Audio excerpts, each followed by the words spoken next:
And we are live. You are welcome, everyone. Good morning, all the way from Nigeria. If you are in Abuja, I say good morning. If you're in Lagos, I say good morning. If you're in the UK, I should be saying good morning. And if you are in America, I say good midnight. If you're in Canada, good time, whatever it is for you. It's a beautiful day, and Nigerians have all come out, to exercise their civic rights. Today is the Gubers and the House of Assembly elections, very important elections where people will decide who list them at their regional levels. A whole lot will be happening today. Not all the states are up for elections today, e.g. Imo State will be having only House of Assembly elections. They wouldn't be having the Gubers.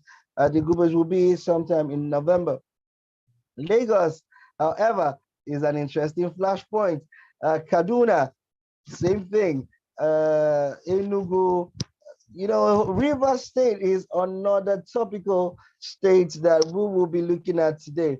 A lot will be happening today, and we will be getting reports all across the country. This is Exalt Nigeria Situation Room, and I am not here all by myself. I have Honorable with me. I have Dr. Idu with me. So let's start with Honorable Mark. Honorable Mark, you're welcome to the show.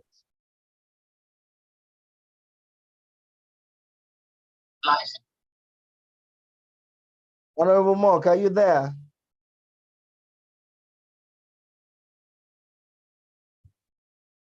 Honorable Mark, can you unmute? Let's hear you.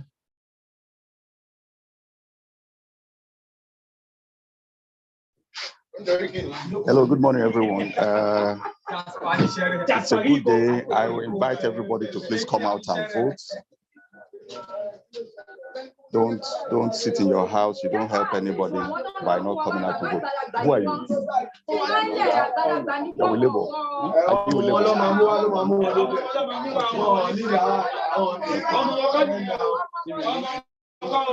Not yet. Right. You have the Bible.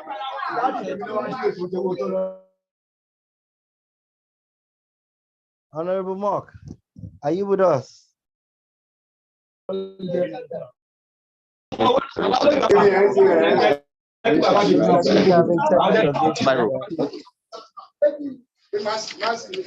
Hello, Honorable Mark.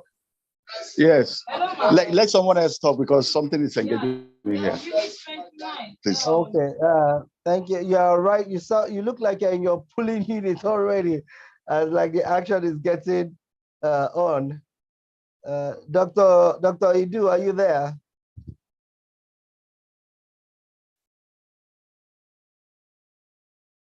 Dr. Idu, are you there?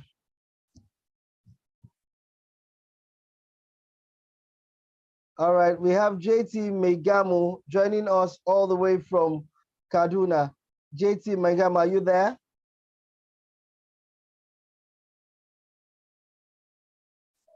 Hello?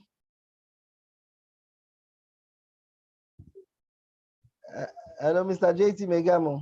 Yes, I am here. It looks like the excitement of live TV. I'm available. It's nice to be with you, Mr. Ekene. All right, thank you. It's like your audio is not, your visual is not working, so we'll just be listening on in your audio. Is that it? Yes, actually. Sorry about that. Okay, that's fine. Tell us what's happening in Kaduna.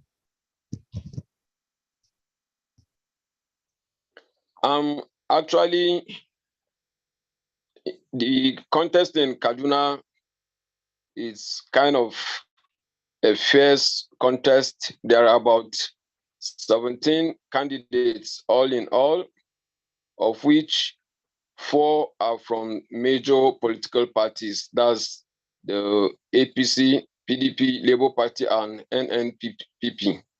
And it promises to be a fierce contest, actually. The day is just beginning. People are beginning to troop out to their various polling units. I'm yet to get to mine actually, but I'll soon be there. Okay. Has there been any form of violence so far in the state? No, I think it's too early to ascertain that at the moment, but there were attacks in some parts of Kaduna State, that's southern Kaduna, in the past couple of days.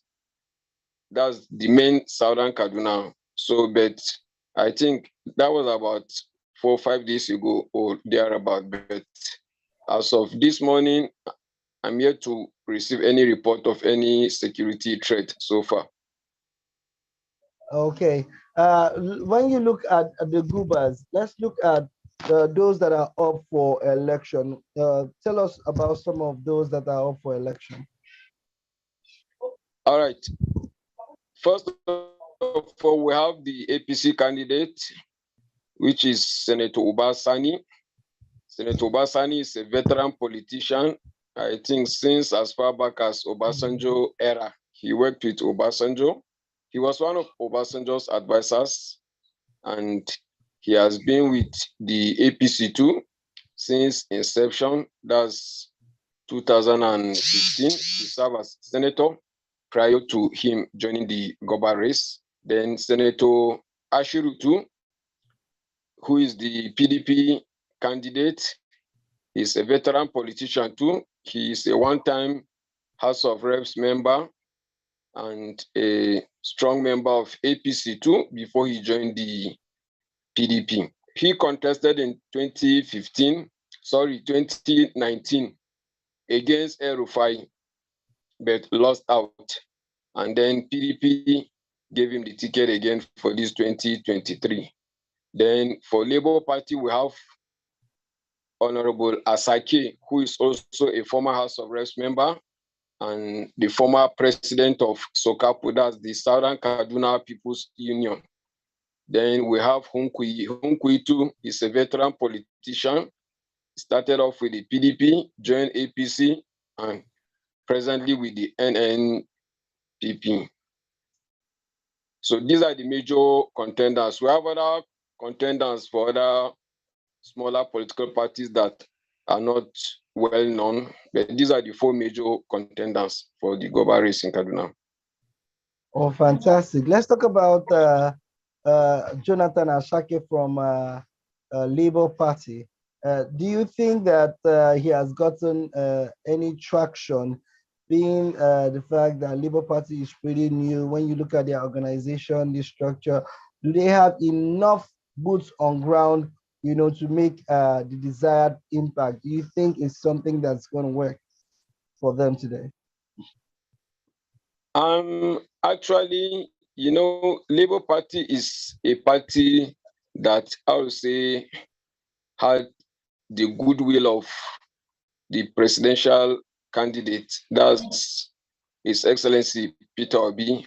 And because of that goodwill, so many people joined the party. Personally, I had to even join the party as a member just because of Peter Obi. And likewise, so many people too joined the party because of Peter Obi. And the party has been benefiting from Obi's goodwill. So many supporters out there mobilizing support for the party, mobilizing resources for the party, and all that. And that was one of the reasons why the party kind of had tremendous success during the presidential race. And I believe that success will also come to bear in the Goba race in Kaduna, although I'm skeptical about some things because since the presidential race, so many things happen after then, so many things happen after then. So I may be skeptical, but we are hopeful that anything can still happen. He's one of the major contenders, no doubt about that. Asake is one of the major contenders. The 3 major contenders is one of the major 3, in fact. So yeah, anything can you give us, you said something that some things happen. Can you give us an insight to some of those things that happen? Okay. Asake is from the southern part of Kaduna, and southern Kaduna is one of the major voting blocks in Kaduna State. In fact, during the PDP era, southern Kaduna used to be the decider of election winner in Kaduna all along. And that's where Asake is from. So since the presidential election ended, it became obvious that any aspirant that is to win Kaduna has to be someone with huge support from Southern Kaduna, and Southern Kaduna used to be a PDP stronghold until the emergence of His Excellency Peter Obi. Then Labour Party started making huge impact in the region too. So since the presidential election finished, PDP members started to kind of antagonize the Labour Party aspirant because they know that he's their main obstacle. They know that if more people from the region will support their aspirants, their chances of emerging victorious will be high. And because of that, they started antagonizing the Labour Party aspirant, assassinating his character with all forms of false allegations and all that. So these are some of the reasons why I'm kind of skeptical, and I think it affected the preparedness of the party too, because there are things that I feel the party ought to have done and all that, but they haven't done some of those things. So I'm a bit skeptical, but I believe in the God factor. There is nothing that God cannot do. But if we're to be practical about it, I am a bit skeptical because there are things they ought to put on ground, but I haven't seen some of those things. So what's the truth about the situation that we got? We heard that the Labour Party, they're having some polling unit agent issues. Some of them haven't been paid, logistic issues. Some of them didn't have their tags. Do you think that it is going to affect this election for Labour Party? In fact, that's one of the key reasons why I said earlier on that I'm skeptical about their preparedness, because elections normally are usually won and lost right from the polling units levels.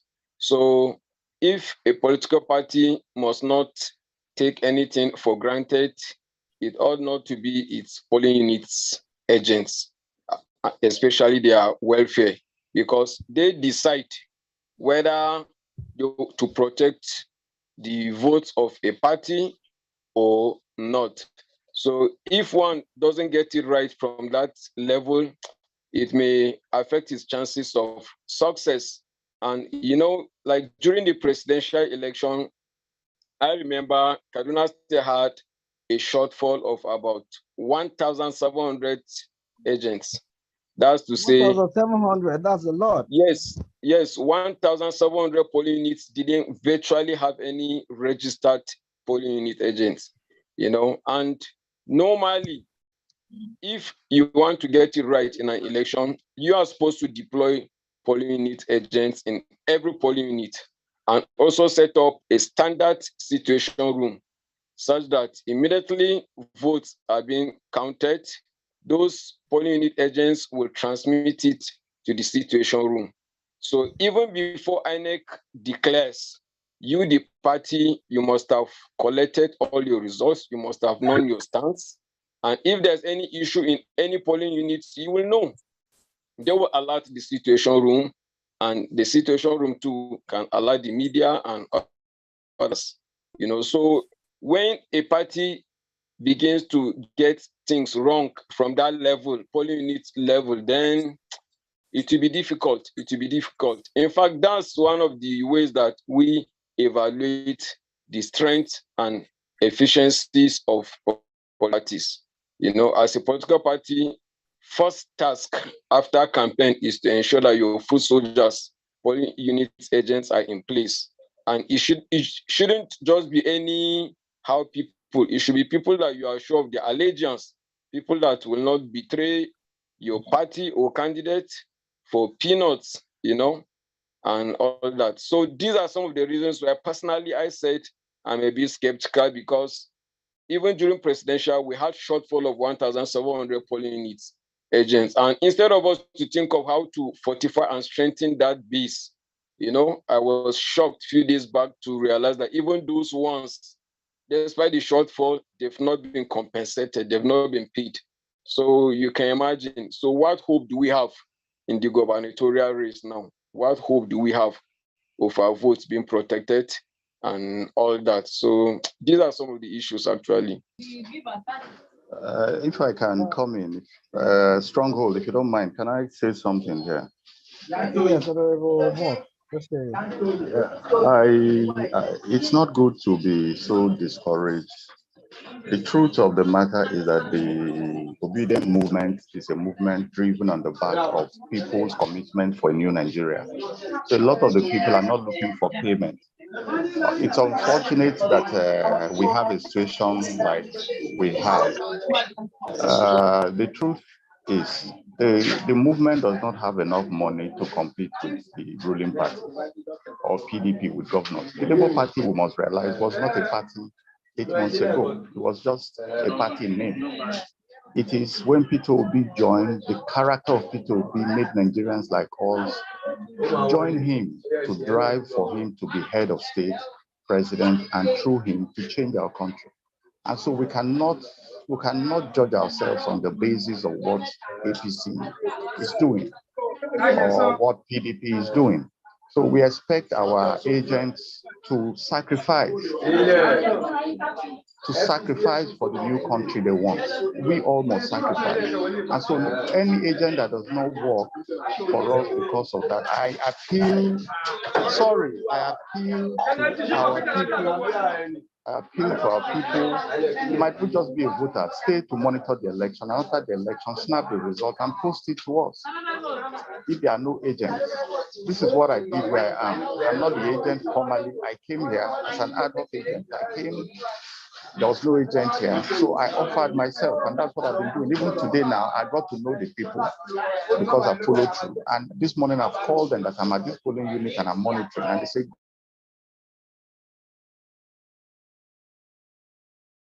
Hello, Honorable Mock. We seem to have lost you there.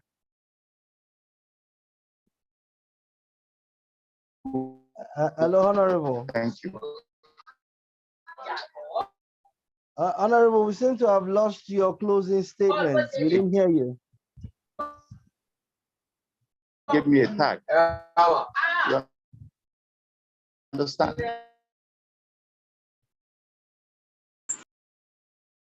Hello. Looks like we're having technical glitches there. And Again, a stronghold. okay, thank you very much, Honorable Mark. We'll be moving over. We're still in Lagos, and we have field reports from Pastor Babatunde Fafunwa. Pastor, good day, sir. Good day. Morning. How are you? How are you doing today? I'm very fine, thank you. You look energetic and active. You look like you're ready for these elections. I'm about to cast my vote right now. I'm about to cast my vote right now. In fact, the scenario right now, you can see some people are here right now. Yeah. So, What time is voting commence in your area? Kilo ṣẹlẹ̀ now. Are you serious? This is live violence. This is violence live on TV. What is happening? This is live violence. I've just been hit now. They are here scattering everything. They're already fighting. Can you please tell us your location, sir? This is polling unit 080. Ojo 080. 080 Ojo. 080 Ojo. Yes. Ojo State. My lord, this is happening live. Can you please get to a place of safety first? Safety In first. fact, everybody is scampering. They just came and they're catching inside the estate. Wow. Wow, this is sad. This is sad. So can you please get to a place of safety? Safety first, please. Close to my house.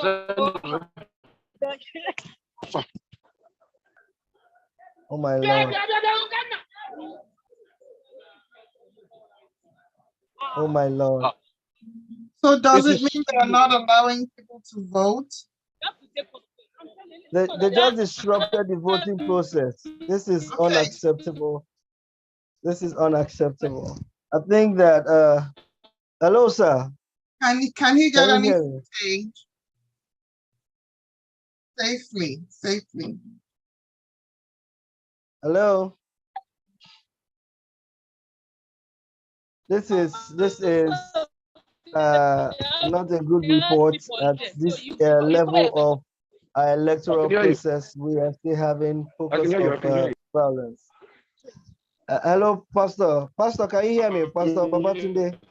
I'm here. I can hear you. I can hear you. Okay, so they have I've left there. I'm close to my street. I've got close to my street. I'm trying to see how I can.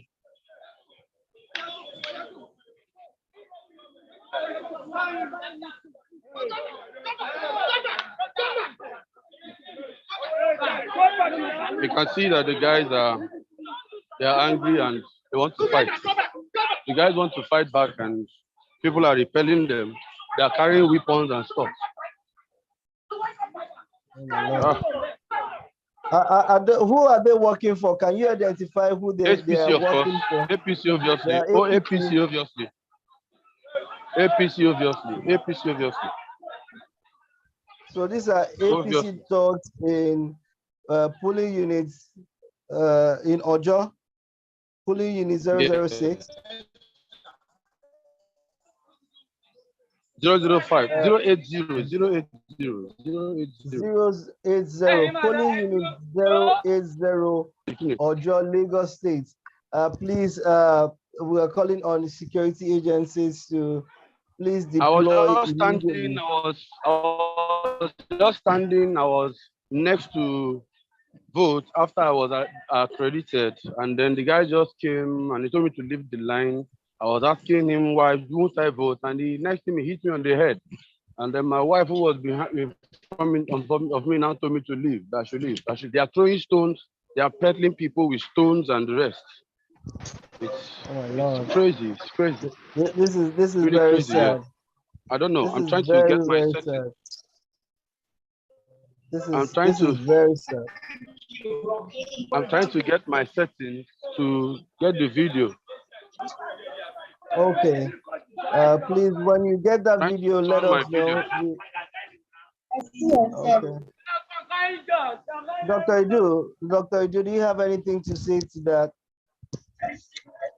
Yeah, I think first of all, be safe. If you can just go to a quiet area and video what's going on, or try to get the faces of the perpetrators. And do we have any law enforcement people that we can call? No, they didn't even give us any. There's no policeman in our polling unit. They didn't give us any police. They But didn't give us any police. They didn't give us any police. So the question, I guess what I would no ask. No policeman. They didn't give any policeman. Labour Party. They didn't give us any policemen. Okay. There's a Labour Party situation room. I'll be sending you numbers to call for the Labour Party situation room, police report room, and security agencies. We'll also be picking a call from our end. The guy punched me for head. Oh, sorry about that. I hope you feel okay. Hey! Babatunde, are you okay though? Sound okay? I'm okay. I'm okay. I'm in front of my house already. Wow. My polling so unit does that mean close that to my house. Take away the ballot papers then? I don't know. I can't see there because my house is just a close off the street. So some boys are already coming out. Let's see what's happening on the street again. Because they blocked the gates of the estate. Do we have a group of obedient youth who are there? A lot of them here, but they came in plenty. I think a lot of them are coming out. They are swarming out in their droves now. So let's see. Some are going to pick up knives. Can we have live feeds, please? Huh? I have a question. So this is the power of togetherness. Do we have a group of people? They've carried the police. I think they've carried the ballots. They've taken the ballots away. Do we have a group of people in your polling units that are together? They've carried the ballots away. They've carried the ballots away. They've carried the ballots away.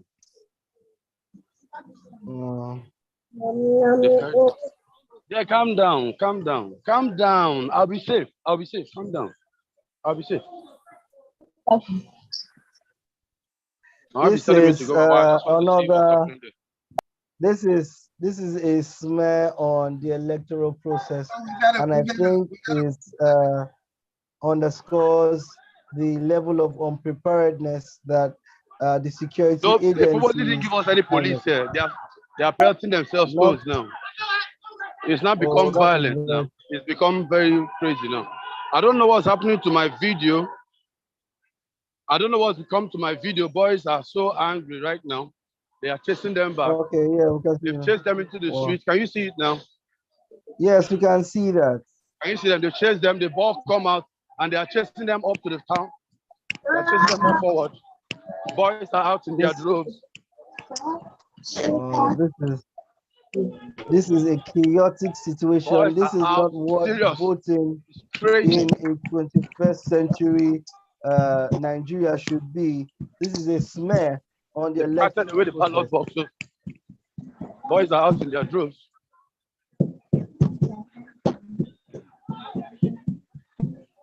Mr. Emeka, can you please mute? We'll come to you shortly. Thank you. Crazy. Oh my Lord. The electoral materials. Then beat them, then punch them now. Then punch myself now.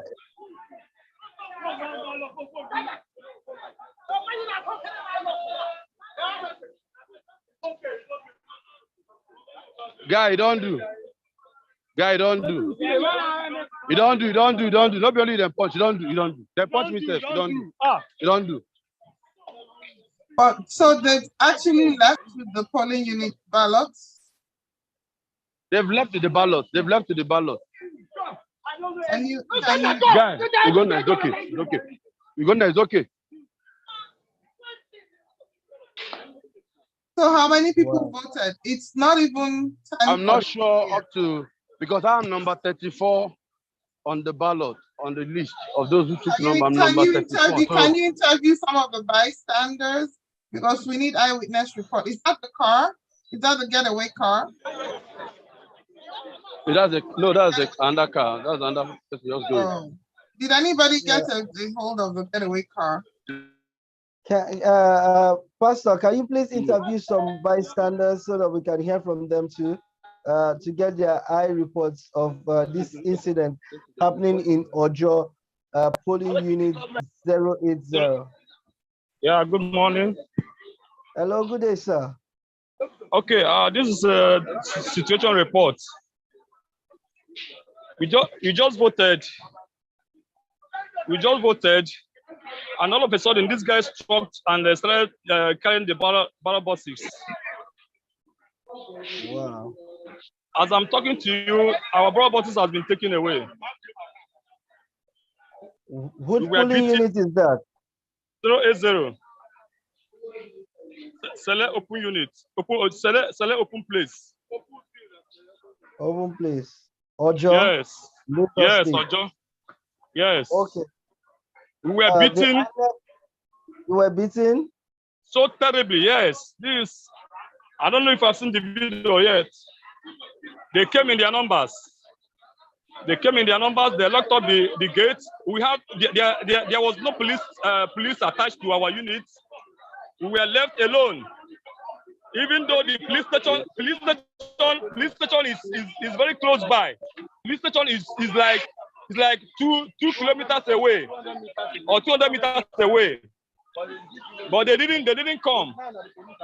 They didn't come. Even one of the area boys was even in the front monitoring the voters. As you are voting, they are capturing the number of who you are voting for. All of a sudden, they made a call. As soon as the call ended, their group came. Once they came, they started beating us, chasing us, beating our women, our guys. Everybody ran away, and they took away the ballot box. By the time we mobilized and came after them, they are gone already. So this place is in a mess right now. Everybody is scattered. Everything. Yeah, thank you very much. See, the situation report now is that the police intentionally did not come. It is now they are coming. It is now you can see they are just coming now. You can see the people anger. They are just coming now. The police is just coming now, after the deed has been done. So it's an arrangement between them and the police. They intentionally did not send the policemen. It is now that they've come, carted away the ballot box that they are now coming.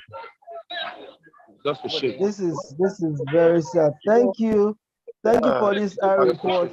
Are the INEC officials, are they still available? I can't find any. They've all dispersed. They ran away. They've all dispersed. Good morning, sir. They've all dispersed. All right. When they've carted away with the box, what would they be doing around? They've gone. Okay. Was anybody obviously were people very much injured? Just one guy. He's not serious. He had a cut on his wrist.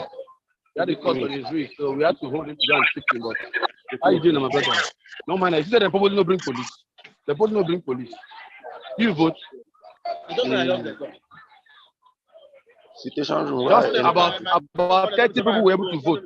Just about 30 people, because I'm number 34 on that polling unit. I was standing in line number 34. So maximum, like let's say like 30 people were able to vote. Or 30 people were able to vote. I'm not even sure they're up to 30 because I see like about 5 people in front of me who were yet to receive their ballot papers before they came. Okay, so the INEC were running. Somebody just telling me now like, why he was coming. He saw the INEC were running. Okay. So it is very obvious that. Is there any plan to go to the World Collation Center, or where are they going to? Are they going to go to the private APC hub? I don't know where they're going to. Who are the polling units? Are there polling units agents of Labour Party in your area there? They are from,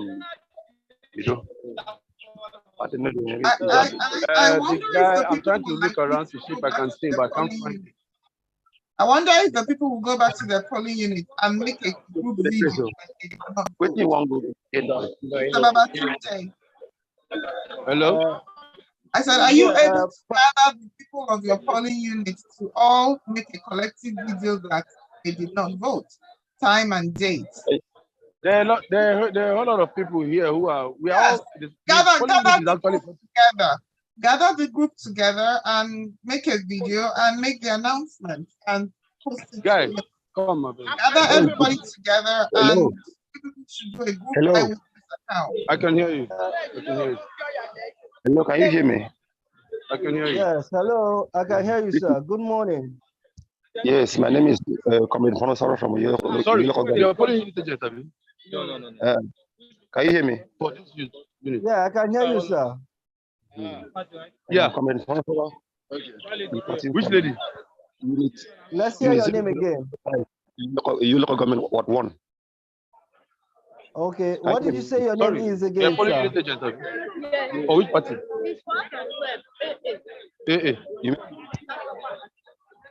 Okay, yeah, Hello? the polling agent. I have a polling agent for which party? For AA. No, I'm not. I have a polling unit agent for AA. Okay, can you please reiterate to us what just happened? Okay, everything in the unit is very peaceful. The people came in here on time. About past 8 they were here. So the voting is going on very peacefully. And everything in unit 005, Uyo Urban Ward 1 is going on. I think they are coming back. Because I can see people running. I think they are coming back. Hold on. The officials are doing their work very well. Hold on. It's very peaceful. I can see people running. Everything is going on. No, who am I? Hold on. Your person, hold on. Hold on. They are coming back. I'm trying to get some Okay. polling unit agents so that you can speak to them. Okay. Will you please hold on? We'll call you. We'll join you. Will you hold on? Phoning. Yeah, so I'm trying to get the polling unit agent to speak with you. Then beat me. Then beat me. Which other? Well, you know, you have to just allow pass. So it's not notify. Where is the other agent you're talking about? Ladies and gentlemen, we're still, if you're watching live, PDP. Well, I have a PDP agent and an AA agent right here. So I don't know, you might want to speak to them. For 080, right? Please just speak to them live. Okay. Hello, good morning, sir. Yeah, good morning. Yeah, please tell us your name, where you're calling from, and which party you are representing. I am Mr. Charles. I represent PDP in 080 polling unit in Oluwatedo Estate. Okay, what's the situation on ground? What happened? The situation is that some APC guys came. They came in large number. They first went to a primary school where we have so many crowd that want to vote. They closed the gates. They said nobody will vote in that place. So when my people called me, I wanted to go and witness what is happening there. I tried to take video recording. Police officer came and snatched my phone away. Some people raised the alarm before they were able to give me back my phone. While I was there trying to see what is going on, then my own polling unit, which is inside the street, those thugs came to that place and beat everybody, scatter everywhere. People were running helter-skelter. They took the ballot box and they said Igbo people should go to Anambra and vote, that no voting will happen in this place today. So that is what is just happening. People are running all over the place now, no voting, everything, including INEC officers have gone away. So we are not voting here at all. The police are not helping matters. They are not doing anything. They are watching the thugs, doing whatever they like. So that is just the situation of things here. Oh my Lord. But I hope you are safe. Are you safe? We are safe. We are safe. It's just that some people got beaten, thorough beating. They don't care if you are old or young. They beat you. All right. Thank you very much. What's your name again, sir? All right. I am Mr. Charles Ihoma. Mr. Charles Ihoma, representing PDP in polling unit 050. 080. Yes. Yes. Look at them. Look at them. Look at them. They have started again. Look at them. You can see them now. Oh my God. You see, I'm looking at them. Yes. Take it. I thought the police people had come shortly. Oh my Lord.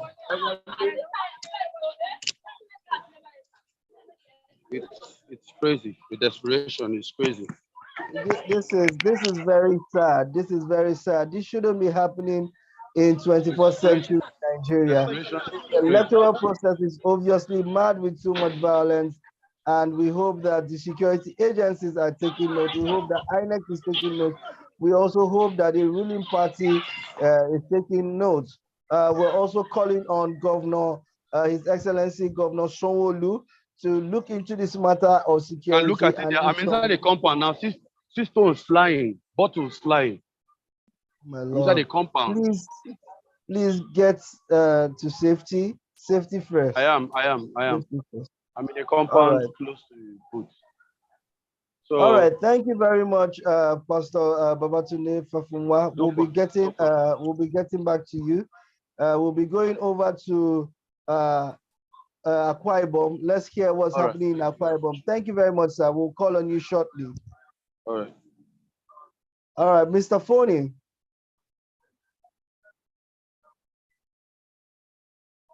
Hello, Mr. Phony.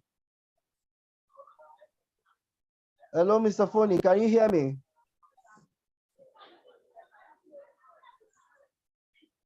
Hello. Okay. While we are waiting for Akwa Ibom, let's hear what's happening. Okay, yes, you're on. Mr. Phony, we can hear you. Good morning, sir. Yes, good morning. Yeah. I said I'm reporting from live from Unit 005, Uyo Urban Ward 1 in Akwa Ibom State. That everything is going on very fine. The materials had arrived on time. At about past 8, acquisition has started, and the voting is ongoing right now. As you can see, everything is going on very peacefully, very well. The voters are in order, and the electoral officers are also doing their duty very well. This is Unit 005, Uyo Urban Ward 1. Everything is going on very well. Other voters had also voted and also waiting around for them to get the results of the vote being transmitted from the polling unit. Okay. That is good. So yes, everything is fine. Everything is fine. There's no problem here in Unit 005, Uyo Urban Ward 1, Uyo local government in Akwa Ibom State. Okay. Let me ask you a few questions, please. Who do you think are the frontline candidates for Guba? Are we looking at, we have Oba from YPP, we have the Labour Party, Udwak, we have Pastor Eno from PDP, and we also have the APC contestants. But who do you think, in your opinion, are the frontline contenders for the Guba race in Akwa Ibom State? The contenders, well, the two main contenders are the Senator Basi Albetoba and the governorship aspirant, Pastor Moino. Then we also could consider the third man from APC, Kanemo Dofia. They are the three major contenders for governorship in Akwa Ibom State. So the Labour man is like the last foot. The Labour man is like the last foot. It's not really gathering much momentum like the other three. But it's really between the senator and the pastor. The two of them are the most contending, pulling the highest weight so far in the polling unit. Let's look at the scandals that have trailed the elections in Akwa Ibom State. There's been that story that Pastor Eno had issues with his school certificates. Do you think that that will have any impact in this election? There's also the story that the YPP candidate Oba had some demeanors based on his issues, the 200 million Naira scandal that he was arrested for and recently released. Do you think that these scandals will actually impact their election? You need to see this gunshots. Some people have even brought out their guns right now. You need to see this. Okay, we are going over back to. We are going to. You Lagos. need to see this. Some people have brought out their guns and their machetes, and they are going after them right now. Are you serious? Are guns you serious? And machetes right now. They've been shooting gunshots. Yes, you see guns and machetes. Somebody just brought out his pump action right now, his rifle. It's crazy right now. Where the police? I thought the police people came shortly. We saw their vehicle. What is happening? They went back. They went back. They went back. They went back. It's a conspiracy thing. It's intentional. It's a conspiracy thing. They probably did it. It's intentional. The people did not come. The people did not come. You see the pump action. Oh my Lord. Oh my Lord.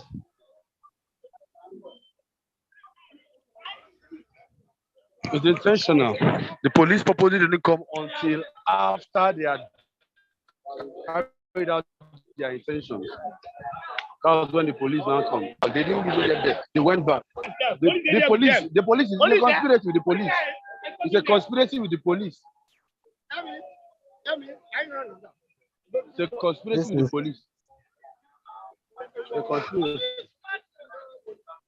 Please, we are calling on. Now them now. Now them. Now them. We are calling on. He's a police. You know Lagos State. He's in charge of the police in Lagos State. It's them. we need to do something. Please, police situation room, police agencies, security agencies, please intervene in Ojo polling unit 080. That's the gate of the estate. You can see the policemen just standing there. They are in cahoots with them. Oh, the policemen are there. They are there, but they are standing at the gate there. They were there because in front of that gate, that's a police station. And such a thing could happen at their under their nose. They intentionally did it. It's intentional. Intentional. This is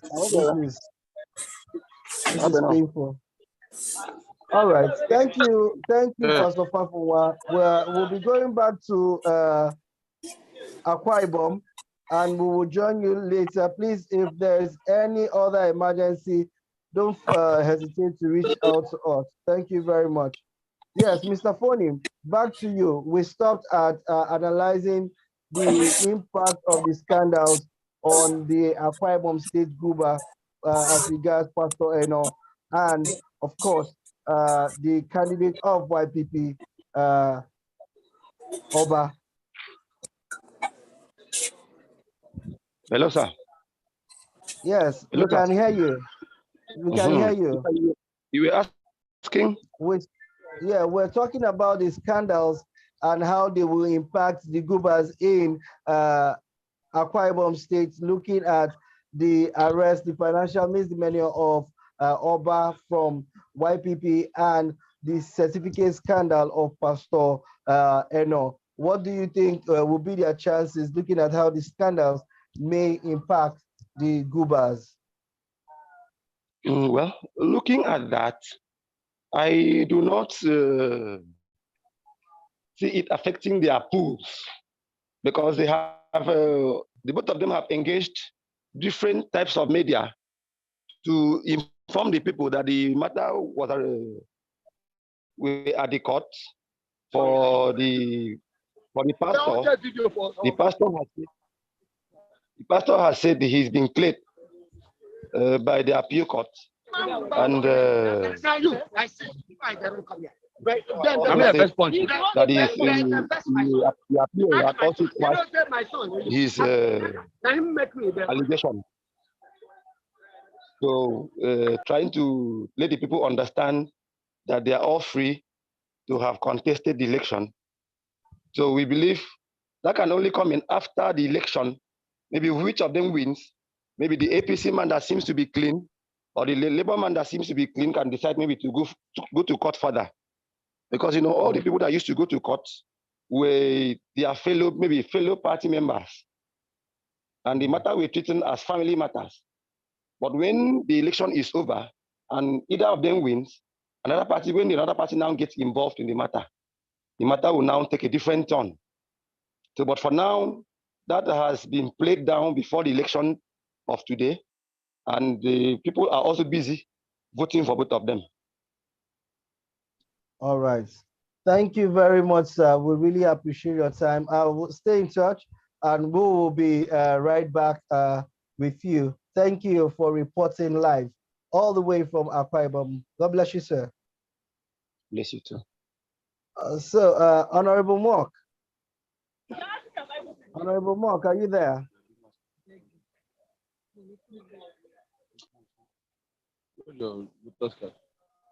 Hello, Pastor Fafuwa. Back to Lagos. Back to you. Yeah, What's happening? Yeah, I'm here. Yeah, I'm here. Okay, Honorable Mark is here. Honorable Mark, we have just reported very terrible violence in Lagos 080 in Ojo. Yes. What do you think about such occurrences in this time of democratic dispensation? Well, you see, what I see is we are unfortunate to have a group of politicians that are almost criminals, to say, who are so desperate that are willing to empower thugs to do what they do. Unfortunately, the police they're all gone, no. They're all gone, no. Because the guy hit me. I mean, first hit really for line. I mean, first hit first. Not doing anything. I've heard of Honorable Mark, please go on. I've had a report now that in Aguda, the INEC staff said that they will not upload the results. They've already said it even before they finish voting. Meanwhile, somewhere else in a motion, they say somebody was slapped because he was going to not vote for APC. So you can see it's unfortunate, but then a lot of people are committed, and I'm happy the people in Ojo reinforce. Honorable, could you speak a bit louder? Your volume is quite low. Oh, Baba. So I'm happy to hear that the people in Ojo went back, reinforced, and came back to resist the affront and the attack. Because really, if we continue like this, then the same gang of looters and criminals will just continue wasting our lives. And we must do what we have to do, must be responsible. Fear doesn't save you in any way. It's unfortunate. In my polling unit, Mushin is a bit quiet. Everywhere they said voting is going on from the places I've inquired. So at my own polling unit, it's almost as if voting has ended because so many people have voted. They are now coming at 1-1, or you're going to look for them in their houses. But still, we don't know what's happening in other areas of Lagos, but at least I can report that I'm informed that in Aguda, at the polling unit, the INEC staff said that they are not going to upload the results. So you can imagine that right front, they just came before they started, they already said so. So, but the question, this is Dr. Question is then, since everybody has voted in your area, are they waiting for the count? Or people voting and going No, the people waiting are very few, just mainly the agents. Who's going to protect the veracity? Well, me for Labour, somebody for PDP, somebody for APC. Those are the three agents. The most other people here are APC people. So how is this? How did Labour do? Did Labour do well? No, they've not counted until they count. Okay, this is private. Honorable Mark, I have a question. My question is, going forward, what are the things that we need to institutionalize to prevent and make sure that these cases of violence are a forgotten issue? Because we cannot continue like this. We need to be able to find a way to make sure that we can completely do away with electoral violence in our politics. What are the things, in your opinion, that you think that we can do? The best thing we will need to do is to take it a notch higher with regards to electronic voting. The electronic system is in place where with your GSM phone, with your Android phone, you can vote from wherever you are. You understand? As long as your polling unit is registered, you know it. So people can sit in their houses and vote. And that's one. That will be the ultimate thing that needs to be done, so that elections are such that right from your phone with your code, with your phone, the app will be there. You just go into the app, vote, and leave, and the thing should count as you're voting, just as it's done with all these beauty pageants and other competitions. Those technologies are possible here, so that as the votes are coming, it's counting. We can see it on the national portal. There'll be no need for collation. There's no need for manual collation. There's no need for all this rubbish. Okay, if you must come out to the Nigeria polling, is ripe for that technology. Listen, what are we not ripe for? Were we ripe for POS before? Were we ripe for electronic transfers and cashless policy that we are doing everywhere? Hausas, Igbos, illiterates are doing it. There are POS agents that don't even know how to speak English. They communicate in Yoruba and they do your POS transaction for you. So really, there are things we need to do. Another one for me is to use a process where the beavers machine itself is counting and you're able to vote on the machine itself. So there are no ballot boxes to snatch unless you want to come and carry the beavers machine. And once a machine is carried, you have the record from when it was carried, the time. Anything after that, you don't. Because all of these things are things we need to do. And then also all this PVC is rubbish because take like in my polling unit, everybody that registered, whether you have PVC or you don't have PVC, as long as your name is in the register and when they put your fingerprint on the beavers machine, your details come out. They allow you to vote. You are accredited to vote. And so these are the things we have been fighting for, and it's happening. But in some other places, you'll find some INEC staff will say no. But here, where the people who are mainly APC people, where they wanted all their people who they've got to bring out. If you register, even if you don't have card, please now let him vote, let him vote. Of course, this is what we're fighting for. I agree. So it's happening, and it's the normal thing. It should happen. So I have an look answer at to that. I want to comment on that, Mr. King. okay, Dr. Edu, jump in. I have an interesting thought. I think that we need money. I Money. think that Nigerians need to rescue themselves. True. I actually think beyond looking at diaspora and looking at money bags. Don't lock yourself. You know, we got to the point where we say we're going to mobilize. Madness is back again. They are pelting stones and bottles. This might sound really crazy, but today, Uncle was telling us about I'm going to mute you, Babatunde, for a second, okay? But just raise your hand if something is happening that you want us to get. Stronghold was telling us that they don't have light. Run today's YouTube, this live stream. He's had to purchase fuel for the whole day. And we were like, I said, oh, what happened? You have partial light. He said, our transformer is bad. And we're purchasing our transformer. And he said, our group is getting 50,000, commercial buildings, 70,000, private buildings, 50,000. And I said, so you guys are going to own the transformer? He said, whose side? The government will own it, and we still have to pay the government to install it, and we still have to pay our bill. There's no waiver, even though we pay for the transformer. So my point is, why are Nigerians willing to pay for everything except to secure the one thing that changes everything? So I'm actually proposing something really interesting that occurred to me as Uncle asked that question. How do we put aside a fund for election? The same way you pay for your light, the same way you pay for your school. Nobody has money, but somehow you're able to eke out money for your kids to go to school. You're able to eke out money for your phone. You're able to eke out money for your data. Everything is important, but you know, this is the urgent and important. It's urgent that I eat. It's urgent that I have light. It's urgent that I go to school. It's urgent that I pay hospital bills. They're urgent and important.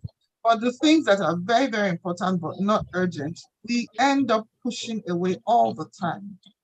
Can we begin to have that mindset change and begin to say, this is it. If Labour Party at the beginning of this, when we were all jumping and shouting, if Labour Party had started, if Labour Party had started with putting aside money for the polling unit agents in June, when they donate 100,000 naira, we'll put 20% to polling unit agents and secret, right? Now you put away your tithe. Give this one to Caesar. So if I am a political aspirant, this is what every month, as I'm putting away my savings or whatever, I have to do. I'm putting, this is what, because the single most important reason that this failed is that we don't have presence at the polling unit and security. So we have to start thinking like that. One of the questions I asked is, if you're now, how are you going to rig this election? And I said to our tech team, if we don't figure out how they're going to rig this election, everything we're doing is rubbish. You have to figure out how they rig this election, and then you have to block it. So we figured out how we were going to rig the election. We did nothing. So one of the reasons, like you said, voting remotely would be fantastic.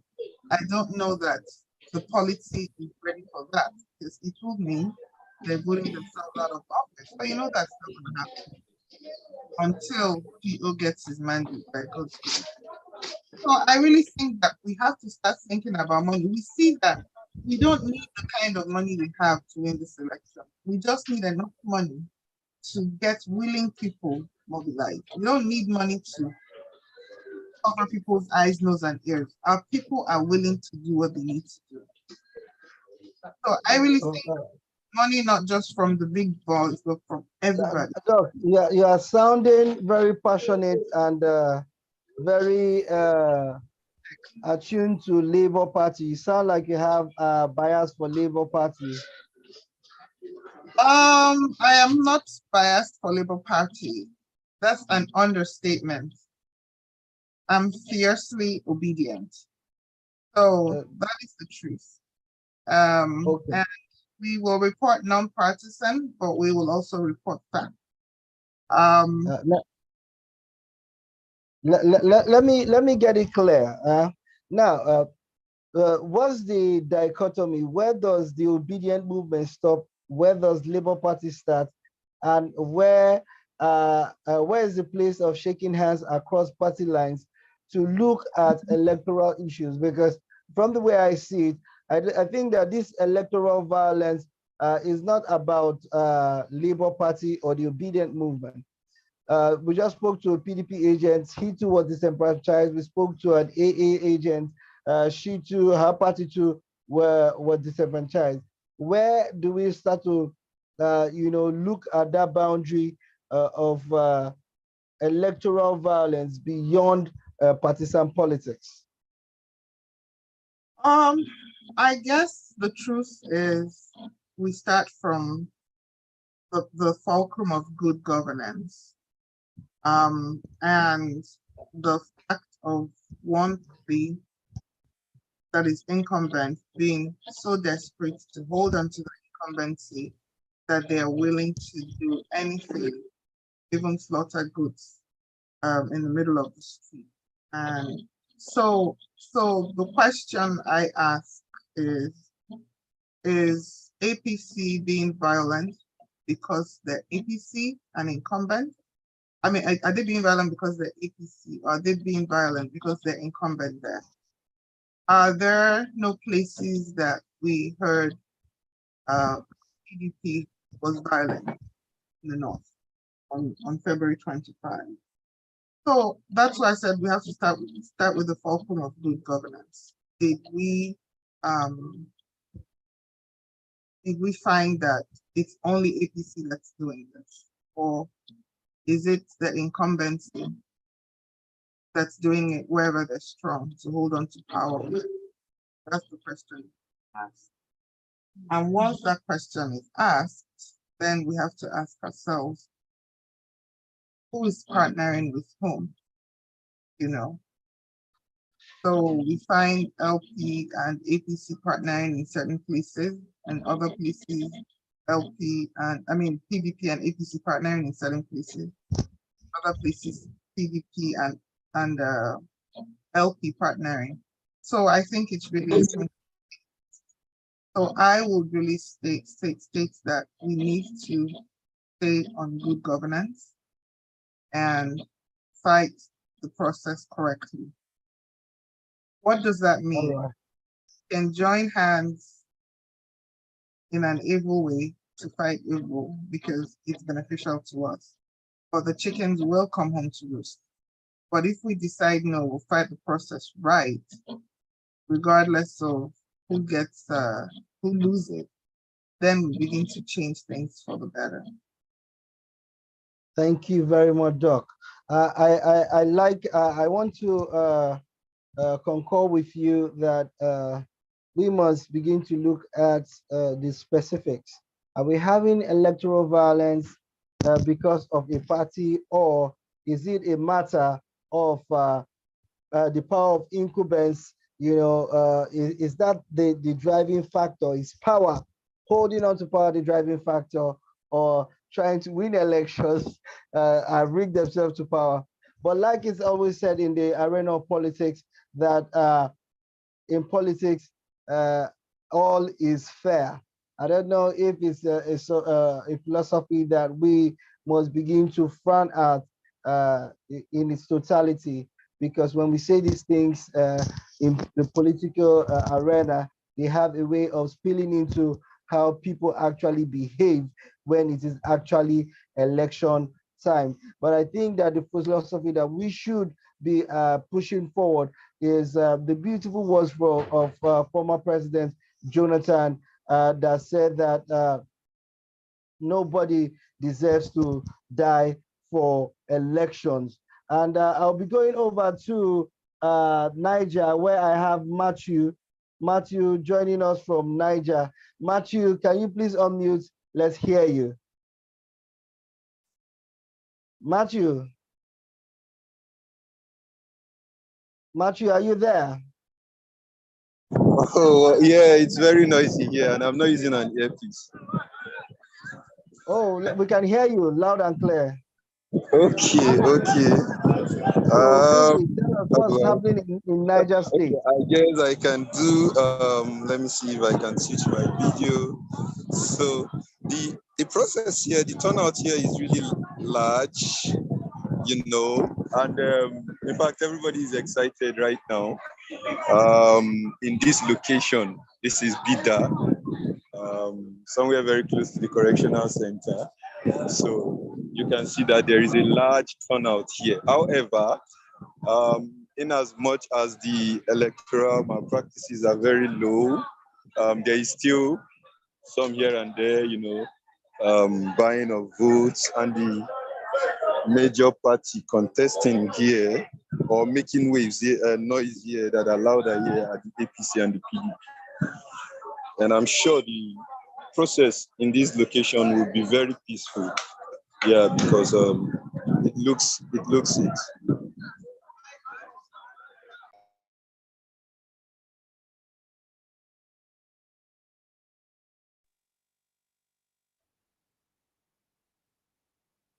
Hello, Mr. Matthew. Yeah, did you hear me, please?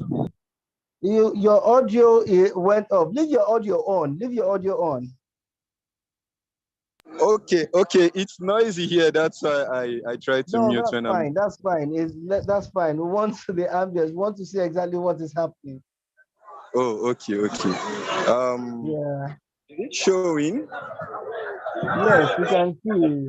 We can see what's happening. Let me What's the go. turnout like? Very large. The turnout is very large. A lot of persons have come, voted, and have gone. And you can see for yourself. You can see how crowded the place is. Though I won't say it's very, very coordinated, but the people are together. The interest is both individual and like I earlier mentioned. Can you hear me now? Loud and clear, sir. All right, like I earlier mentioned, there is no violence here.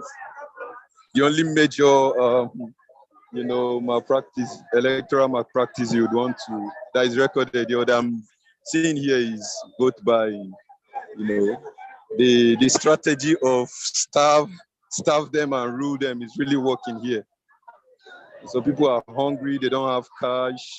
The little change you give them, they want to do whatever, they want to do your bidding. So that's the situation here in Bida. This is Bida, one of the polling units. It's the polling unit at the correctional center. Oh my God.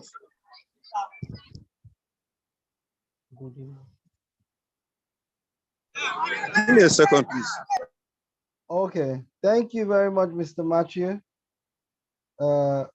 We're seeing what's happening in Niger. Doc, what's your thought? I'd like to hear from you. What do you think about the strategy of stab them and rule them, do you think that is actually going to mar the elections in any way? What's your thought on that? I didn't quite hear you. Start them. Hello, sorry, come again, please. Okay, Mr. Matthew, you're back.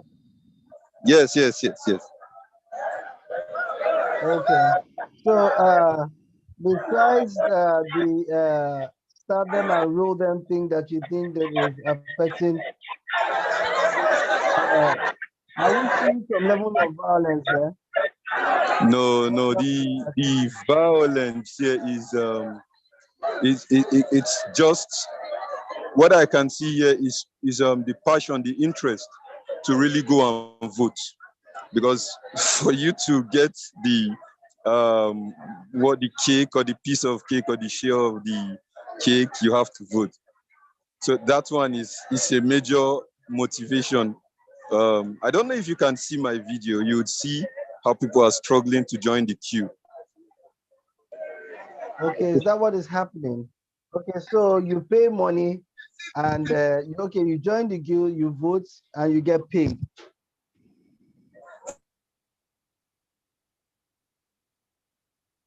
Yes, to answer your question, it's actually a powerful psychology. There's something in our nature that loves free things.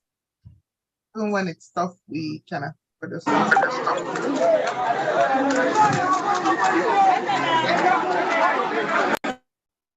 That is why inducement is. Mr. Ekina, if you can hear me, please, I would like to get back. I would like to come back. I'd like to just drop over and come back. Let me attend to something urgent. Okay. Yeah, good. Thank you. Over, Doc, please continue. Yeah, no, I said that inducement is a real thing.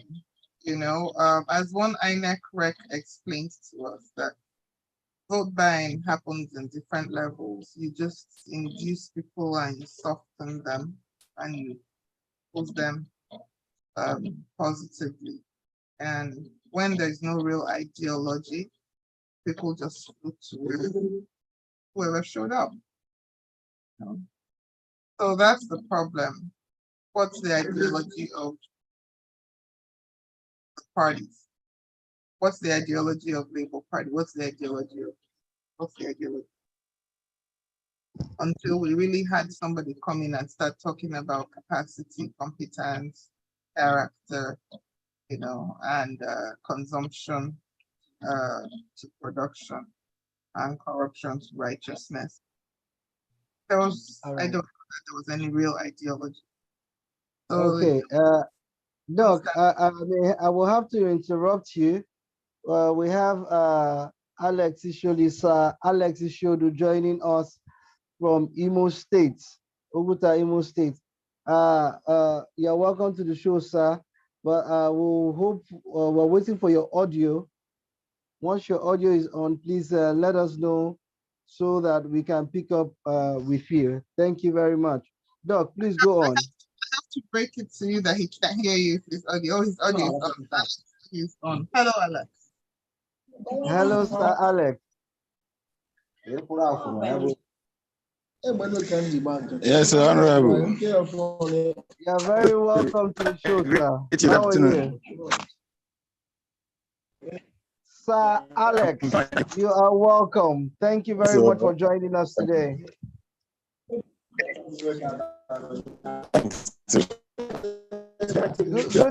to see you. Yeah, I can see you are enjoying the oil money from your appointment in Imo State, and you're also having a nice time in APC.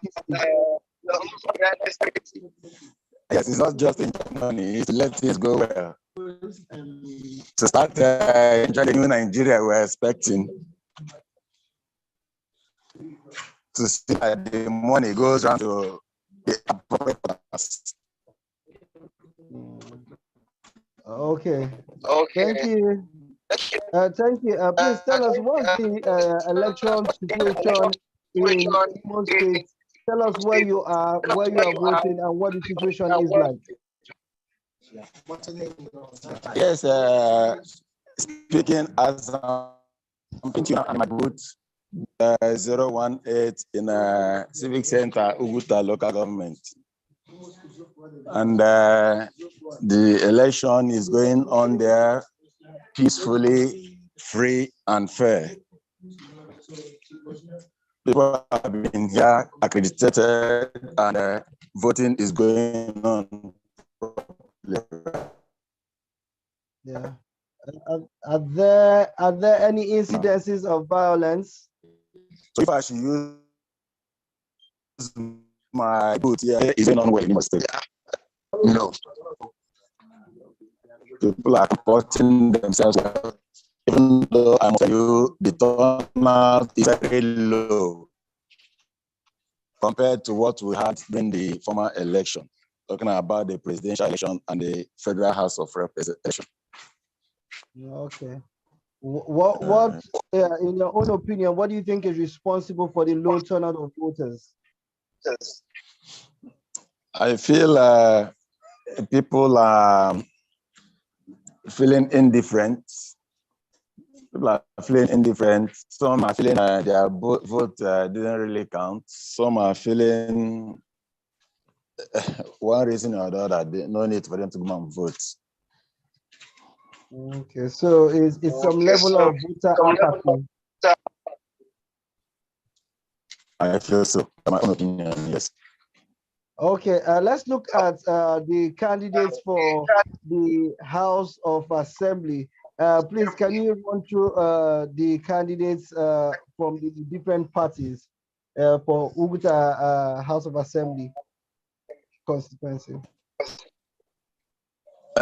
Yes, in Uguta, PDP has a candidate, Right Honorable Uboma Frank. He's a State Assembly member now. APC has Honorable Gilbert Nwosu. Then AA equally has a candidate. Sir Alex, can you be, at the spot? You are moving too much and your screen is flickering. Can you just stay at the spot? Okay, okay. Thank you, sir. So Iwale has a candidate in person of Mr. Honorable Ezediaro. I think Ezediaro is coming out for the first time now under a LP has the only female contestant, Honorable Odu. But I think the contest right now is strongly between PDP and APC. Okay, that's Honorable Uboma from Osobodo and also Honorable Gilbert. Fortunately, I think both of them are from the same words. So it's going to be a key contest. In your own opinion, who do you think that the youth are aligning to between both of them? Because the youth have the highest highest voting strength. So who do you think the youth will align to? Yes, from and the interaction with of youths, especially youths from my community, Uguta. I feel like some youths are really happy with the representation of Frank Uboma. They are feeling they didn't see much of his impact, and because of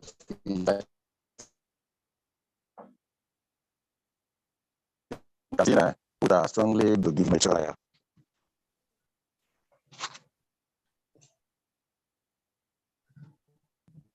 So most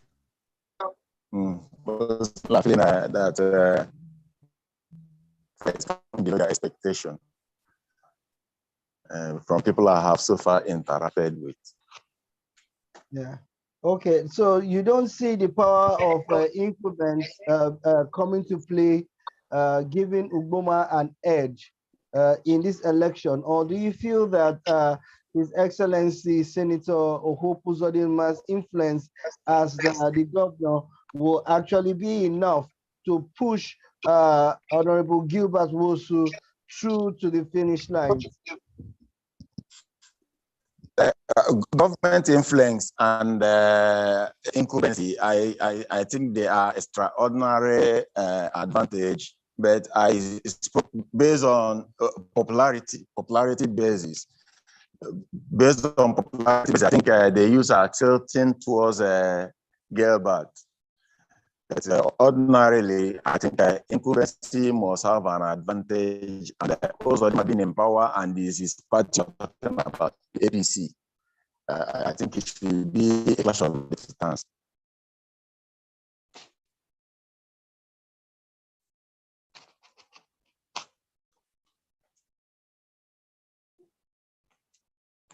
Are you still with me? I'm with you, Honorable. Okay, so when you look at the final analysis, the Gubas for Imo State is not happening right now. It will happen sometime in November.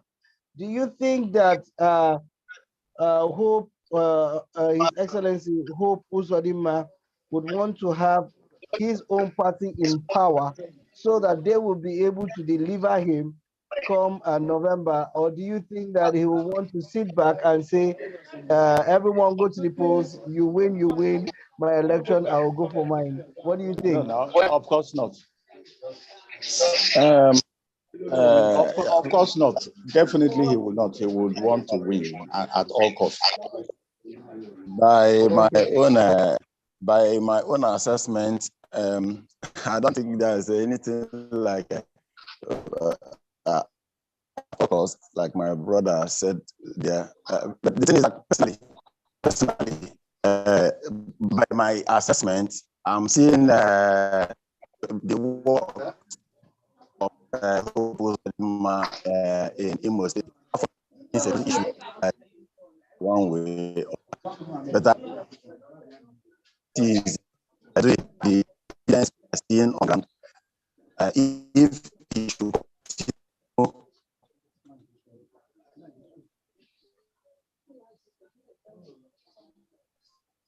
Sir Alex, we are losing you. in this manner, I think you have an advantage.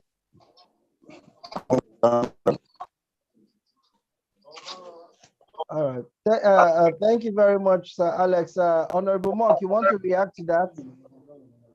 No, yes, like I said earlier, definitely all incumbent governors are the reason why we have violence, because they want to win at all costs.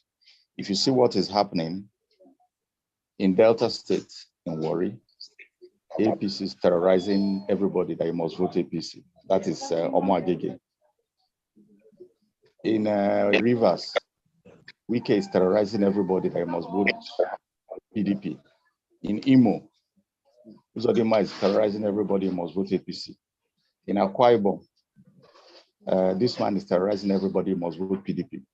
In Cross River, it's terrorizing who must vote APC. So you see, it is the party in power. It is the system. Our problem is the police. In choosing who the IG is, we must choose a person of character, because the police is independent of the executive, is independent of the judiciary. The police is supposed to be an impartial enforcer of the law. If we have a good police force, these governors will not do what they are doing. You can see what's happening in Lagos, terrorism all over the place. Why? Because the police are not doing their job. That's just it. That's just it. Anywhere a governor is enforcing terrorism is because the police are not doing that. Because the police is not under the government. The police is not under the president, even though the president appoints him. But the constitution makes the police independent of governance. They are law enforcers. They are not, they are supposed to be obedient to the constitution. But unfortunately, the police will say they are obedient to the president. And so in the state, the commissioner of police will say, I'm obedient to the state governor. This, no problem. Yeah, okay, Sir Alex, do you want to respond to the ideas of Honorable Mock? Yes, I will not rule out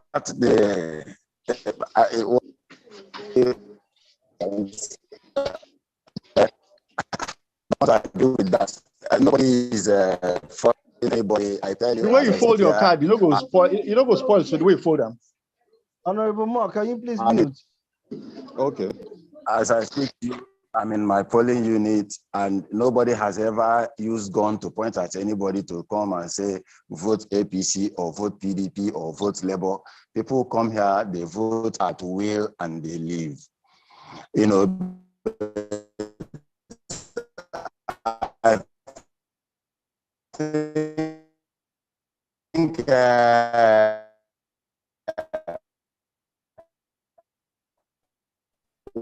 what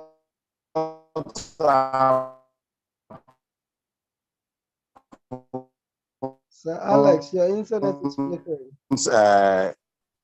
In politics of our time is APC wants to retain LP, wants to go into power. So no, APC does not want to say PDP. PDP will always say APC is terrorizing. Working individually, I don't think people are being forced to vote. But if Honorable wants to say that people can vote here and another thing happens up, then I begin to say he might have his own view on that. But talking about voting, nobody is forcing anybody to vote outside his, as far as I'm concerned. And You are talking of what's happening at your polling unit. That's what you're talking about. If you follow the reports, you know that they are threatening people at different polling units. If you follow the report, you see that several people have been attacked. Honorable Mock, let me come in here. Sir Alex will only report what is happening in his polling unit. His own polling unit, yes. Because that's what he can see, and he's not wrong. But then he should not also be unaware of the general events happening across at different places. No, he has not. He has not. I don't think, in fairness. No, he's reporting as if that is the general behavior everywhere. His polling unit is safe. Okay. The whole Imo is not safe. Honorable, let me come in here. You are in Lagos, and there was no incidents of violence in your polling unit, but like we have seen right here live, there was incidents of violence in Ojo polling unit 080, which we saw live here. So it is understandable that both of you are in Lagos, but in two different spaces and two different experiences. And Sir Alex is reporting that in his own polling unit, it has been peaceful. It might be violence somewhere else in Imo State, but he can only speak for his polling unit. So, Sir Alex, one last question for you before we let you go. Looking at the last election, where we saw Labour Party doing fantastically well, do you think that that influence will be enough to push the Labour Party candidate through to the finish line, or do you think that it is going to be a field day for the APC? Or and also, interestingly, I know that you have very close ties to Honorable Ezediaro, that was the past House of Assembly member, in the last dispensation before Uboma from the PDP considered him. Do you see that that same philosophy of 4 years for the House of Assembly candidate, do you see it replaying itself by the unseating of Honorable Boma of the PDP? I must be sincere with you. You see, as far as Uta constituency is concerned, it will be very difficult for anybody to go 2 times. Very, very difficult. And the worst of it all is that people go, they don't perform, they don't impress us to retain them. If you impress us to retain you, but it's unfortunate. People will push this time around. Once they go, even they themselves will know that they are not performing. Meet them, they will tell you reasons why they are not performing. I had a one-on-one discussion with Honorable Obama, and I told him, my brother, he's not hearing from you. He said, yes, I know he is from the minority. he even showed me a small office where they gave him, and as he said, it's not enough for you to not perform. Do one thing, at least one thing that we can look up and we say, this is my brother in the house. Please let us retain him. Just one thing. You know, but the difficult thing for anybody to go 2 times this time around in this constituency, except when people go and they start to perform.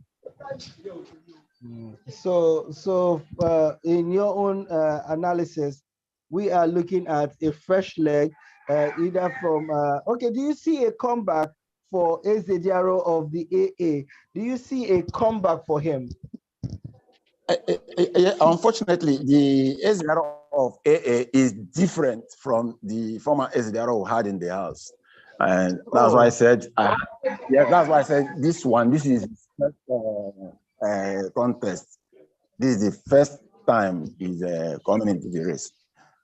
I think he has all this while being in the north. He just came in and he's contesting. That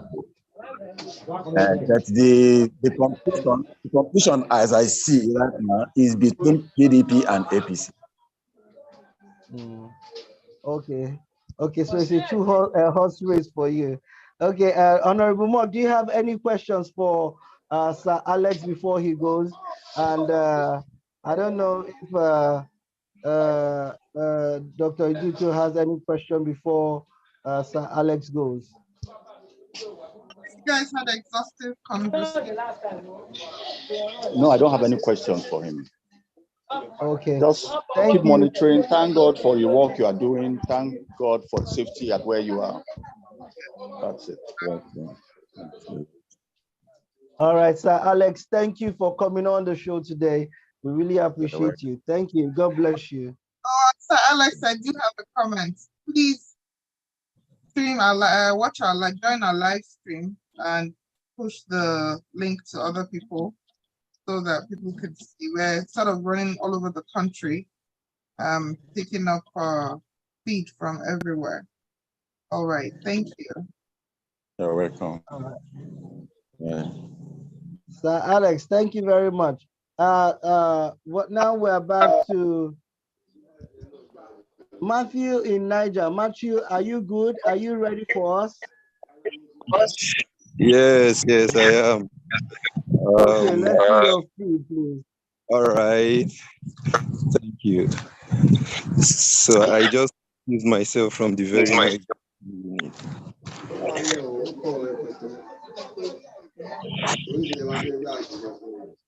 Hello, Mr. Strong. Can you hear me? Mr. Strongwood, can you hear me? I can hear you, sir. All right. Okay. What would you like to hear from me? Do you want to ask me a question? What's happening in your location right now? Have you seen people coming out? The parties, the labor parties, do you see them having enough polling agents in their various provinces, or do you see shortfalls in several places? Okay, here, Niger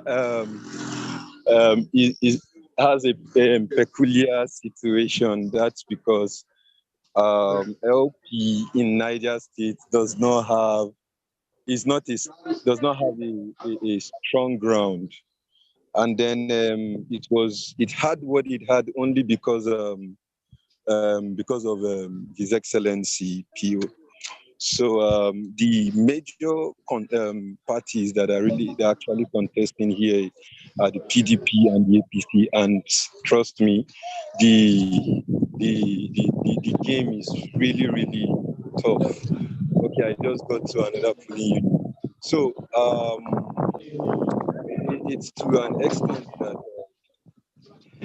some Labour Party agents are canvassing for another party. So that's because they know that they don't have a chance at all. The candidate does not have a chance. The last time the man lost his polling unit. He lost his polling unit. He was not able to even secure his polling unit. So they don't have confidence in him.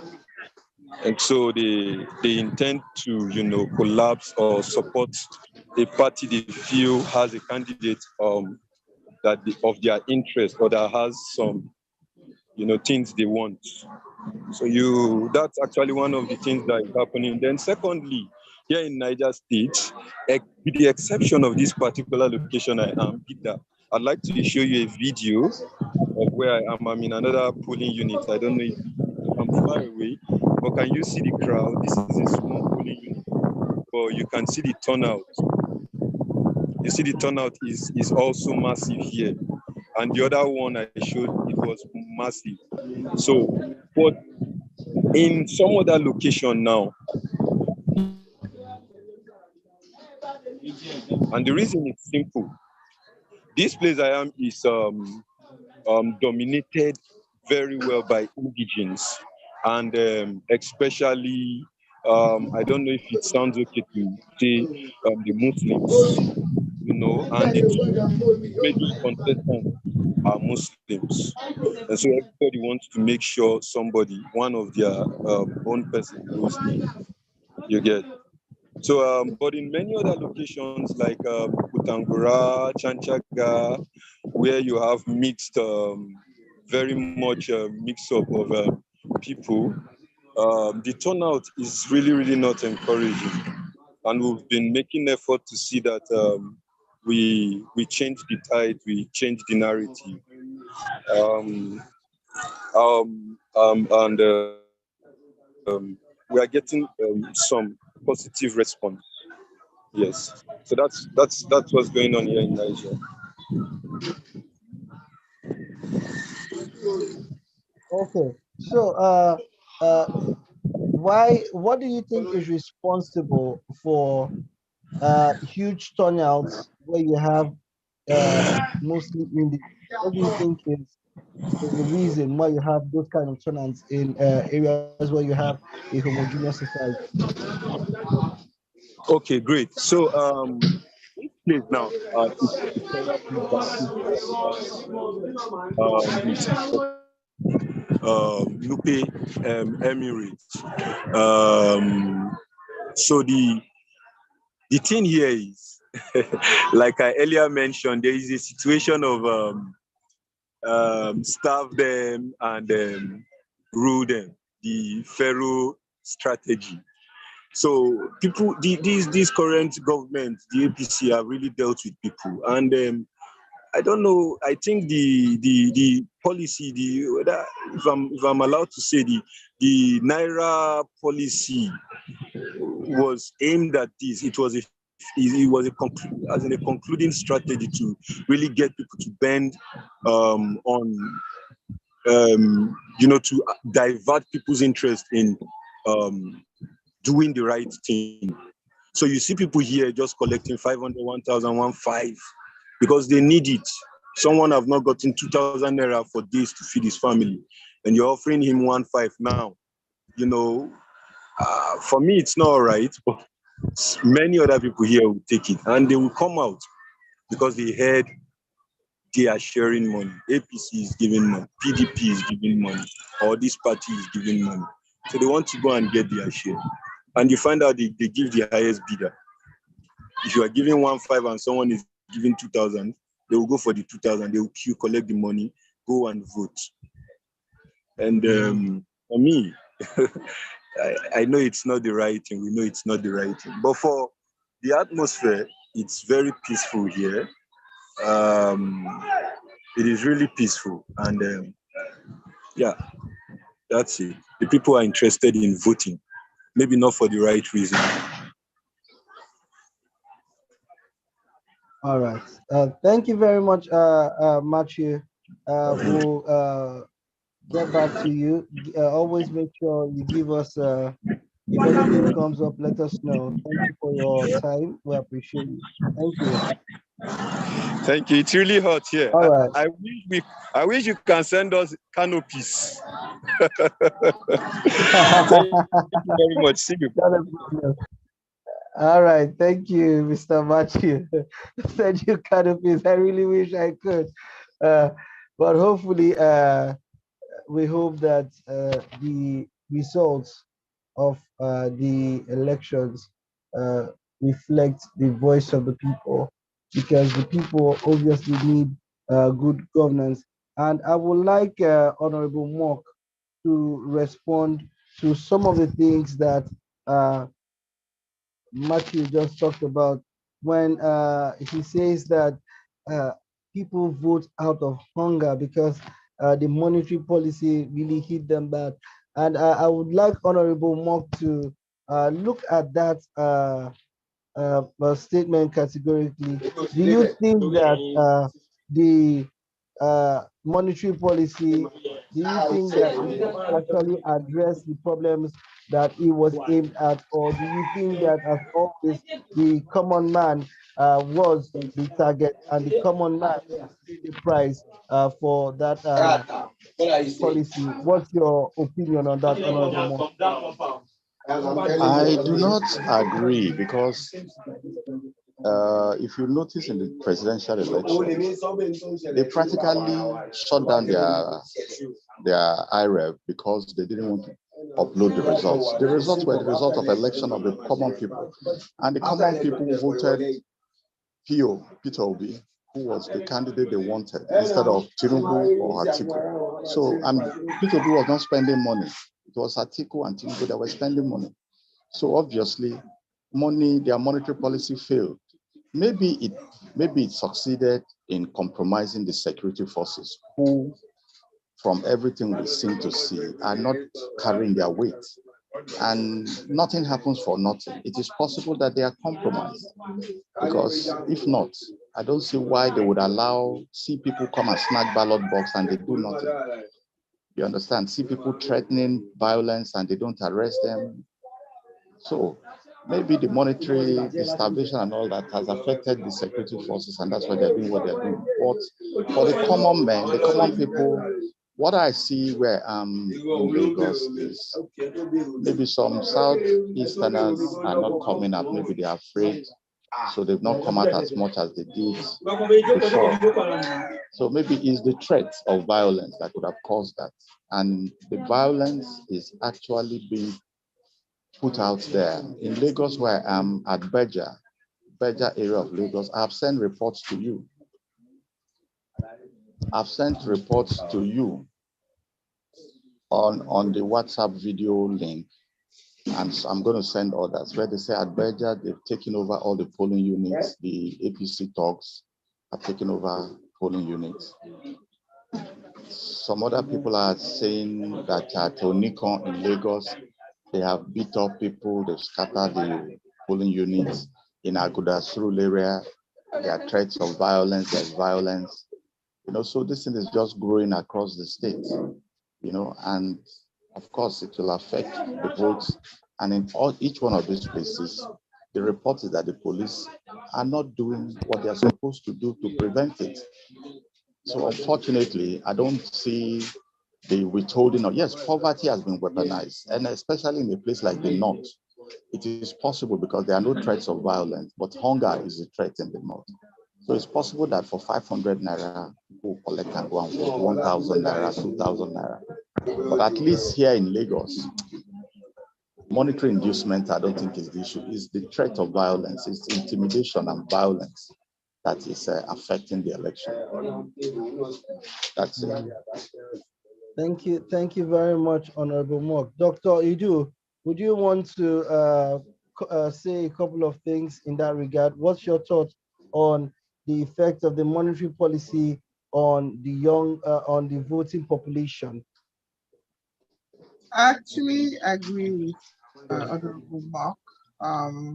Just a little bit of a nuance.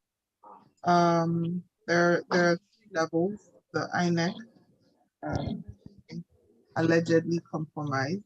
And I'm saying that tongue in cheek because we could see that they were compromised. The security forces, just like you said, and for the common populace, I think there's a split. You had the ideologues who understood that they didn't, no amount of money was going to stop them from getting their future. And they were not going to sell their birthright. And amongst that group, there were people who were so hungry, but they understood that they'd rather starve today to live well. And then you had the other people who just couldn't hold it. So I actually really believe that the monetary policy was very well thought out, very well calculated at a very, very high level. And the timing was not a coincidence at all. And it achieved what it was supposed to. And Okay. this is my very spot. I believe it. Okay. Dr. Idu, I have a question, and I will want you to look at it critically. And after you're done, Honorable Mock, please have a go at the question. Looking at the threats that we have had, especially in Lagos State, do you think that there is still this field, this dichotomy? Do you think there's still this tribal hate between the Igbos and the Yorubas? And do you think that it's still that offshoot of the Civil War? Do you still think that we have not completely healed as a nation? Do you still see it raising its ugly head in this time and season? I want you to look at it vis-a-vis the threats in Lagos State and some of the statements that people in highly placed people in the APC government have made. When you're done, I'd like Honorable Monk to please have a go at that question, please. Oh my goodness. You just popped my button. That is so contrived. There is no Yoruba Igbo hate. There is a natural tribal proclivity in Nigeria where people are tribe not tribe centric, but there's no tribal Igbo Yoruba hate in the youth. Can I say why? They're not even teaching history in the school. Our kids don't know what happened during the war. It's us old people who know about that. So realistically, if there was tribal hate, the young people wouldn't have come out for PO.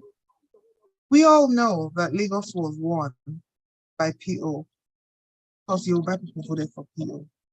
How many Igbo people were in Lagos to vote and win? No. First of all, we don't have that population to have up to almost 1 million votes. And the people who were there, a lot of them got their votes, they couldn't register. Those who registered couldn't pick up their cards. Some cards were dumped. This is not a tribal thing. This is a greed and power grabbing thing. This is an incumbency, political class, oligarchy have a stranglehold on Lagos, don't want to give it up because they don't want foul to blow open whatever they have under there.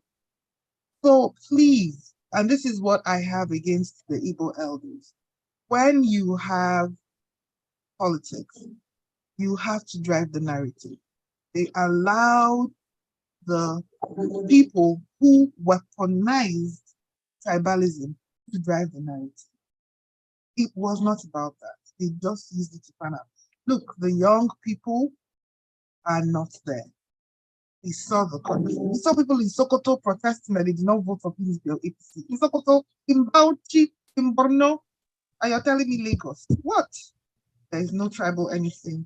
It is just as much as they're weaponizing poverty. I'm not saying there's no tribalism in Nigeria. Don't get me wrong. We're not tribe blind. No, there is.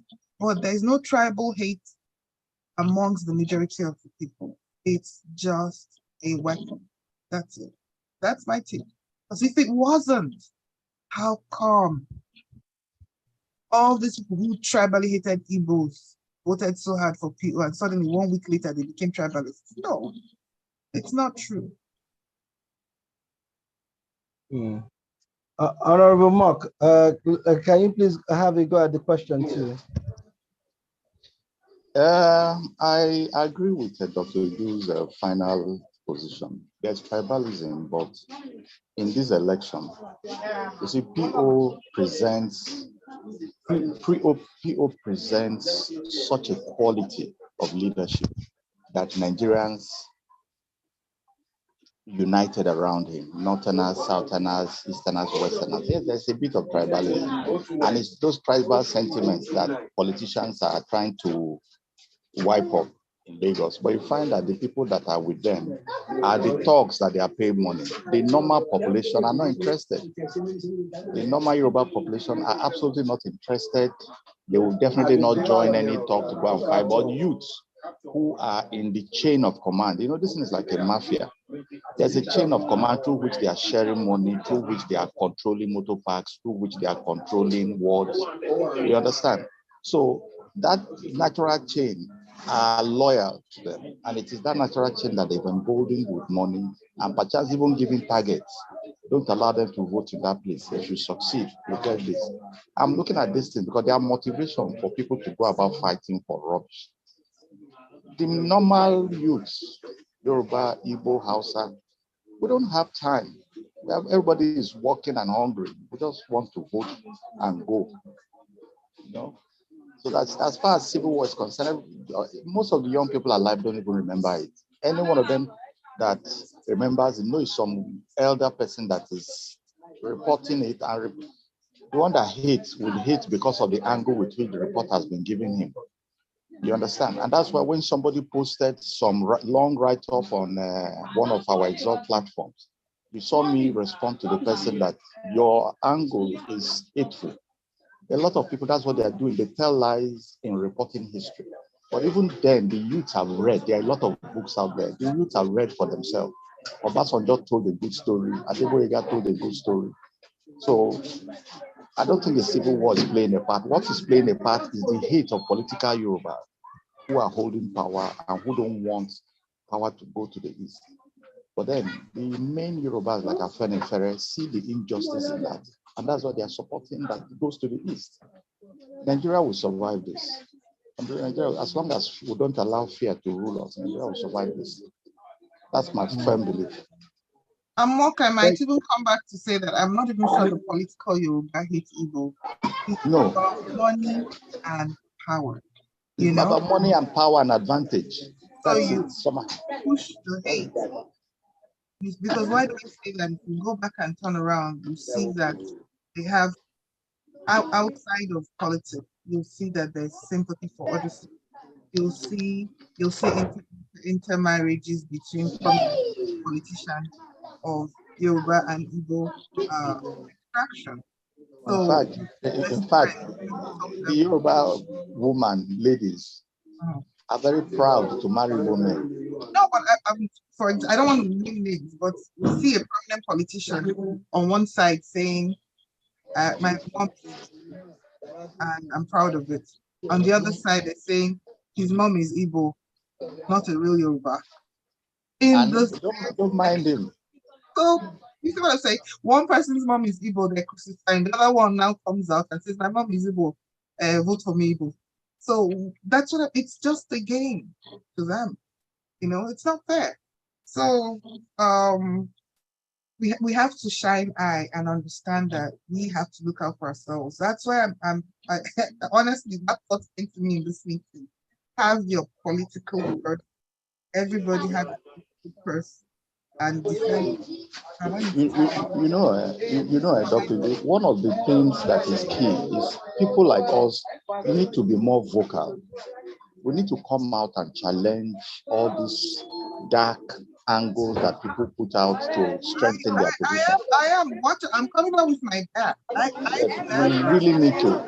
We need to silence them.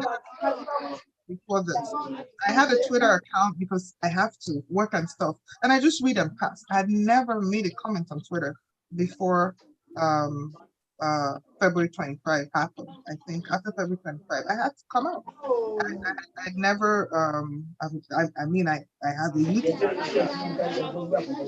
We have to keep madness. So same people, we can't keep saying politics is for mad people and get surprised when we get a mad country. Well, So well, all the same people, all the normal people, we better get out there, go to the council meetings. So this is not really just for us to report what's going on. It's like, what's the way forward? After this, everybody has to now hold people accountable. We wanted LP because we brought them in, we could hold them better accountable. But as whoever is there is a servant of the people and an employee. And it's difficult for you to feel that way if you over the head and going to there by force. But we're going to need to go to your ward meeting, go to your council. You don't do something. Rise up to be nominated in force. And within 3 years, there will be such a flood of good people in government that you can't overwhelm. Why do I say this? Do you realize that there was almost a coup in the US? And if a few good men had not stood and said, we are not going to create votes, fake votes. We're not going to give you fake votes to make up a number, or we're not going to say that you won when you lost. We would have had a rigged election in America. So it's a cautionary tale, and unless we take it up and do it, you see these people that are crying and shouting. If 3,000 people were there, do you think those folks could have done what they did? So until 3,000 people decide it's important enough to come out, even if it's LGA. 100 people were there, they will not do it. So I'm sorry that you guys had that thing, and there's nothing we can do. We can't keep doing the same thing and expect a different result. Different results, exactly. No, we don't have fun. But if they came there and there were 2,000 people waltzing, we won't even be able to enter. Doc, let me come in here. When you look at the situation of the country, how disenfranchised the people have been, what is the motivation for? What do you think the motivation is for people to come out and vote? People have done, look, people have had expectations, high expectations of, okay, we're just receiving news that a polling unit official has just been shut down. This is sad. This is really sad. This is sad. This is sad. This is very, very sad. And you see that there's been a spate of violence. So this goes to show that this same thing that we're saying. Imagine that people are being shot for coming out to vote. What does the government do for you? For instance, you are your own NEPA, you are your own security, you are your own everything. What is the incentive to come out and vote? And Dr. Idu, I am directing this question to you so that you can give enough light. Do you think that Nigerians have enough motivation to come out and vote? They have been doing these things over and over and over. Each year another promise. Every year there's a new agenda, there's a new name. Do you think that people have the motivation to vote? I have one answer for you.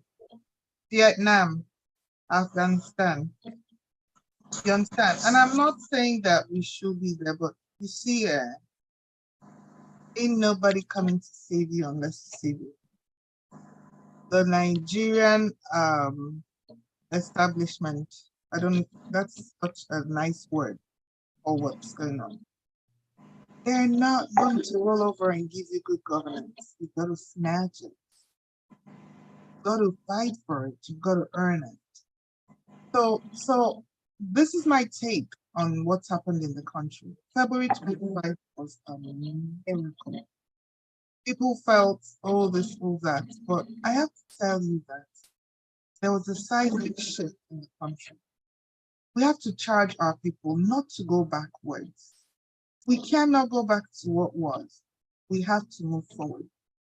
February 25th was one battle in the long war freedom for Nigeria.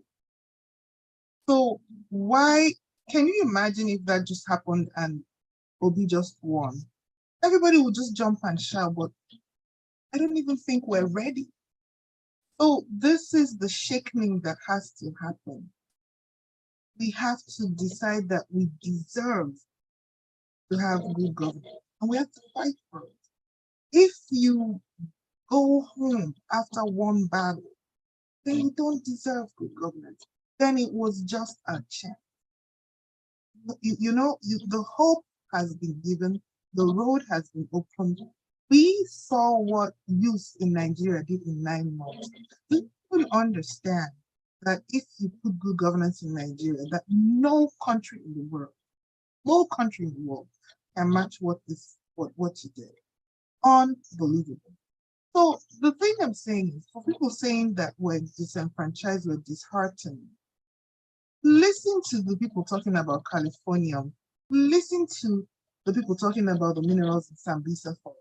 Listen to what is going on with oil theft. In their right mind will give that up. No. You're going to fight with your last drop of blood to maintain that status because it benefits you. So for us to say that we're disenfranchised because we all came out and voted and they didn't let our votes count, we're not serious now.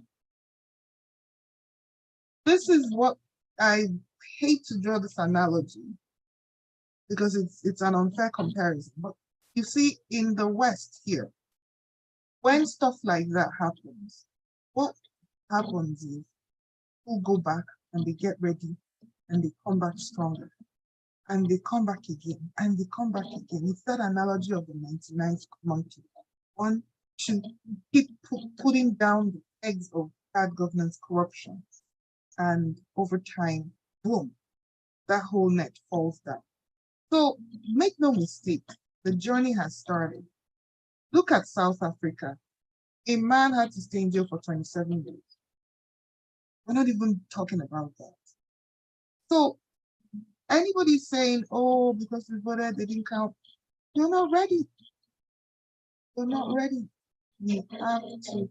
That's why I'm talking about have your political fights. Political fit out. Begin to plan. Run for your estate. Run for your estate.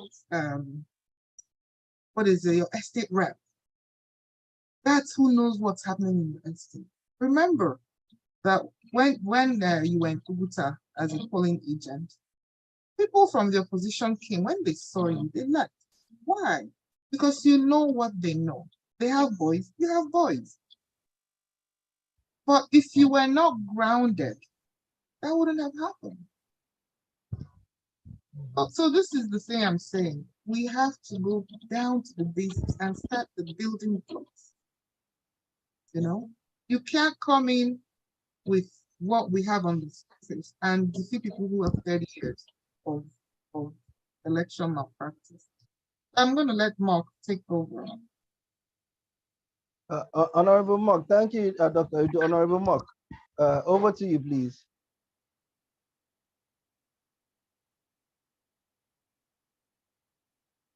Honorable Mark, are you there?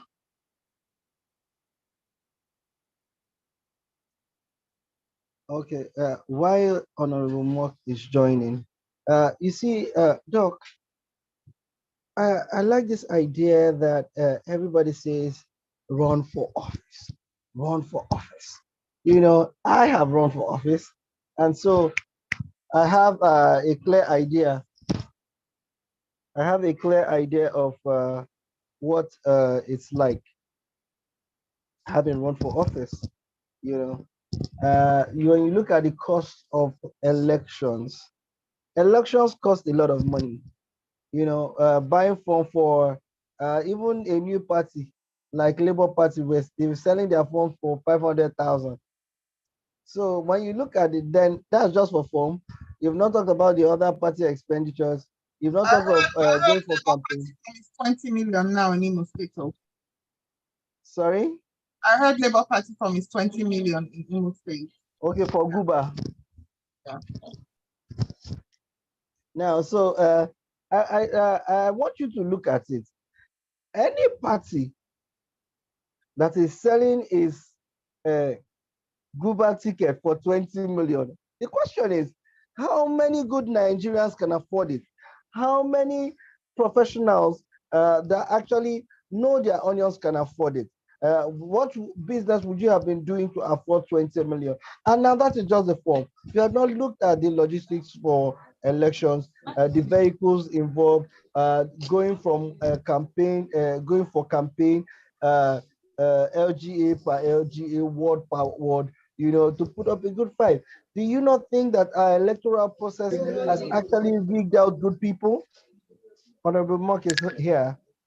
Yeah, I agree. I agree with you completely. That's what has happened. And any democratic reform that would be useful must take away or put a ceiling on the maximum amount to buy party ticket for. You can contribute as much as you like to a party, but becoming a candidate starts with registering, applying to be a candidate, and that is buying the form. And the maximum for me should not be more than 50,000.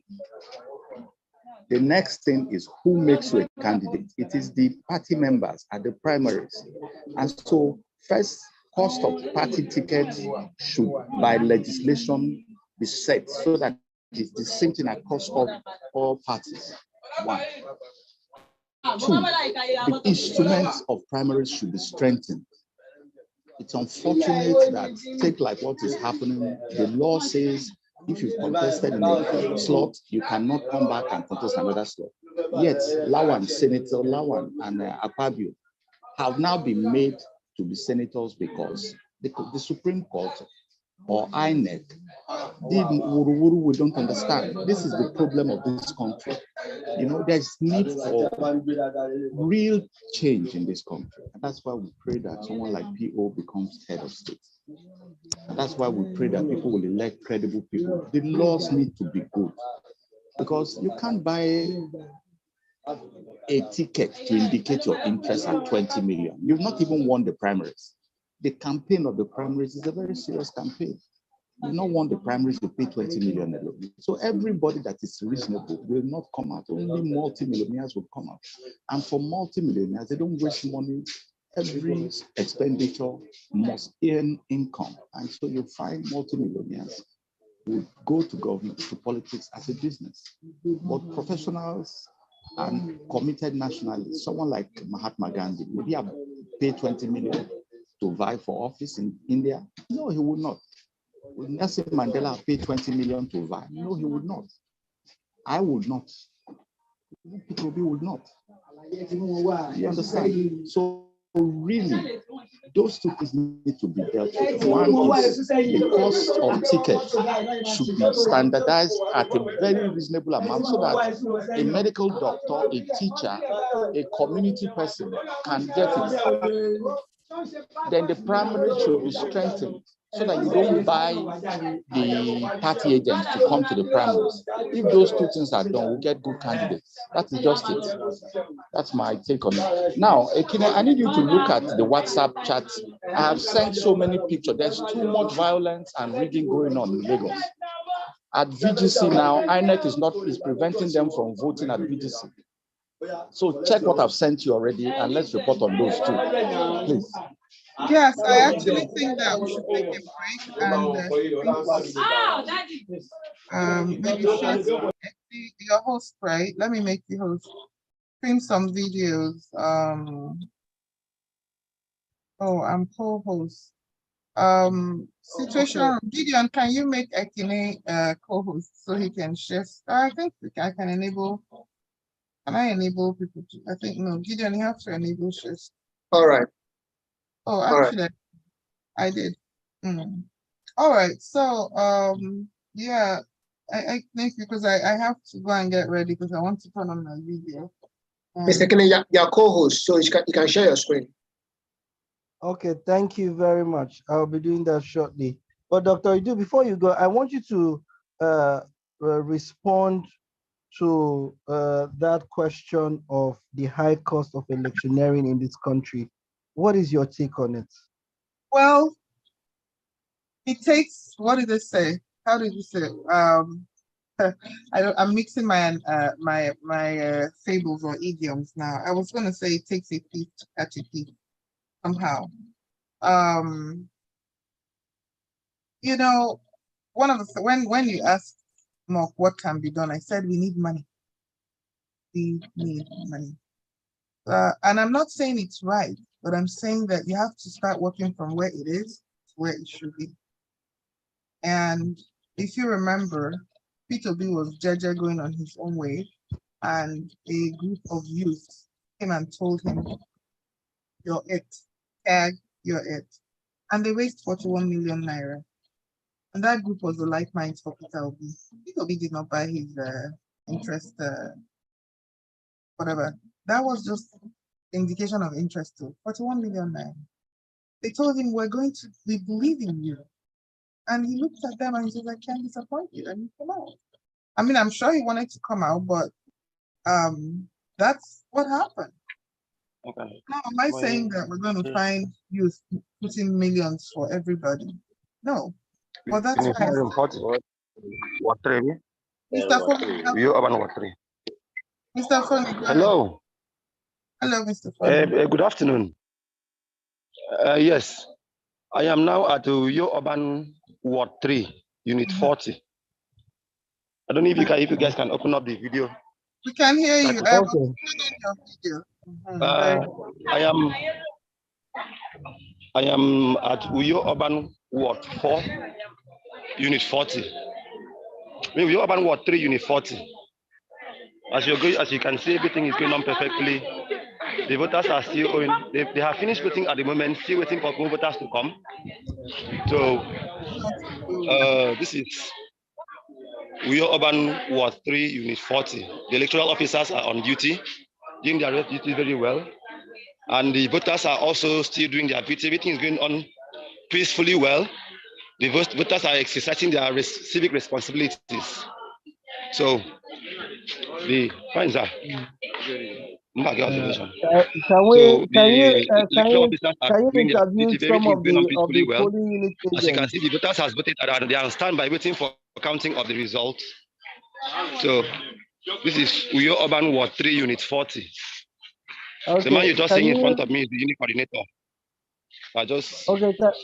Can you interview some polling unit agents of APC, PDP, Labour Party, and any other polling unit agent there? Okay, please. I'm with PDP polling unit agents here of that particular unit. With my name is Mr. Nefio. So please, you can speak with him. Hello, Mr. Nefio. Good day, sir. Yes. Good afternoon. Hey, monkey. Yeah, what's the voting experience there at your polling unit? Everything is moving adequately. There is no issue and there is no problem. We are still voting and voting and voting. Has there been any incidents of violence? Not at all. There is no violence at all. What of vote buying? No, it has not happened yet. Okay. Thank you very much. Thank you very much. All right, sir.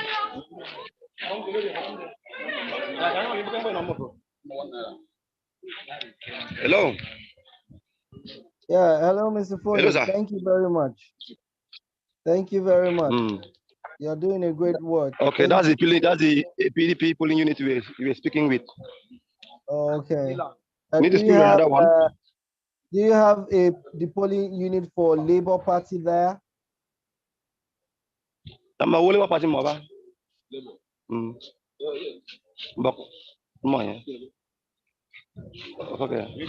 Okay, let me reach out to him. I think I've seen him. Okay.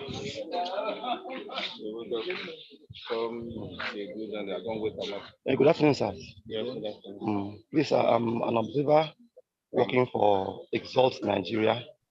So he just speak our situation. Him just speak with the PDP agents from this unit. See, he wants to speak with Labour Party agents of the unit. Hello. Hello, good day, sir. Hello. Yes. Hello, good day, sir. My name is Ekine Strongo from Exalt Nigeria Situation Room. Am I speaking with the Labour Party agent? Yes, sir. Yes, sir. Okay, how is the election process going?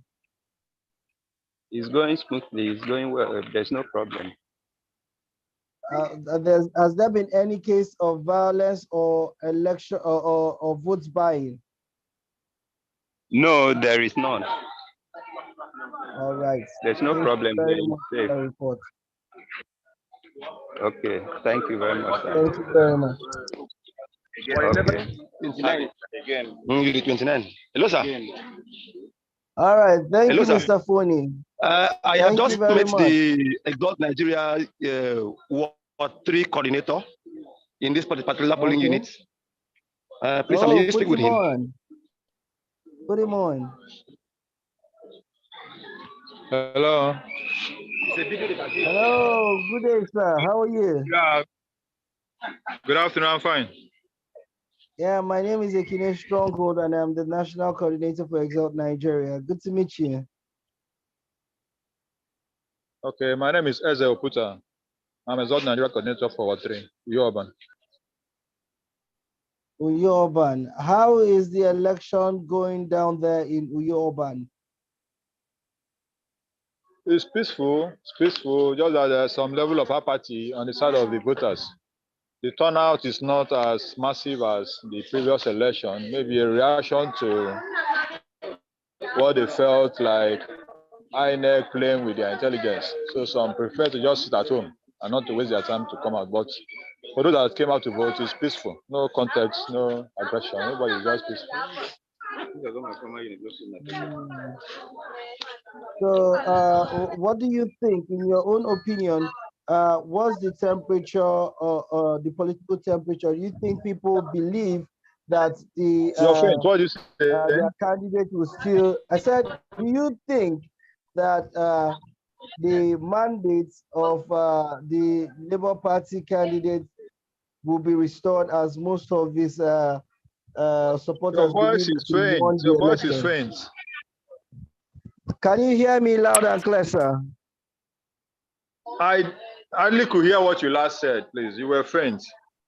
Okay, I said that the voter apathy that you said was caused by the last election, because most people felt that His Excellency P2B won the election, but his mandate was stolen. Do you think that the people still believe that that mandate can be reclaimed, or do you think that they have given up? What's the word on the street, sir? No, they believe. They believe strongly. They believe strongly that because there are antecedents with PO, you know, he knows how to get his mandate from the judicial system. So they believe strongly that with the evidence which are real and which he has access to, the mandate can be claimed back. But just that people here, this time around, they feel, let's get the other one first before we start talking of another one. Then secondly, the drive to get a change from the top, you know, is different from the drive to get a change here at the segments, that's from the states. You know, they believe that the top, once we get the top, it can change whoever comes out from the state. So they are not as pushful in that election as they are now. You know, but anyhow, those are people still believe. Both those that came out and those that didn't come out, they believe that PO must emerge. They believe. Oh, fantastic. Thank you very much. Who are the candidates running for House of Assembly? Do you know them? The candidates running for House of Assembly in your constituency? There are so many of them. I don't know much of the details about them, but like here in Uyo Urban, we have Obong Samuel for LP. You need to, there's Edidion. Those are the two people I'm close to because I've related with them one-on-one. And there are people I know have the same mind our principal has. The rest, I'm not, they are distant from me, so I don't even recall their names. But when I see them facially, I know them because I've been in meetings where they were presented to us before. Okay, that is another issue that I'm hoping that we can discuss. The voter education at the grassroots. Do you think that it is enough? Because most people, I see they don't know the candidates running for House of Assembly. And the House of Assembly is the closest legislative arm of the government after councillorship. Do you think that they are able to teach people so that people actually know who they're voting for, or do you think people are just voting across party lines or according to who they have sympathy or bias for? And do you think it is a good thing in this electoral process?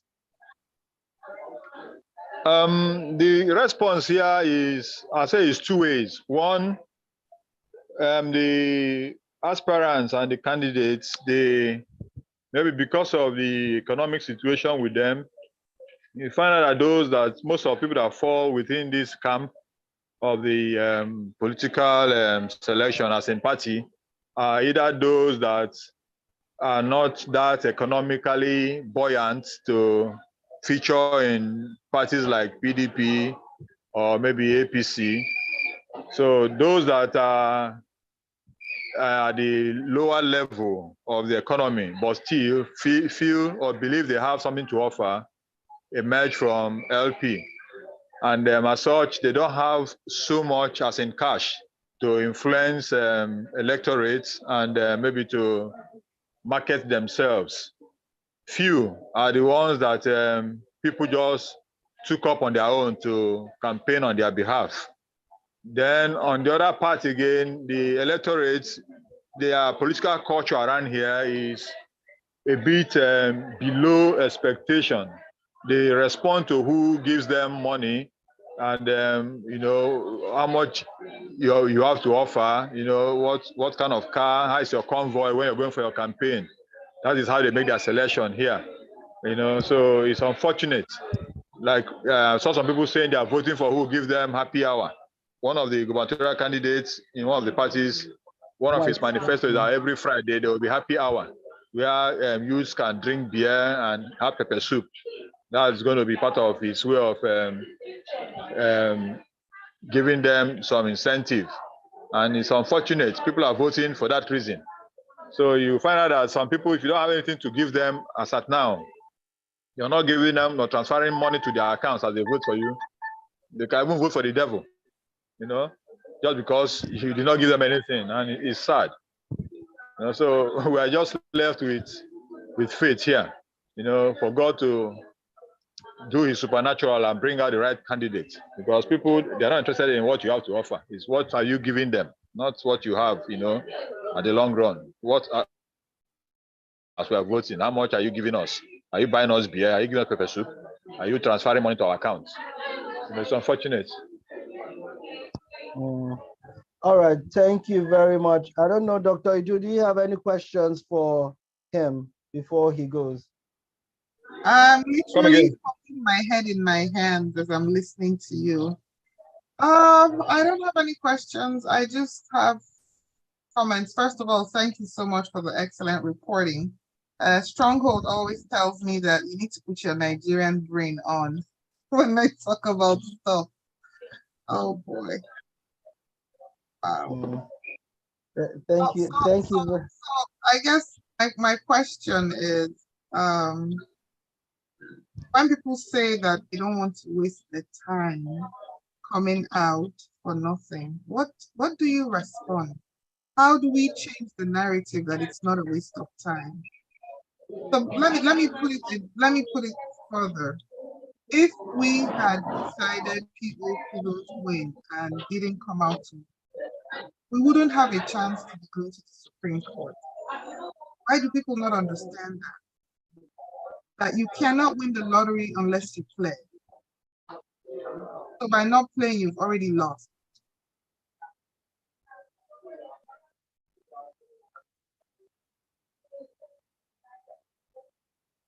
Are you guys hearing me? Maybe my voice is really low.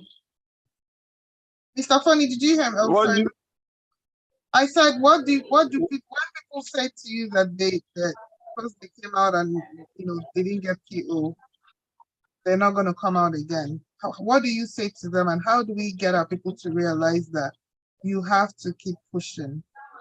Every little step counts in the larger picture. Am I to respond to this? Hello. Hello. Yeah. You can please say something. I think she made a comment, but then if you have anything to respond, please go ahead. Was directed at you. Or directed in my response. In my response, when people show apathy to the system and their lack of interest to vote, I encourage them. We are heading somewhere. The hurdles, the potholes we are experiencing should not discourage you from taking the journey. We must get there someday. When we initially started this obedience thing, people were saying, don't mind them, it's just 4 kids in one room tweeting. We ignored them. We're doing our 2 million man march. Say, don't mind them, it's Photoshop. People that are not up to 1,000 say they are 1 million. Say, no problem. Now we are translating that million march into votes. They are still trying to rubbish the process. There are evidences where you see 500 people voting, they will cancel it to be 0-0, cancel the 5. So it's no vote. But then they'll forget to change the 1 in words. You understand? So we keep pushing. We will get there. America that we use as a yardstick for perfect state today, I'm sure 50 years, 60 years back, it was like a wild, wild west. It was more or less a jungle. But somebody must got to pay the price, like Bob Marley sang in his song. Somebody must have to pay, for the process. And that's what we are doing. We're not discouraged. God bless you. Please keep pushing it, That's why I don't understand why people don't understand that the reason PO has a chance to go to court is because we came out. And if we came out again, now the whole world is even watching. Yes. All right. Thank you very much, sir. You have done excellently well in your reporting. God bless you. We'll still be back to you again. And then please reach out to us if you have any videos to show. If you have any your results, please send it to the dedicated number. Thank you. Okay. Thank you. All right. Bye. Bye-bye. All right. So, hello, Doc. We're still talking about the high cost of elections. Okay, sir. Good afternoon, okay. Sir. Okay, all right. Thank you, Mr. Phony. Thank you very much. Yeah. Okay. Thank You're you welcome, very much. All right. So, Dr. Idu, well, Honorable Mark had just responded to the issue of high cost of elections, high cost of the electioneering process, and you were no, I actually, but I covered here, but I voted in 1-1. Yeah. You're not finished talking when Mr. Phony did call.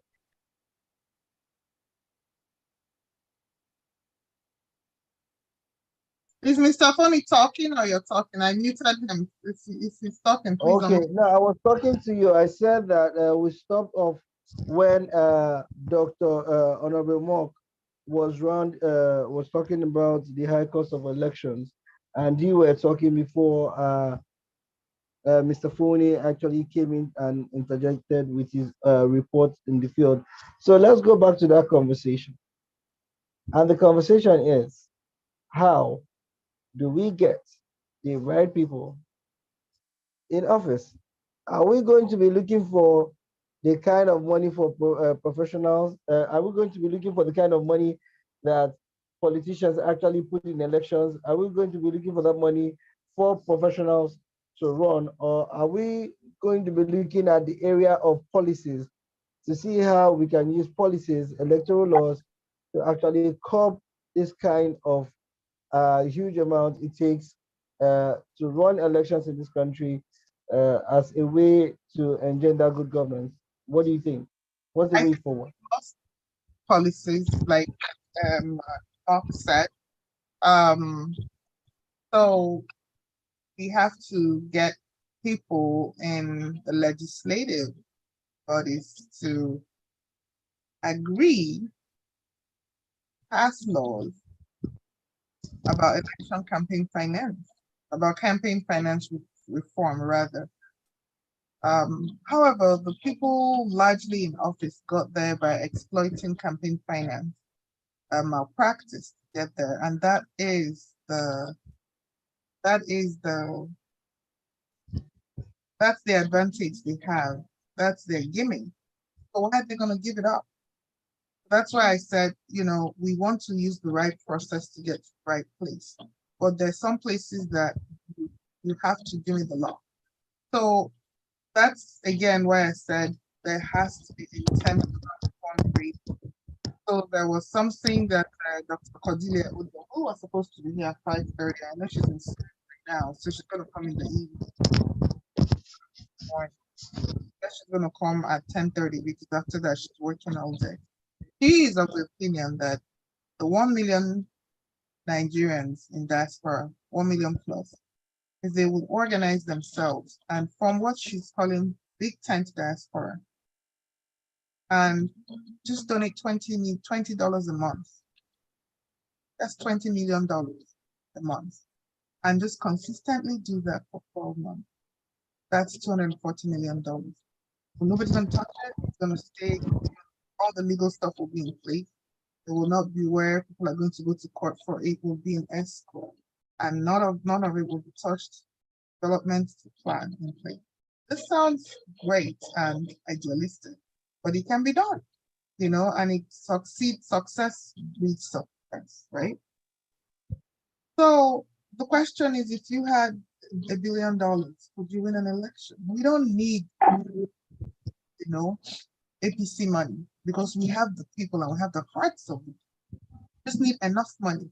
Like, we know that we had 300 million naira that went out properly. We might have won this election because people were ready to crawl, go do the work. They just needed a little. So I think that if we get ourselves organized,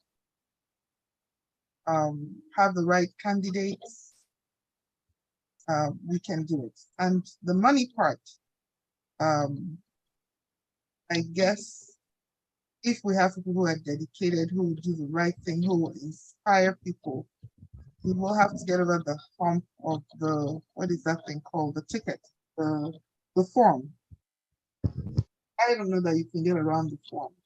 You gotta raise money for that. But that's why if we have packs that are intentional and raising money, they can do it. But we have to be intentional about it. We can't all go to sleep and say, oh, and then 6 months before the election, we'll jump out again. Journey starts tomorrow.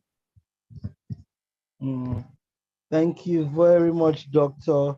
Idu. And I really like your closing statement, which is the journey starts tomorrow. It reminds me of a poetic line by, I think, Joe Cole, the music rapper, that says that at the end of a finish line is a starting line. At the end of every race is a, is another race just beginning, which is what you have just said, that the journey starts tomorrow.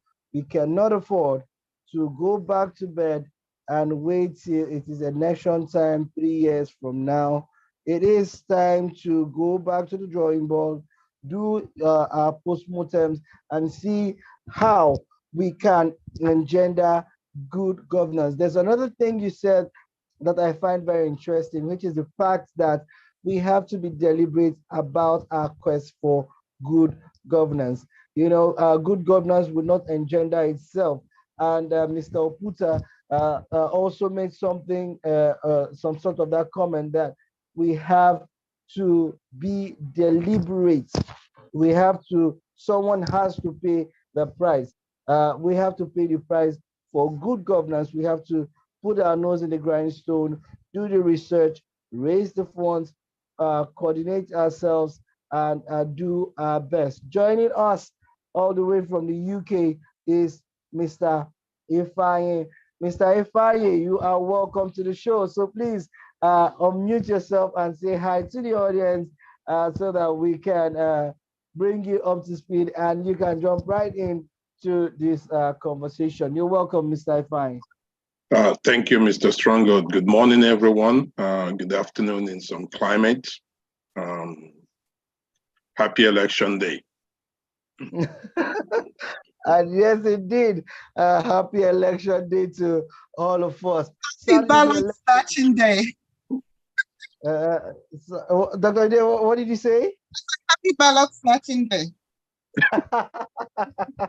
Yes, it has not been all happy or across board, especially in Lagos. We have recorded a lot of electoral misgivings, electoral violence, and shooting, snatching of ballot boxes. It is a sad one, especially in the presence of security agencies not being able to do anything, literally being handicapped. What do you think is the way forward, Mr. Ifeanyi? How do we solve this constant reoccurring theme in our elections? I would like to hear your thoughts, especially in terms of policies, in terms of laws, in terms of enforcement of this enforcement of laws to see how we can actually stop this malady in our electoral system. Before we even profile a way forward, we have to admit where we are and where we come from. Where we came from and where we are the same point. We've not shifted, we've not moved a needle. The only thing is we renamed where we're coming from. We just changed the name to Beavers. Now, none of us, for myself, I'm not disappointed because from the get-go of last election, February 25th, and we saw the manhandling and mutilation of a process that was set in place by the electoral umpire. If the person who makes the law will flagrantly abuse that law, then that law was not actually meant to be. So as far as I am concerned, we do not have an electoral act. We do not have any constitution guiding elections in Nigeria because time in, time out, the provision in the constitution, they are totally bastardized. We need a reconstruction. We need a rebuilding. We need to excavate the previous rules and then build on a foundation that is credible, that has integrity, that would stand the test of time, that will stand the test of interrogation. That means, having said that, every citizen, every one of us have to participate in this process to rebuild, not even to rebuild, to totally remove and start afresh.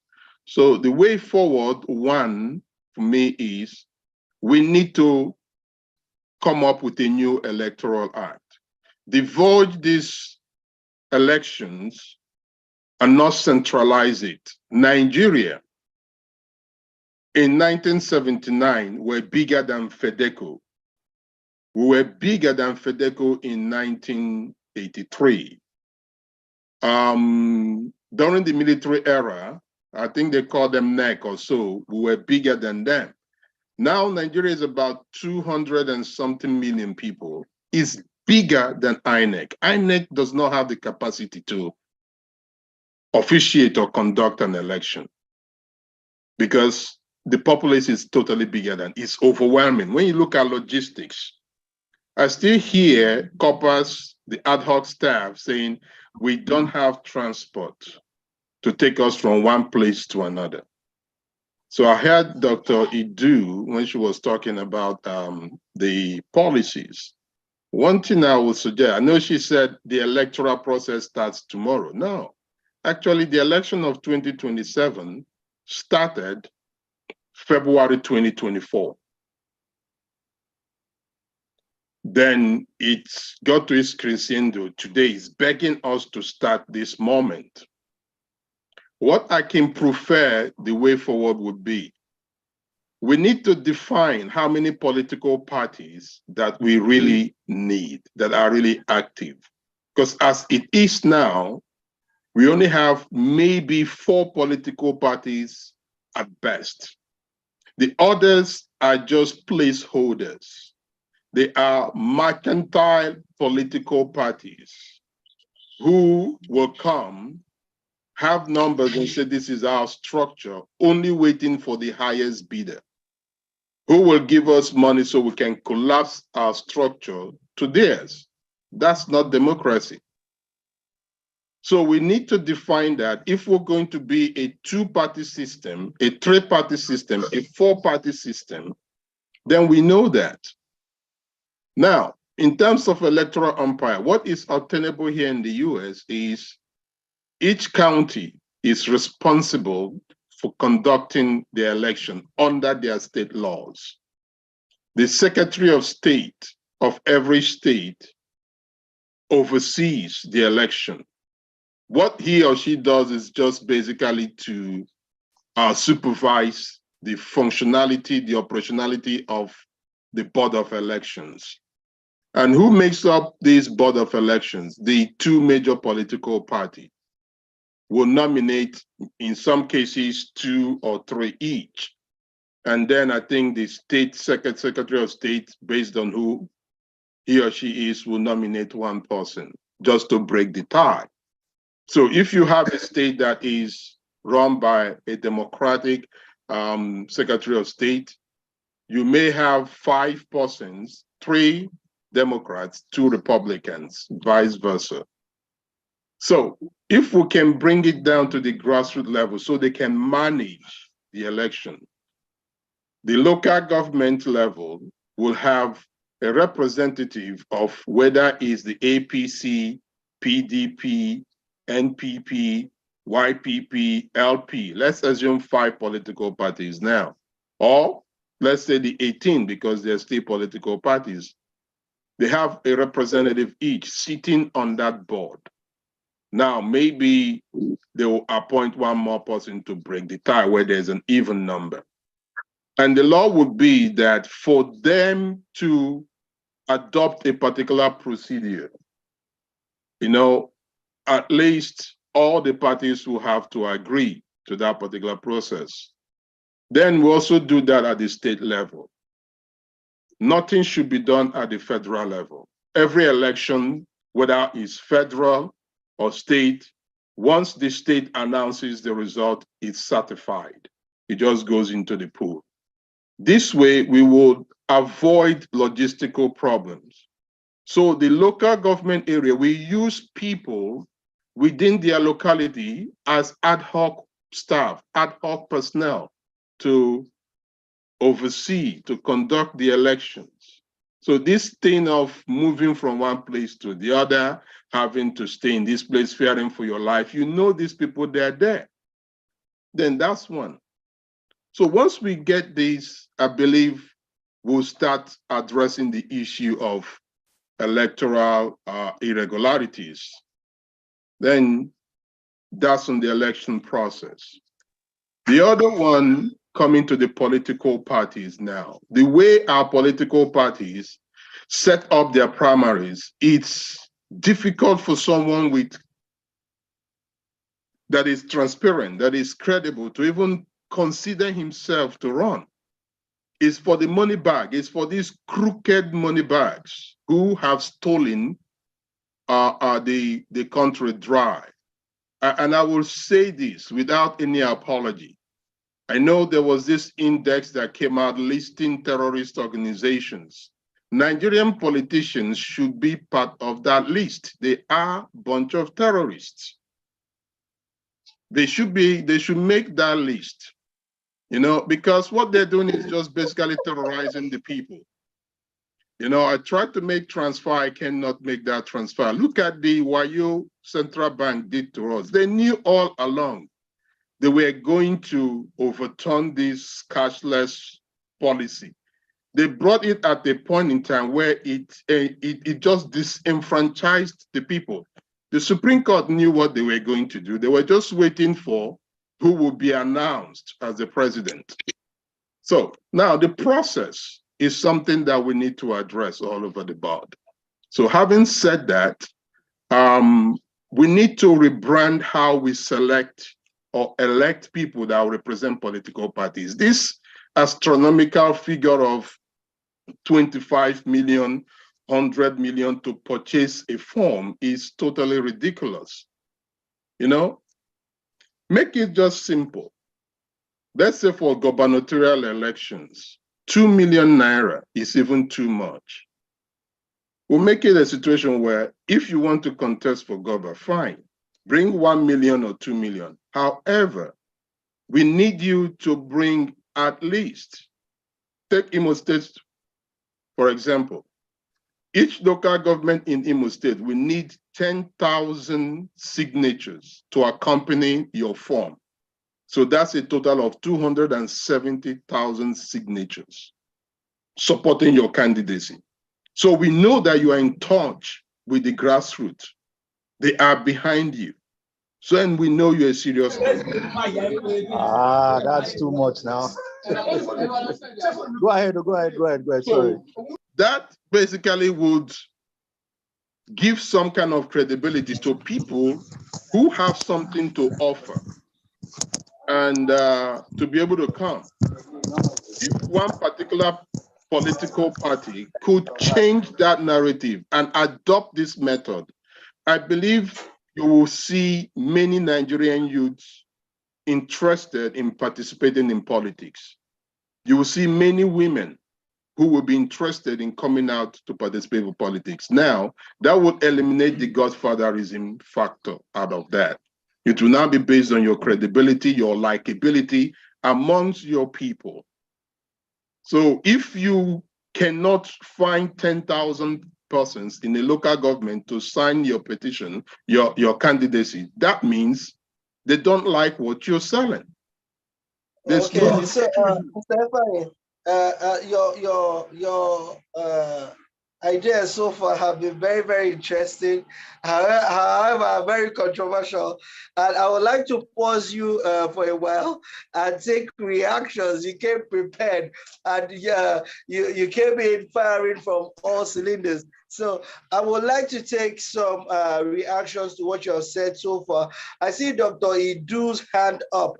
Dr. Idu, do you have some things to say? Do you have some reactions? Let's hear you, please. I love it. I love it. I love it. I love it. I love it. I love it. Oh, what planet are we on? It's funny. I love it. We have to make it Emperor Nero because man, this is revolutionary. How are we gonna get it done? But you know what you said that finally got me. Couldn't wait anymore because everything. In fact, I can't keep track of all the steps. You know, I don't know if you remember this book, The 39 Steps, perfectly planned, executed. In that case, it was a crime. But it's just like I'm like, who's going to let this happen? The people who want to hold power that are asking Ogun and everybody to do everything. Are they going to let it happen? So, but I love what you said, a party. And you know, somehow with all the obedient movement and Labour Party angst or I don't know if I'll say not a mismatch, but square peg in a round hole issues. I just kept saying to myself, maybe I wish the idea to pull out had come at a time where it was still possible to form a party and start that party from scratch. And that's incendiary, but I wonder, because they say you don't pour new wine into old, new wine into old skin. Ekene is rocking, so I'm going to cede the mic to you. You're rocking, I'm going to cede the mic to you. But I think that what I heard about the democratically elected candidate, if they won't rig the signatures, seems to be only able to happen in a new party. And I remember people saying Labour Party membership should be free. We're not going to purchase cards. And Okay. I'm gonna cede. All right. Dr. Idu, you know that you promised to turn on your video, so I'm not going to give you the floor again until you turn on your video. But then I want to quickly welcome Mr. Edwin Adasi. Mr. Edwin Adasi is calling from Akwa Ibom. Edwin, you have the floor. How are you, sir? You're welcome to the show. Yeah, good afternoon. Good afternoon, everyone. Can you hear me? Yes. Loud and clear, sir. Okay, I'm calling from Akwa Ibom Eastern Obolo local government, Ward 5, precisely, where I'm currently. Can you turn on your video, sir? Okay, I just stepped.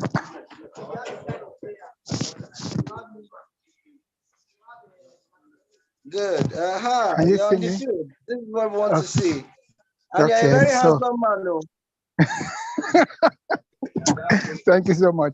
Okay, so I'm actually not at the polling station. I just stepped out so that I can be able to do the video properly. For now, the situation report about the election is peaceful, and a lot of pressing, although we are having a very low voters turnout because of people lost faith in INEC.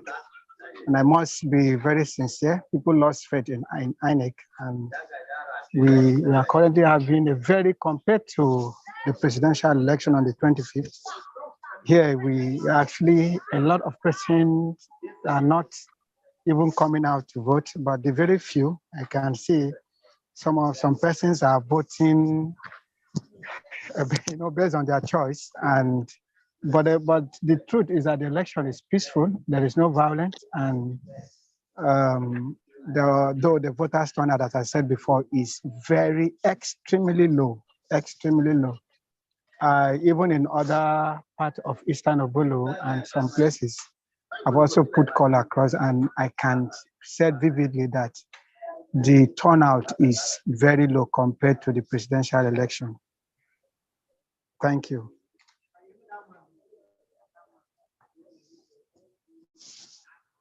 Can you hear me? I can't hear you.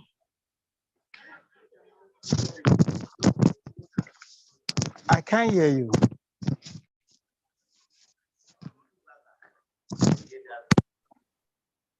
Oh. I can't hear you. Can you hear me now? Yeah, I can hear you now. Okay. I said that who is running for House of Assembly in Eastern Obolo where you're reporting from? Okay, House of Assembly, we have two major candidates. House of Assembly, Eastern Obolo, equal about state constituencies. So this is a turn for Eastern Obolo, and Selina Isotuk is running for PDP, while Honorable Efet Ufikaro is running for SDP. And then can you please point your camera to your face so that we see you well? Okay. So Selina Isotuk is running for PDP. Selina Isotuk is running for PDP. And Honorable Ufikaro is running for YPP. while one Mr. I know the candidate of the APC, but not really familiar with the name. But these two are the top front runner in Ikorabasi Istanbul Federal State Constituency. The candidate of YPP and who? And the candidate of PDP is Selina Isotu. Selina, a lady from Ward 3. Whereas Ufikaro is from... Incumbent? Sorry? Who is the incumbent House of Assembly?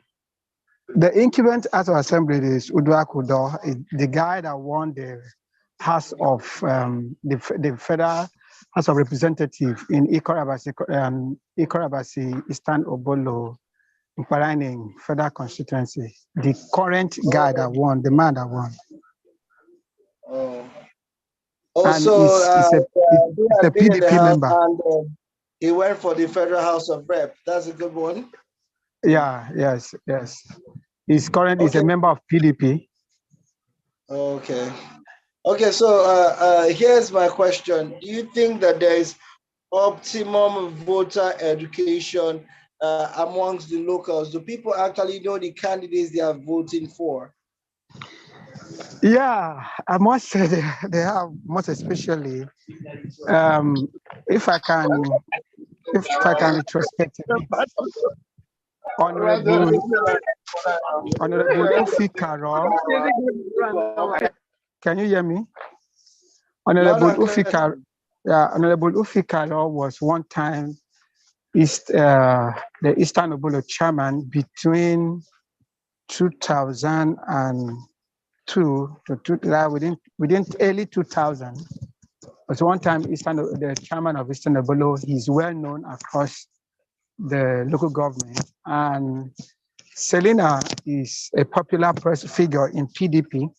He was one time an assistant secretary in Akwa Ibom State, and so the both top contendants are well known, and they are largely loved across the local government. And in terms of knowing candidate, I think in Eastern Obolo that is it's not going to be a very top challenge. It's not a challenge because the people are, I will call them grassroots politicians, most especially Ufikaro, early 2000 and I think 2007 election, Ufikaro contested the same office, House of Assembly, with Honorable Charles Mbom. And I think Charles won the election. The case was in court, but he couldn't prevail in the court. So he's someone that is well known in the local government, and he has the structure. Though now he left PDP to YPP, and I still think YPP has a lot, because with what is happening in Eastern Obolo, there is a strong competition between YPP and PDP currently in Eastern Obolo now. Are you with me? Thank you very much, sir. You have done well. We really appreciate. Thank you very much. In case you have any other updates, please do not hesitate to get across to us. Have they started counting? They are still waiting till 2 o'clock. So, counting starts 2:30. So once it is 2, it is after 1 currently. So very soon, I think they will start counting. All right. Thank you very much, sir. We appreciate it. Thank you so much. Thank you. All right. Let's go back to Ifeanyi. Ifeanyi, are you there, sir? Yes, I am. Okay, so interesting feeds from Akwa Ibom. Akwa Ibom has been largely very peaceful, and we've been getting good reports from there. But then listening to you and your analysis, what you have literally said is even more ingrained than than restructuring. It's like really restructuring the entire political process. So my question would be, where do we start this movement from? What is the way forward? Because where we look at it, that where do we even start from? How many politicians do you know in this present dispensation will support this idea? And if it has to flow, it will have to start from the National Assembly. Do you think that we have enough people willing to do that? Yes, I believe we do have enough people if we decide to do it. Normally, there's this saying that if Muhammad will not go to the mountain will go to Muhammad. These men, we elected them. Civil or civic engagement does not start and end on the day of election. It actually continues. It is a continuum. That means the citizens have to be engaged. The citizens have to be involved in the governance. The mistakes we had made in the past is we've allowed governance just to be for a few. No. They are there to be our voice, not that we will not participate. So in this, I think the 10th assembly coming in, whoever gets there, the citizens through the NGOs, the CSOs and NGOs have to also account for the monies they receive to champion good governance and all these seminars that they do. They need to earn and work their salt. At this point in time, I don't even know if they are the worst, they are more corrupt than the politicians. So that's a story for another day. So we get involved, we march down to NAS. And so we need to participate in what you guys are doing. We have to be here, conduct hearings. We need to speak our minds, interview us right here in your chambers so that you can feel and know exactly what we're doing. And the next thing also is we all organize ourselves and understand before we get there, there should be some level of political awareness, education on how to participate in government, because most of us don't know that. The average Nigeria is basically, let me look for what I have to eat. I don't have time for this Abuja talk or for this Alausa talk and all those things. Hello, so if we can start making that demand upon them. Can you hear me, sir? Yes, I can. Okay, sir. Please, sir, I'm in unit 12. We are about Ward 3 now. Okay. In your local government area. Okay. Hold on, Mr. Foney. I will just hold on. I will get back to you. No, just let him continue. On, let him go since he's on the field. Let's hear from him. Oh, we can continue our analysis. Let's hear from you. Okay, please. I don't know if my video can be enabled. Yes, please. Turn on your video. Yes. I'm reporting from Unit 12, Ward 3, Uyo Urban. Yes, Uyo Urban Ward 3. Unit 12, Uyo Urban Ward 3 in Uyo local government area in Akwa Ibom State here. Like we all see, these are the agents of the two parties seated with the electoral officers. The voters have voted and they are waiting patiently for their result to come around. So they're waiting opposite the polling unit. The polling unit station is someone's house, so the voters are waiting patiently in the opposite direction, waiting for the result to be counted. So they have exhausted waiting and they are waiting for 2 p.m. to come so they could shut down. Great. Yes. Nice to see you. So they could shut down the beavers and start counting. So the voters are all here. Marcelo. So the voters are all here. Everything was peaceful, as been confirmed by the different agents of different parties. Everything is confirmed. So the voters are still around. Let me make you speak with one of the party agents. Yes. Elosa, can you hear me? Go on, we can hear you. Yes, Mr. Efani will be Hello. attending to you for a while. Continue, we can hear you. Okay.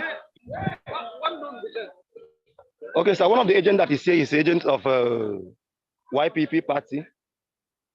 So please, can you have a word with him? Yes, sir. Hello. Hello. Go ahead, I'm hearing you. Hello. It's not speaking now. Hello. What do you say? Hello, good Yes, day. I'm Can hearing. you hear me? How are I'm you, hearing sir? you now. I'm fine. What's the situation report at your polling units? The situation report, there's no problem. We are all doing election peaceful and calm here. We finished voting. We have about a poor turnout of about 120. But everybody has been able to vote while we are waiting for the time to count the results. So the situation here is calm and quiet. What do you think is the reason for the poor voter turnout? Well, I don't know. Maybe people sometimes maybe feel intimidated or how they postponed the election the last time. So we cannot know. But we try to see how we can delay if one or two people will still come out, because we have about 750 voters here in this place, and we have less than not even up to a quarter. So we don't know why it's like this, but we still thank God. Everything moves smoothly. Good. What's been the voter education thing like? Do you think that there's optimal voter education? Well, that is what I don't know, because we are 4 or 5 agents in this place in different parties, 5 agents. So we check and know everything is went smoothly here. We don't have any challenge. We don't know anything like kind of a business or whatever thing that is happening here. We know that everything here was shown to us correctly, and we start about 9 something this morning. Okay. Thank you very much. God bless you. Thank you. No problem. Hello, sir. All right, Mr. Foley. Thank you very much for that. It's cracking. I can't hear you. Please, sir, what is it? Hello, sir. Marvelous job. God bless you. Thank you. I said thank you for your live update. You have done very well. God bless you. Okay, you're welcome. So, You're welcome. Mr. Efani, let's go back to you. Okay, so Okay, as I was saying, hold on, just a minute, please. Let me acknowledge. I saw Mr. Emeka here, but then he's off. He's one of our guests. But let's continue. okay. He will come back in. So basically, I think this is no longer time for voter education. We need to engage our people in civic responsibility. What is my responsibility as a citizen of Nigeria? One, I have to hold my elected officials accountable. I have to be able to form a community advocacy group where we advocate for members of our communities. So we take it at the state level. We meet with the councillors, the House of Assembly members, and say, listen, we need this change. If you cannot do it, point us to the person who can do it. Constant bombardment, not threats, but engaging him or her daily in their face. Same thing with those that we send to Abuja. This is what we really want. This is what we need for you guys to do. Stop making laws that benefit you because you are a sitting member of the House. We need you to make laws that will benefit the entire country. And we make such demands. If they are not caving to those demands, then we'll tell them, okay, allow INEC to open up the registration of political parties. If INEC cannot do that, then we keep pushing, because Rome was not built in a day. It's persistence. you know, civil protests, peaceful ones, sitting down at the NAS and saying, this is what we want to know. This is what we want. I know the amount that the EU, UK pumped into Nigerian elections, US and other countries. We would then tell them, please stop funding our elections, stop pumping this money in until there is a change, a transformation of the process. Because right now the process is faulty. And the more money you give to them, you empower these men and women to continue with their impunity. No. You know, we make that statement. It's something that the civil society organizations, we have to get into the communities to facilitate conversations. This is a national discourse that we should be having, starting from Monday. How do we restructure, reorganize our electoral process? The media houses, everybody gets involved. People bring in their ideas. My idea might not be the better one. Somebody else might have one that is better than mine. And we just put them all together to make a wonderful political jollof rice, you know? And we can engage these things. So first and foremost, I would say in civic engagement, public discussion of these, holding discussions. And if Labour Party truly wants to make a difference, wants to say that they are not the same with other parties, what's happening in Imo State should be stopped. They should refund everyone the 25 million naira that they are paying for GOBA tickets, and get down to the grassroots to ask people, what do you think we should do? Because we want to reform this whole thing. If they are really truly serious of being set apart, because they are still run by the old brigade. So we cannot, until we dismantle that structure, it's not going to happen. The only way we can do that now is for us to take matters into our hands by engaging constantly. So maybe groups like Exalt Nigeria, CIPD, other organizations coming together and placing this demand.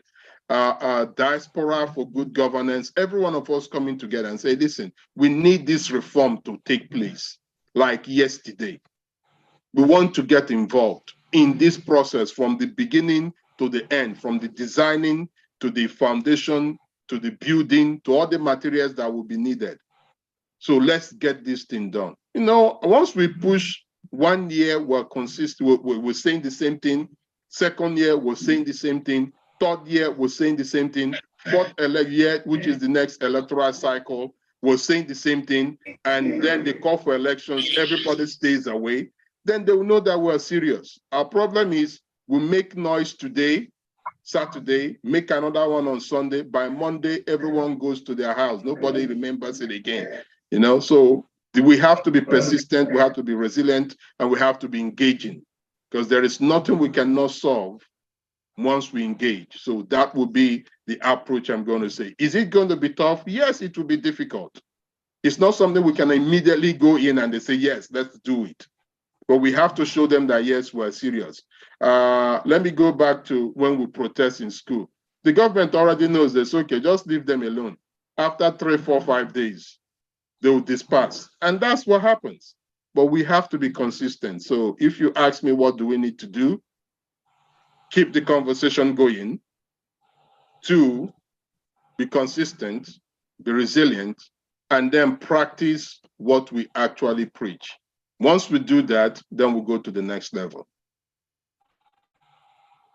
Thank you very much.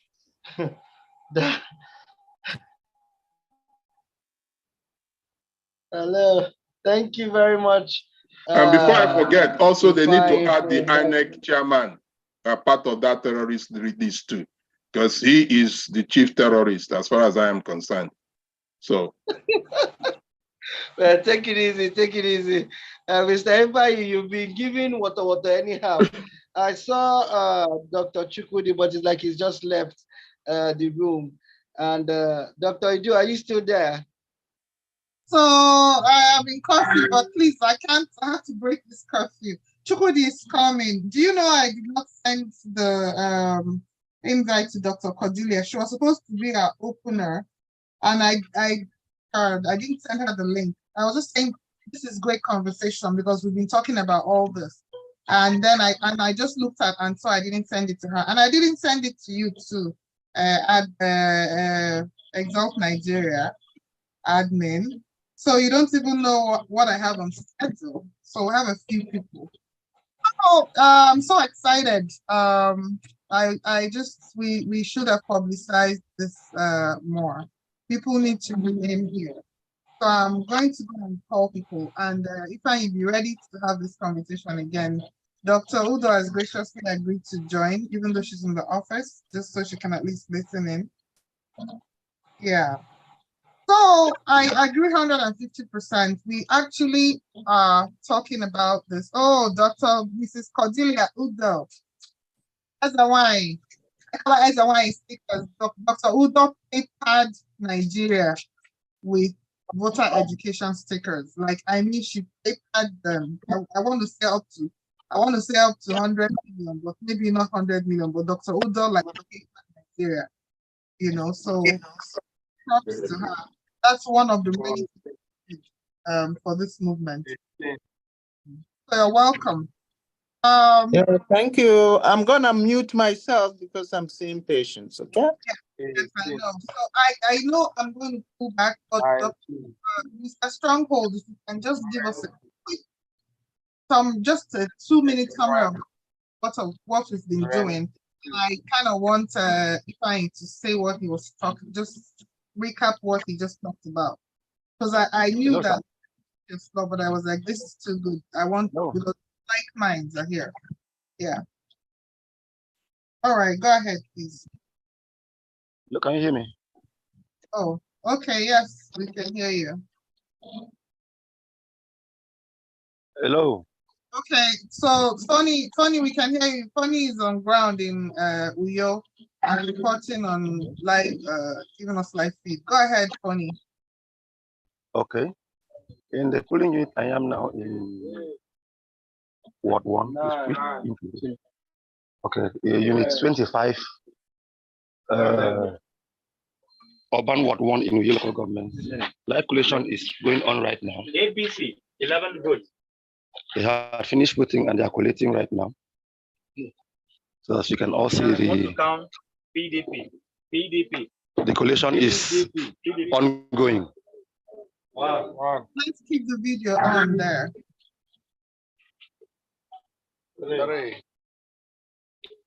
So, wow. You are on national duty. I am on national duty equally. That doesn't concern you, sir. Please. Were you not instructed? 7.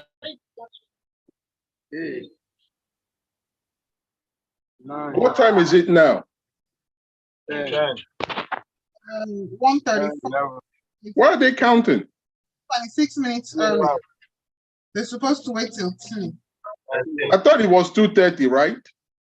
14. 15.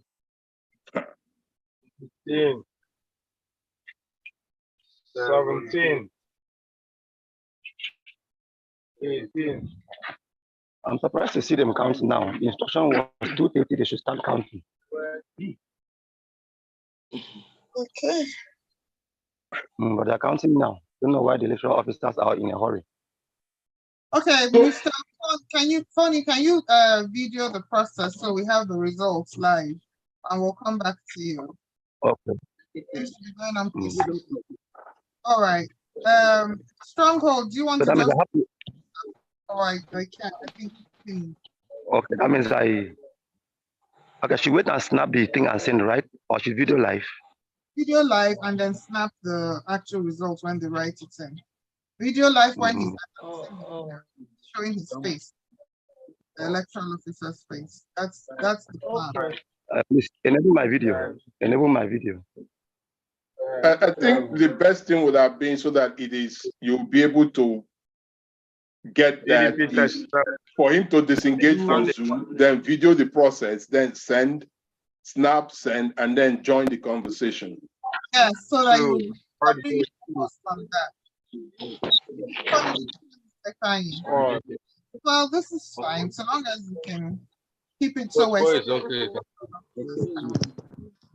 My video is not enabled. Your video is not enabled. My video Yeah, we can see you. We can see you. Your That means video the is video enabled, Mr. Foley. We can see you. Go back to. Oh, what happened? Okay, I think he's dropped off. No, he's still there. All right, I can install Dr. Mrs. again. And I said that she was supposed to come at 5:30, and you know, in all the craziness, I didn't send her the link. I sent the link to everywhere else and with her name on it, but I didn't send it to her. So I said this conversation is good. Let me drag her in for a few minutes and saw that I didn't send the link. So my apologies. So I'm saying, can you please give a quick recap of like a 1 minute, 2 minute recap of what we're doing, and then let's define take us through the thing he talked about when he said the journey ends to starts tomorrow, and he said no, the journey started February 24th. Kind of just goes through everything. That was excellent. Okay. You're very welcome, madam. This is Exalt Nigeria's situation report room, and we have been taking live feeds from across the country. And earlier today, we saw the violence live happen at Ojo 080 polling unit. And then we have also been hearing from have been relatively peaceful. And then also we were in Niger. Niger has been relatively peaceful. We've heard from Imo State. Imo State too has been peaceful. So we have been going through conversations, very interesting conversations. And Mr. Efan, you came here and then gave us will I say an expose on his idea on how we can actually achieve a working government. You know, he talked about the party system and how we need to even start from there to decide how many party system do we want to run as against this multi-party system where you have a lot of mushroom parties that are machineries, political machineries just put together, waiting for an opportune time during elections, you know, to cash in on and, you know, say, oh, we have structured this, we have structured that. You know, he also went through the process of talking about how we should engage political office holders after elections. And he made a very strong point that the journey for 2027 actually started months ago, that we cannot just stop here. This is just a springboard. This is just the first, this is just the window of entering into a new dispensation where we need to begin to hold our leaders accountable and, you know, even look at INEC and how unprepared and ill-equipped they are for the elections in Nigeria, given the size of our country and the complexity of our people. And he also talked about how exorbitant running for office actually is, and then tried to provide solutions on how we should be able to curb, you know, the high cost of running for office. You know, so Mr. Ifa, maybe you should you would want to give a summary so that we can follow that conversation, because I think it's very important. We need to look roles that CPs play, the roles that NGOs. It shouldn't just stop now. The conversation must continue and deepen and look at every level of our electioneering process. You know, why do we continuously have violence during election? Why will always that tribal card be flashed out every time is election? Let's look at the monetary policy, how it affected this election. Do you think it's deliberate and all that? If I touch on all of that, and if you could give a little bit of a summary so that we pick up those conversations and you know, progress with them on this program. Thank you very much. Mr. Ifan, you have the floor. Okay, thank you very, very much. I'll use this analogy. You have a car, the engine knocked. the engine of our political institution has not. No matter how much you change the pistol, the rings, the engine is totally bad. So the next thing is for us to remove that old engine, get a new engine so that the motor will run, the car will be able to run. Having said that, based on, just to summarize on what we said before, the 2027 election started the day before the presidential election. Why? Why did it start that day? We already know what we're going to get in. We'll now start preparing for that. We need to organize ourselves. We need to organize our thoughts. What do we really want in the next future? 4 years from now, what is our goal? We break those things down. First and foremost, if we're able to break it down, then we'll understand the complexity of our nation. One, a nation of 230 million people is too much for just a few persons to sit down somewhere and say, okay, do this, do this, do that. We see the difficulties in logistics getting where they're supposed to get to. So let's bring this thing down to the grassroots. Politics is local. Let's empower the local government authorities, the state governments, to take over electioneering and bring the political parties together. Let them form the electoral body. If you have a representative of APC, PDP, LP, NNPP, YPP, and the whole host of others forming that electoral body, they sit down there, they referee or umpire the electoral processes in their local government areas in the state. That will remove the burden from INEC. That will remove the burden of we don't have logistics. They will print their own ballot papers based on stipulation so that everyone is there. There are certain parties that may not run in Lagos. They don't have a candidate in Lagos to fit for governorship. So they shouldn't be on the ballot in Lagos State, but they have one in Imo. They should be on the ballot in Imo. So it's localized that way. In that case, it makes logistics very simple. It makes coordination easier. It will be easier for people in Imo to manage voters registration of maybe 1 or 2 something million persons.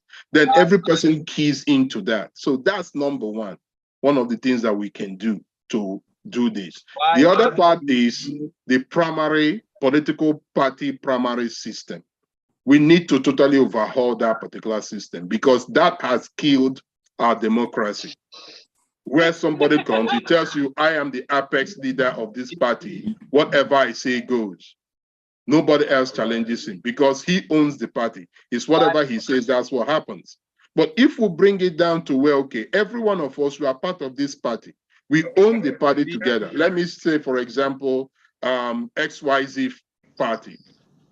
I contribute my dues every month. Maybe it's 100 naira, maybe it's 50 naira. I contribute that. Yes, there are people who make donations to the party, granted. During elections, the primary forms come out. For the gubernatorial election, XYZ party says, okay, if you're interested in running for governorship, come and collect the form with 1 million naira. But you need either 5,000 signatures from each local government or 10,000 signatures from each local government between this time and this time. That is when we'll put you on the ballot for primaries. It makes the people go back, knowing fully well that now power actually belongs to the people in the grassroots.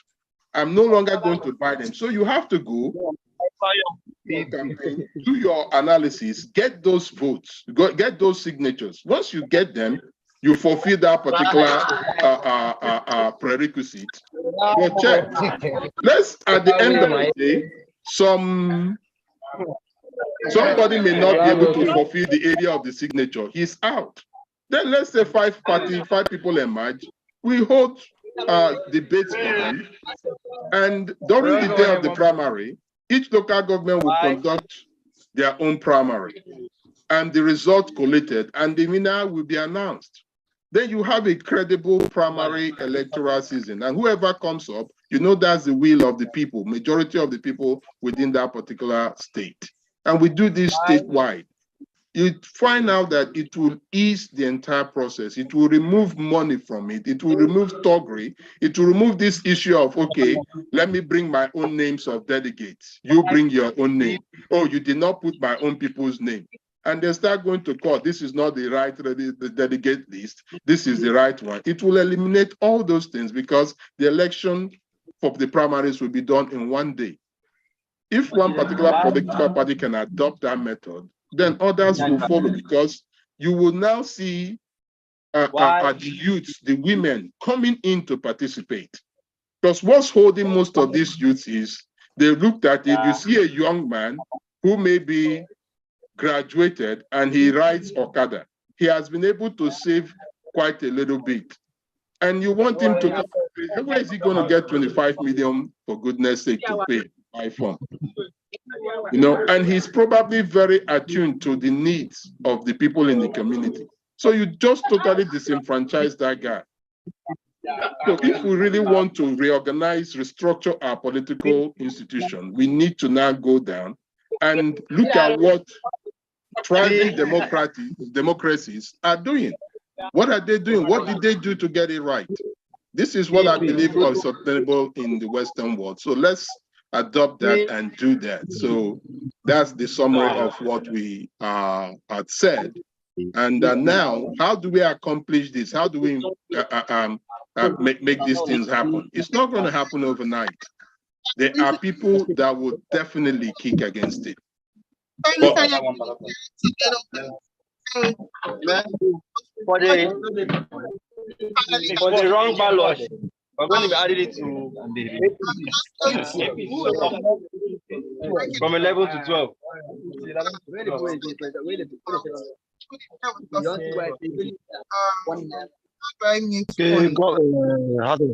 Yes.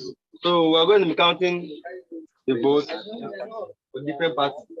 Starting with ADC. One. Yeah, all right. So I think if you can just quickly talk about voter, I was going to talk about civic education and teaching what you said about teaching our youth and people about the political process, the education bit. But Chukwudi is here. Chukwudi, do you want to just give him a few minutes to build the floor, and then Stronghold will engage you? I know that Chukwudi has his family around, so he may not be able to stay for too long. Okay. So if you can just talk about the civic education bit. Okay.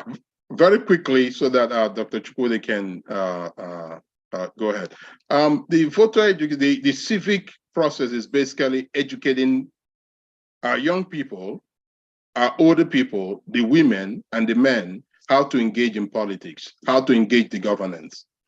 That's what I believe CSOs should be doing. That's what I believe any organization that is championing good governance should be doing, is going into the community, holding town hall meetings, facilitating these discussions. Okay, this is what we need to do. What do you think about our electoral process? We listen to the people. One of the things that we're definitely going to get is that our vote don't count. Since your vote don't count, why can't we make it count? So we start that conversation there, you know, and we escalate those conversations. It's something we have to continue purposely doing and educating them, letting them know that, listen, you have ideas, you can participate. If there is something you know that can be done to improve this community, don't wait. Write to the member representing your constituency at the state level.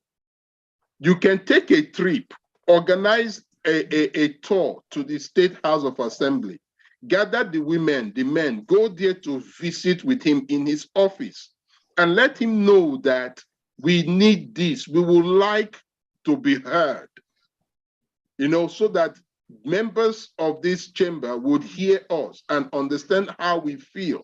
If you are not willing to do so, who do we talk to? You know, we do local government by local government. By the time all the local government, I'm using Imo State as an example, by the time all the community leaders, all the youths in different communities go to the Imo State House of Assembly, engaging their House of Assembly member, you find out that these people are human beings. They will definitely cave one day. You go there every day, every day. One day they'll say, okay, let us hear what you people have to say. Let us actually correct these things. So it's not something we can do in one day. It's every day, but we start with that education. The education will be with organizations like Exalt Nigeria, CIPD, Diaspora for Good Governance, and other organizations coming together. We can no longer afford to work in silos because you are doing your thing, I'm doing my thing. It's not working. We have to come together, collaborate, and then put our resources out there to start engaging people at the community level. Thank you.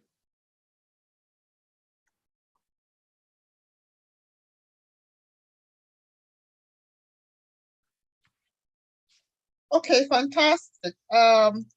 Yeah, I really think that that is key. Dr. Odo can't talk here, but she has a great idea of all of us in diaspora contributing a small amount of money every month. Something as little as $10 or $20 from 1 million people is $20 million a month. And if we do that consistently, we can actually have that. All of the things you said, I agree with. One thing I think is money. We need money.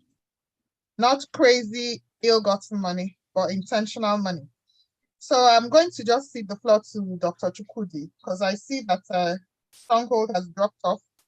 So I think Nigeria has happened to his phone, either power or fuel for generator. So I guess Ifeanyi, you're anchoring until he comes back because I have to go and do something too. So Dr. Chukwudi, welcome. We're really having civic conversation. We're having our young people and polling unit canvassers, agents, ad hoc, defenders come in and give us life. And so, hello, sir. Hello? Yes, collation concluded. Okay. The collation has just been concluded. Can you hear me, sir? Hello? So we know where we're talking.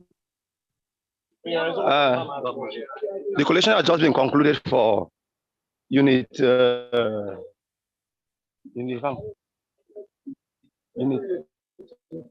unit 25, Uyo Urban Ward 1.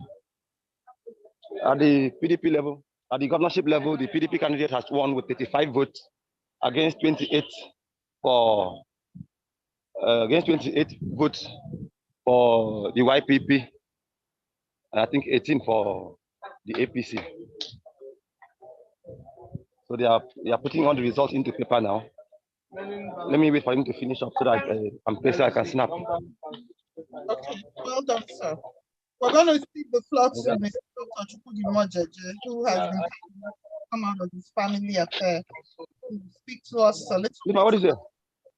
The journey so far and what he has to say to us about the elections, the voting process, the campaign process, and where we go from here. Okay. Okay. I should wait for them to good morning. put it up on the.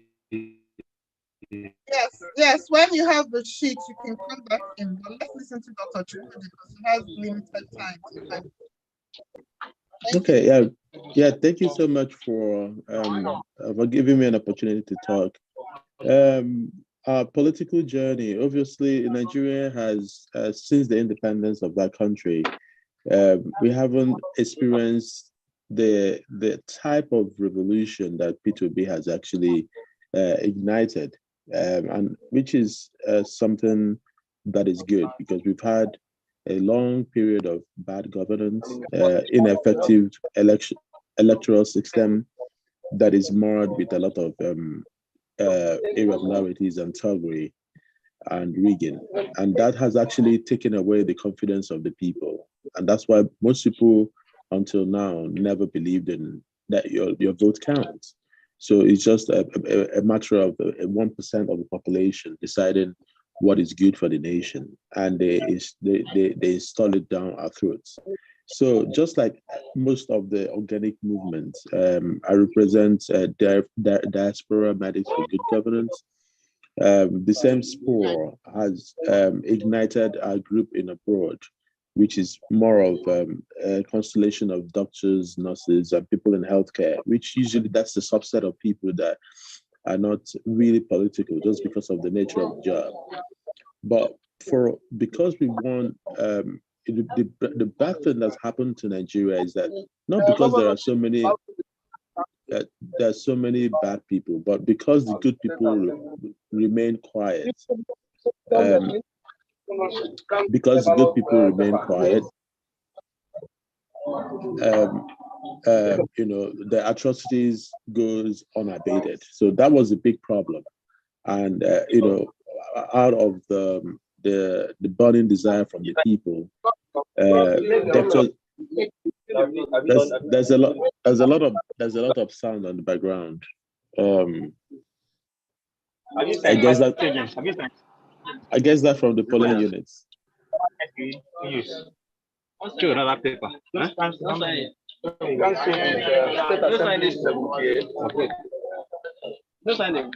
Inside. What is really the result? Yeah, 82. 80. This is half of 78. Why the governor? Governorship. How much did I give you that time? Is it 80 or 82? 82.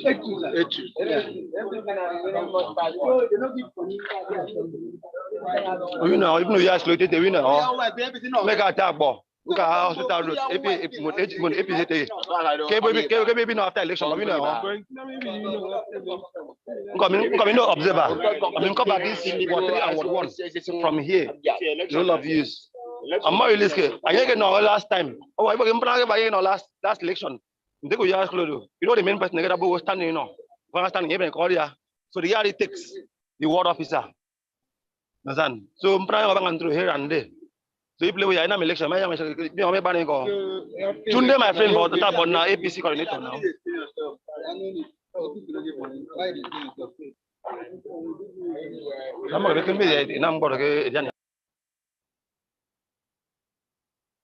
Okay.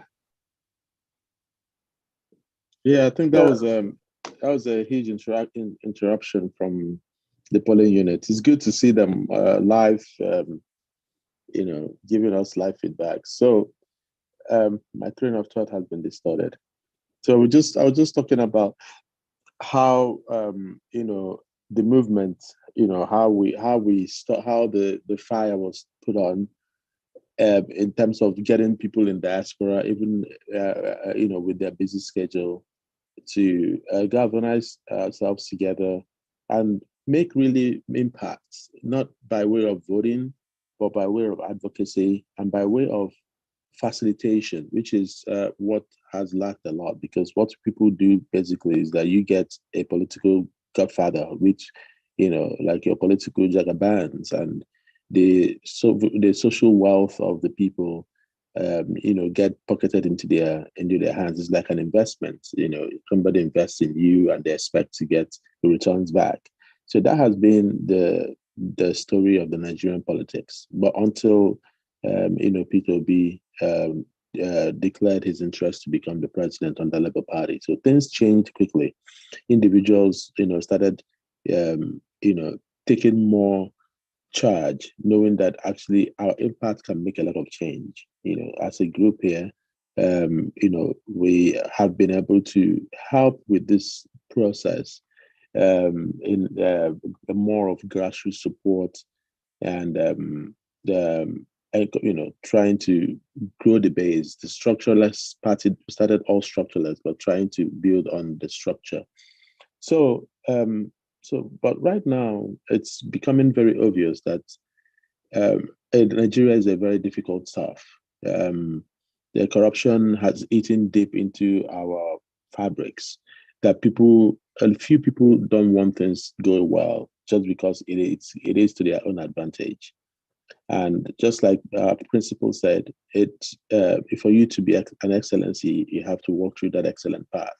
So I think we are walking through the excellent part. It hasn't been an easy path. We see we're seeing a lot of updates from ground of daytime thuggery and intimidation, which we don't see in most places in the world.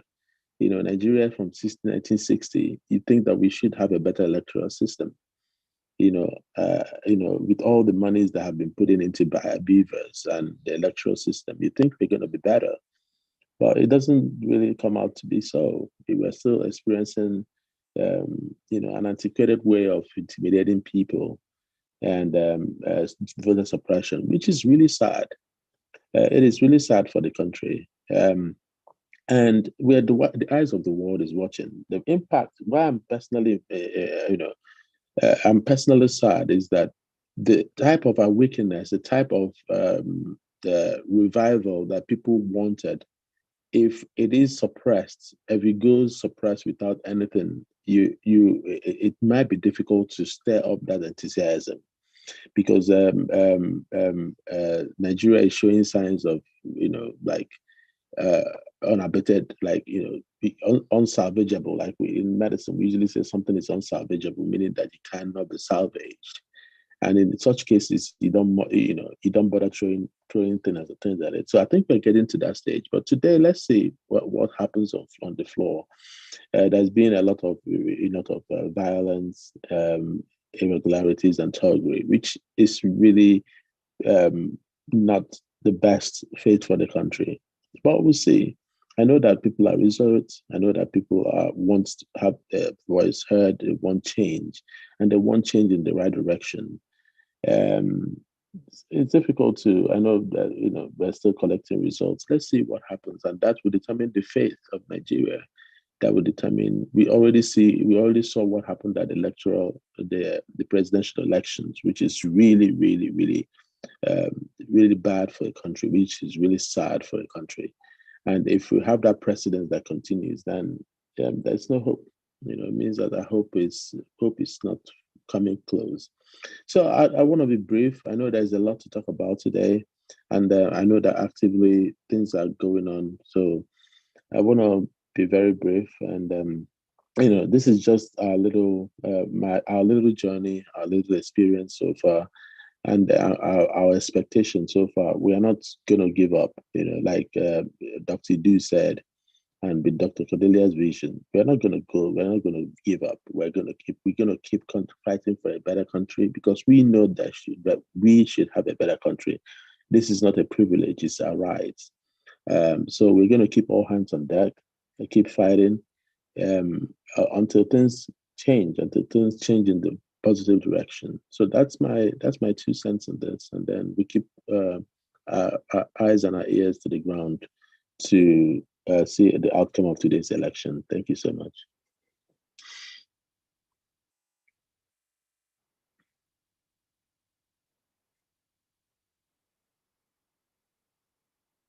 Is anybody there? Yes, we'll hear you. Yes. Okay. Okay. Yeah, I can. Are you still anchoring? What's? Yeah, can you hear me? Yes. I can hear you. Okay. So far it's been an interesting one, and the ideas here simply align with themselves. There is a need for a movement. There is a need for a continuous movement towards achieving the Nigeria of our dreams. But then back to elections, it's not been all the reports coming from Lagos. Lagos has not had good reports so far. It's been a lot of raspberries coming from Lagos. Let me see if I can share some videos. Gideon, are you there? Hello, Gideon. Hello, Gideon. Are you there? Hello? Yes, I'm here. Yeah, I want to share some videos. Okay, so I'm going to play them. the reports we've been getting from Lagos, right?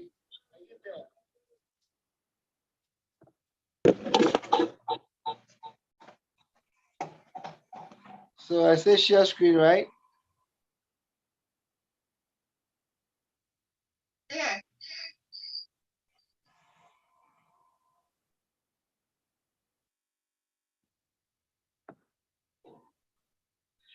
Still loading.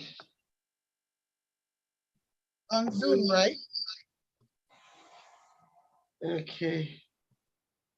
So I need to put my player, right? Okay, that's VLC. Are you Allow. sharing? Are you sharing directly to on YouTube or just on Zoom? Share on Zoom so that. Oh, I'm supposed to share on Zoom. I share on Zoom, then it will play. Yeah, it's easier. Okay. It's not. I wonder why it's not working. Wonder why it's not working. Can Gideon share some? Can you see my screen? Yeah, we can see you. Not yet. You're not seeing your screen yet. You're not sharing See screen. you, but not your screen. How do I do that? Are you clicking on share screen? Sorry, which device are you using? Are you using a PC or you're using a cell phone? A cell phone. Okay. Can't you see share screen somewhere on the screen? I can see share, but I can see share, but I can't see share screen. I can see share. If I click on it, I see Microsoft OneDrive, Google Drive, photo. Okay, okay. I think you need to open the video to run on background. Okay, let me just play it. Okay, the video is playing now. But every time I go back to Zoom, it goes off.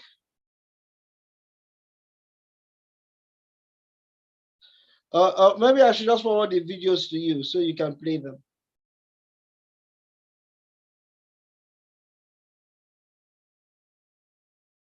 Hello, Gideon, talk to me. I can't hear you. All right, no problem. Okay. So while we are still working on that, Dr. Idu, you were going to say something about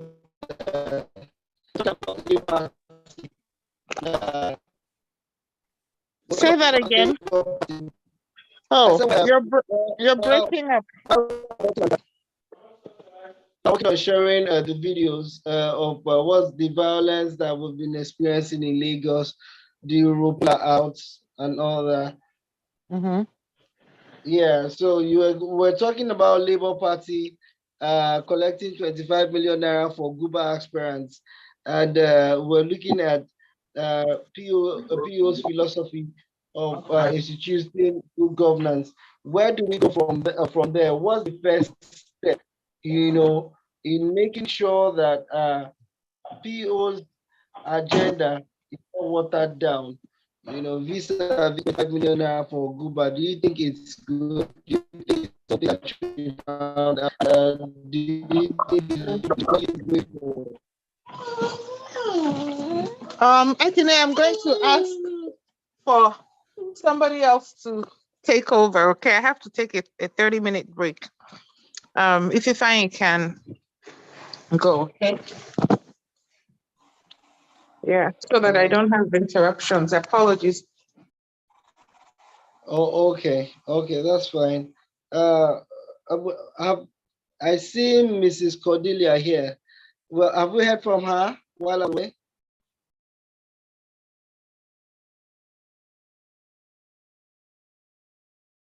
One minute. Yeah, let me hello guys. I have to run out from the exam room to talk. My interest, I just saw some of the news coming from some polling areas. It's really frightening. I thought that Nigeria learned, but it looks like they're doubling up.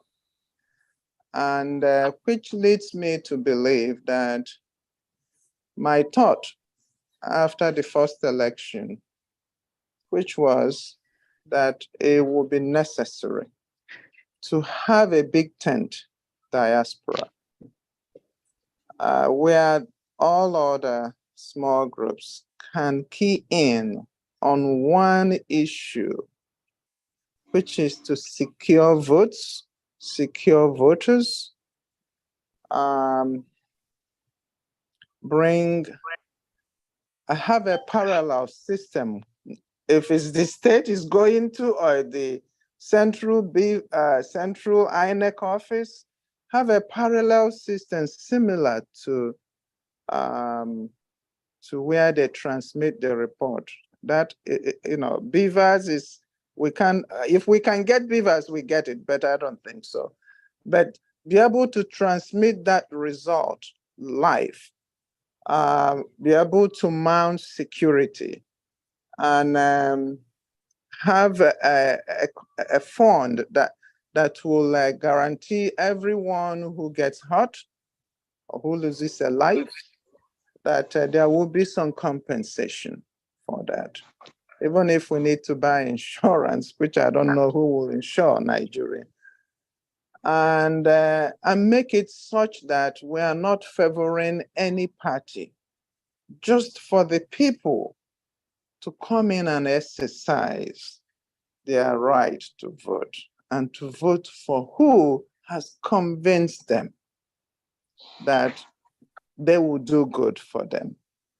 And if they don't, come out again and vote them out. This way they can start to talk to the people, tell them this is what I'm gonna do for you, and no longer hoard money in their homes or dig a hole and put the money, hoping that they can use it to pay to buy votes. And then that will slowly start creating a fair playing ground for those who cannot steal and put money in their house hoping to buy votes that depend on what they're gonna deliver, their sincere effort to help the people. Okay, and maybe, look at how much came out. People were even giving out money when that new currency changed. It's unbelievable what people hide. Money that should be in circulation to stimulate the economy. Remember what happened in US? America was giving up money. You know how many times they gave my company, my practice? I was at home, I opened my account. Gee, did I ask you people to deposit money? Okay, whether you like it, they pump money because they've seen your record of what you do by the government. And based on that, they will move certain amount to your account. We want you to return. We want you to employ people. We want you to retain workers. Here, our elected officials are hiding money that should be in circulation. They can't pay workers, but you're hiding work. You can't stimulate, you can't repair roads, but you're hiding money. You cannot provide electricity, but you're hiding money in your house somewhere. So that is so sickening. Okay, I don't know what the souls, our people have lost their souls. And so that is what my interest is. And we're seeing it again. We thought that INEC and the rest of them, they have learned, but they're doubling up. Next election, they will triple up, and so forth. And therefore, it's incumbent upon us diasporans to now find a way to rectify that. Don't make it partisan, okay?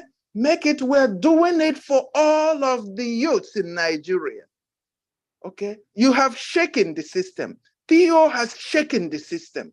Let the politician emulate PO.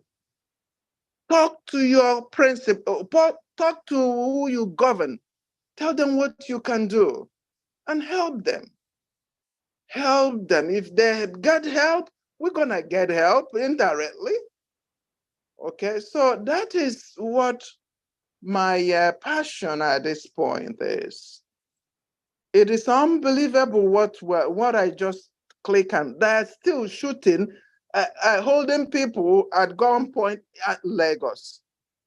Okay, I'm hoping that the units where they took the election, where they took the ballot boxes, that they can have a repeat election soon for them, similar to the provisions they did during February 25th election. So I'm sorry. I work every day. I mean, what can I tell you? I work 24/7. My patients were there listening to you guys as I'm trying to question them and examine them. At some point, I had to run out. I said, let me get out, and talk. So I hope I made sense. Okay, and I also, the other passion, which is basically humanitarian in nature, is all these people that the market that was burnt down. I cried. I saw all those people talking about it. And that's where my second passion is, to see just how we can help them to rebuild. A grant for those who have lost everything, to be able to rebuild. You're seeing young men, you leave them alone. They are future arm robbers. They are future kidnappers. Okay, and I don't want to be kidnapped. They will not know who I am, and that I have raised steps to try to help them. No, nobody. They kidnap you. Yet those people who are hiding billions are walking free. You go and arrest those that you have made slaves who are trying to feed their family. Be responsible father and mother. Okay? I mean, if there is God, where are you? Okay? Let me go back to the first one, which is the one about trying to create voter security for the people there. Diasporans, let me just say, they should say we are 100,000 that we're able to convince of this. It should be millions we should be able to convince of this. And you make them to donate $20. Let me use it in US figure. Do you know what that will be in a month? We said this is a monthly thing. Help. Okay, that, sign on and donate this every month. Okay, yeah, that is the biggest thing I see coming out of this election. Voter security, giving people a reason to come out. If you can count my vote, and I'm likely to be killed or suffer injury that my family will not have the resources that I bring forth to help, why would they come out? We don't want them to keep sitting home. We need to provide the resources to help them, motivate them that your vote will count, and you should count, and you should come out and exercise that. And you will see gradually that the power will change, the power structure. The people, it will start going to the people and not to those thieves we call politicians and our leaders. That's my own talk. I hope I am saying I'm making sense, so I can return. I have at least 6 people there waiting to be seen. And But I will still be online. Thank you. I am very surprised that you are asking if you made sense, because you have been dripping sense from the word go. And I see that there's so much concentration on the people, the power of the people coming together, to make a change, galvanizing people to help people create a fund for election insurance so that people are motivated, to come out and vote. So it's been people from the word go. And that is the beauty of democracy. That is what democracy is about. Democracy is all about the people.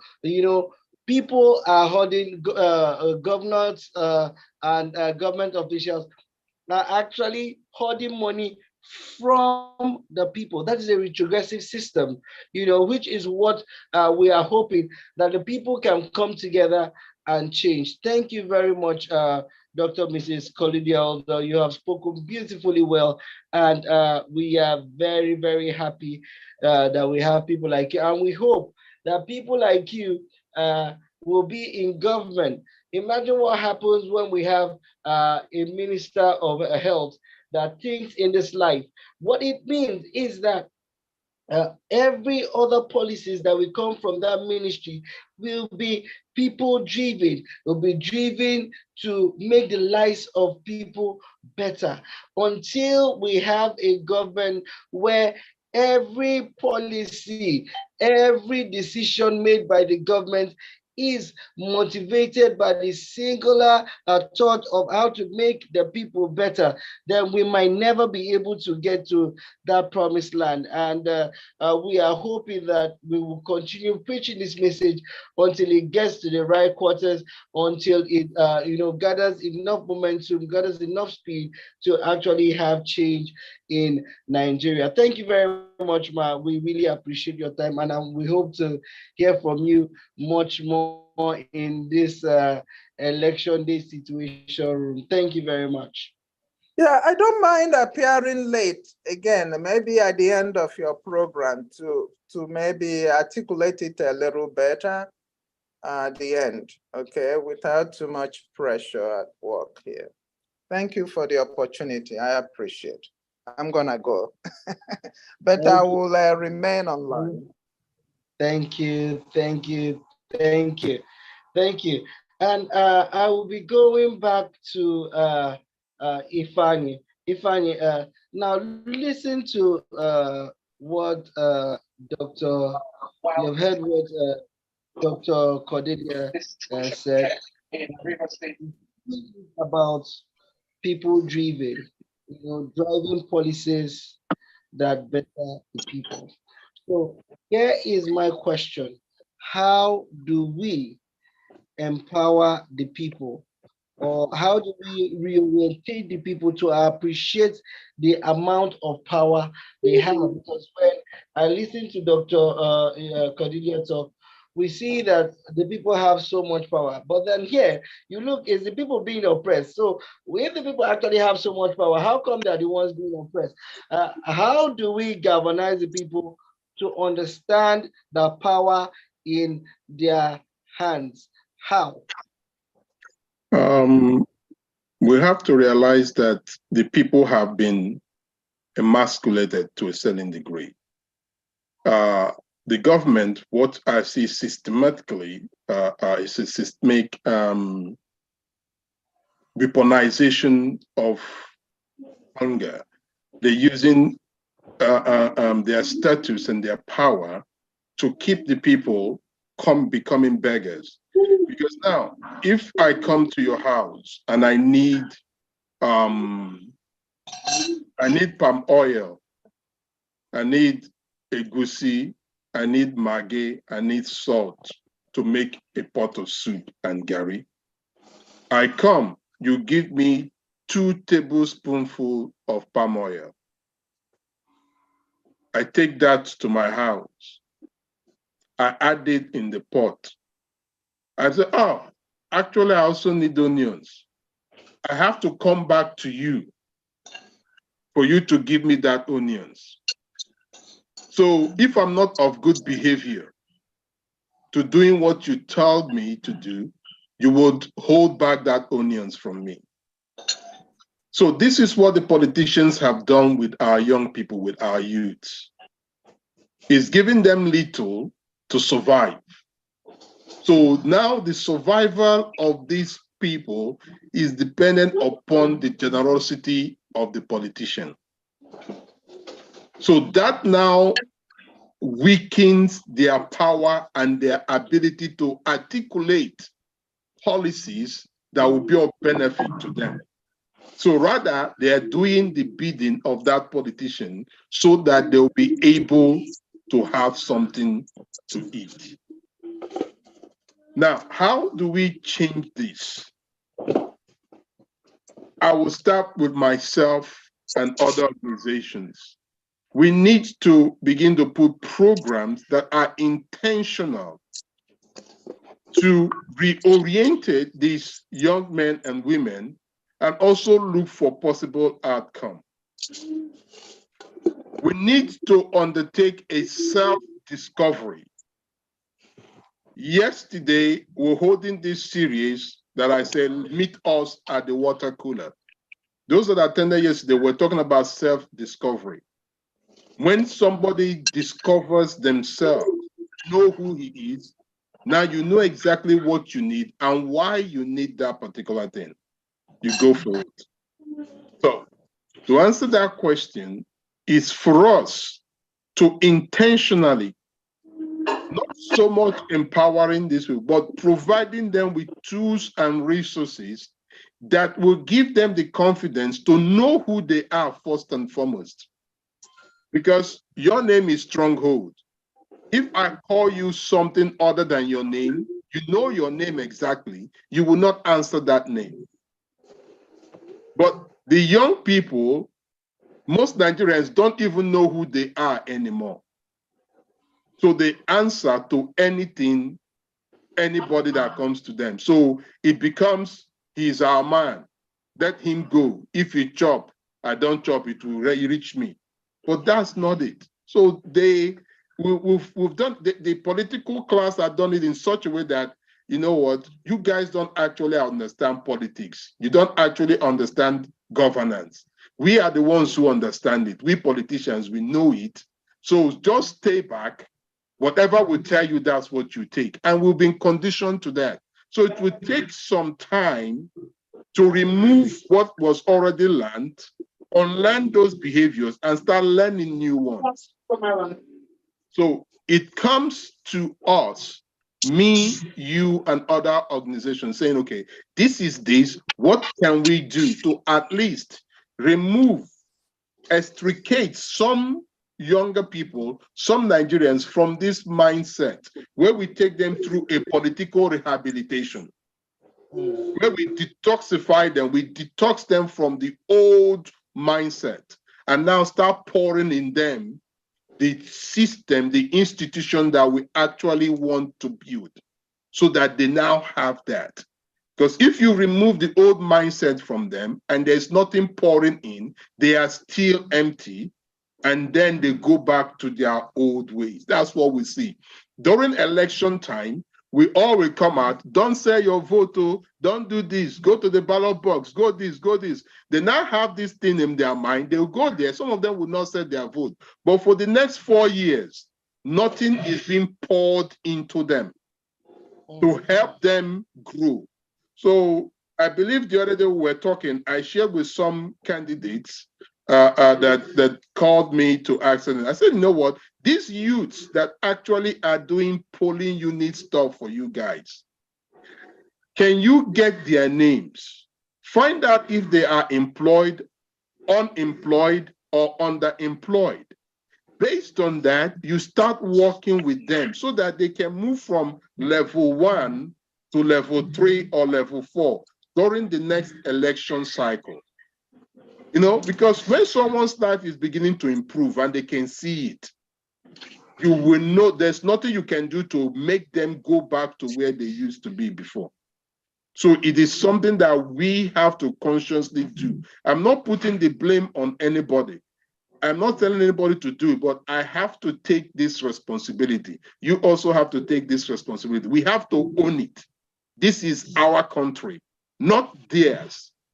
This is our country. It belongs to me. It belongs to you. So I have a say. I have a stake. I'm a stakeholder. Like they will say, critical stakeholder. I'm a critical stakeholder. So every one of us need to become critical stakeholders. Thank you. Thank you very much. Thank you very much. Dr. Idu, your hand is raised up. Let's hear what you have to say. Yeah. Let's see. Where's my audio? Okay, my audio is on. Yes, very, very well spoken, Dr. Cordelia. Very well spoken, Stronghold. Very well spoken, Ifani. In total agreement. You know, we're actually thinking that, just to elaborate on something you said that ignited me so much that I went to start dragging people in. We need to do the leadership training. People need to understand how, and I'm going to tell a quick story. My little niece, when she came to stay with me to go to university, she's not so little anymore. You know, she would scatter her room and I'll be like, go and fix your room. And I'll be on her all the time. And then one day I pulled her with me and I said, you said you fixed your room. Would you know that as I went through the room with her, I realized that she couldn't even see what I was seeing. So that you can't tell somebody who doesn't know what it means to fix a room to go and fix your room. Maybe she never fixed a room growing up, you know, maybe there was people doing it. So you don't just tell people what sometimes. You have to actually understand where they are and how to bring them. So there's some leadership trainings that say you tell people what you want and you tell them what not to do and you let them go so that you're not micromanaging them. But that is in a system where protocols and processes are normative and people have been taught that. In our system, it's like a whole generation was just abandoned. So you really have to go back to the basics. And there are people, there are generations in Nigeria that have never seen good governance. They don't even know what life without bribery looks like. It just didn't exist. From 4 or 5 years old, they understood toll gate fee because they never saw anything else. So you're basically speaking Greek, you know? So we really have to do that. So we are thinking about starting an institute that's going to raise the leaders of our African leaders of tomorrow, not just Nigerian leaders, because how Nigeria goes is how Africa goes. So when we talk about people, you know, we've sort of just come in here, exalt Nigeria, kind of wanting to say, hey, have you subscribed to Exalt Nigeria? Go and subscribe now. Go and subscribe now. And join the conversation. Let's get some sense. Stop looking at TikTok. Come and join the conversation. Okay. So what I'm saying is, what we've actually looked at in Exalt Nigeria, we understood that it's not really about working in silos. Politics is very, very local. And we have to empower people locally everywhere. So we started trying to say, we were structureless and we needed support groups to get us on the map. Everything is a progression. It will be really terrible for us to stop at the support group level. We now have to morph into citizenry and location-based politics. That's what Exalt Nigeria was trying to do. And with hindsight, knowing what we know now,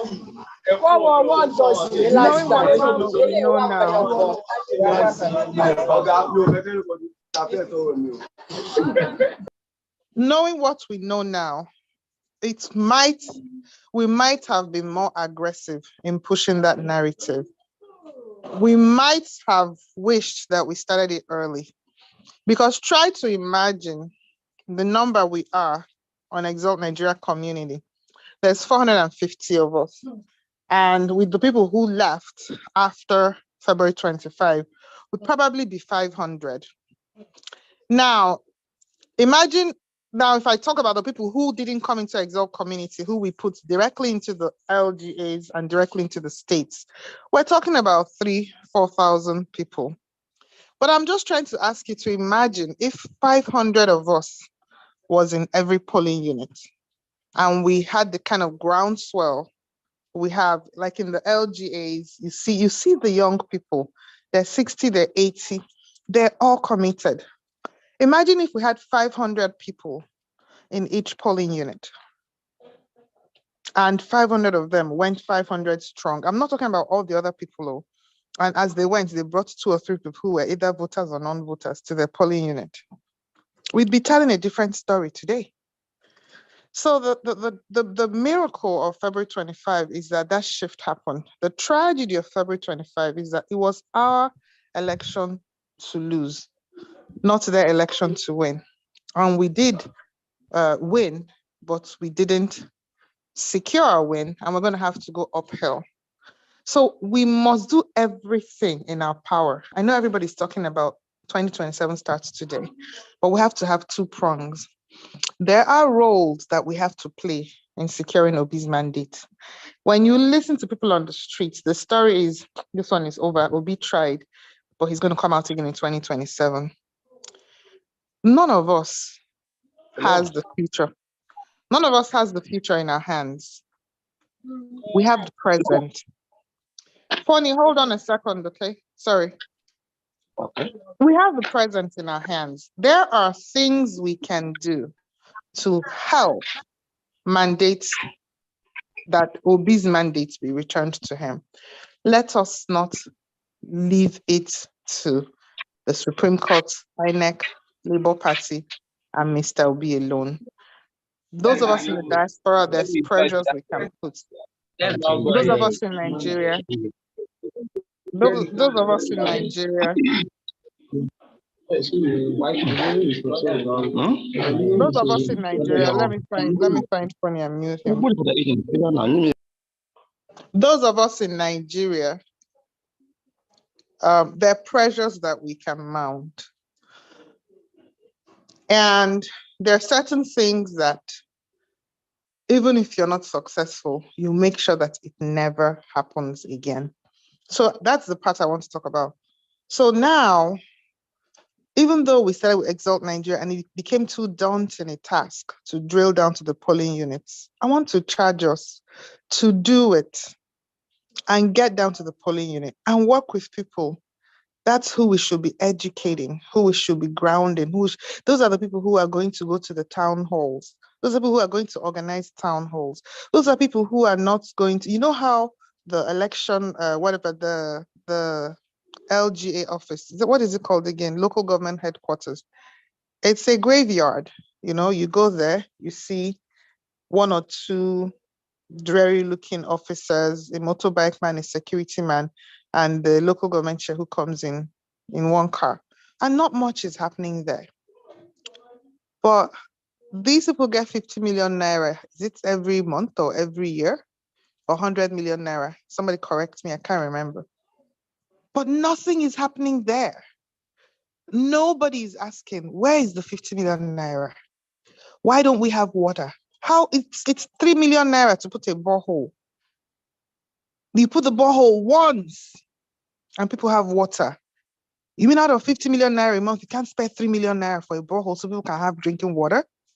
What? So this is where the politics starts. It starts from, how do we keep our roads clean? How do we throw trash out? Where is the money going to? It can no longer be an old boys club. No. So that's for me where we start. Start from the little man, start, and begin to educate, begin to teach, begin to ask questions, begin to put everything out there. And when it gets to the point, the whole town goes and parks in front of the local government chairman of the president general's house and says, "You're not moving." Make it uncomfortable. So that's what I want to say, that for us to do this effectively, we must have vehicles. Like Ifeanyi is talking about safety for community empowerment. We're talking about Exalt Nigeria for gathering a body, a mass of people. We're talking about Diaspora Big Tent for raising institutional funds. And when Dr. Cordelia talks about that, I say, look, World Vision. What did World Vision do? Give people confidence that when they gave the money, it was going to go. How many people give $100 a month to World Vision, $30 a month to World, and it doesn't, it's coffee money. What people need is confidence that if they give the money, it's going to go where it's supposed to go and it's going to do what it's supposed to do, and they will give more than you ask. So we must sit down and put that organization in place and make it peerless and make sure that everybody's there and everything can be seen, and get big government here to support and sponsor it or back it so that it has good credibility, So, and set up institutes like the Kennedy School of Government, like the public administration, with that kind of repute that any politician, when they say he's a Rhodes Scholar, what's that one they go to in England, the military guys that Babangida went to? It starts with an F, I forget. If he say he came out of that military, Sandhurst. No, Sandhurst is America. There's one in England that all the British ones, all the Nigerian military men go to. Like how NNPC, if you haven't gone to Kuru, you're not going to go to senior management. We need to get that. And we're going to get that. And we'll make it so good that when you come on and say, oh, this one is a Harvard scholar, this one's a Rhodes Scholar, Clinton was a Rhodes Scholar, this one went to Princeton. We'll have that for African governance, excellence in governance, in a way that people are learning what pertains to us in Africa. Not when you finish going, when you come, they say, Itala Boga. So that's what I really want to talk about. Like, we have to approach this on multiple fronts, but I continue to stress, we need money. I've never been a materialistic person, but I'm in this my old age, I'm going to make more money than I ever thought of, because we need money to match them. Like Koch brothers kind of money. Honest money, though, that we're going to use to do honest things that will take them out from their kneecaps. We have to be assassins about this, There's no other way.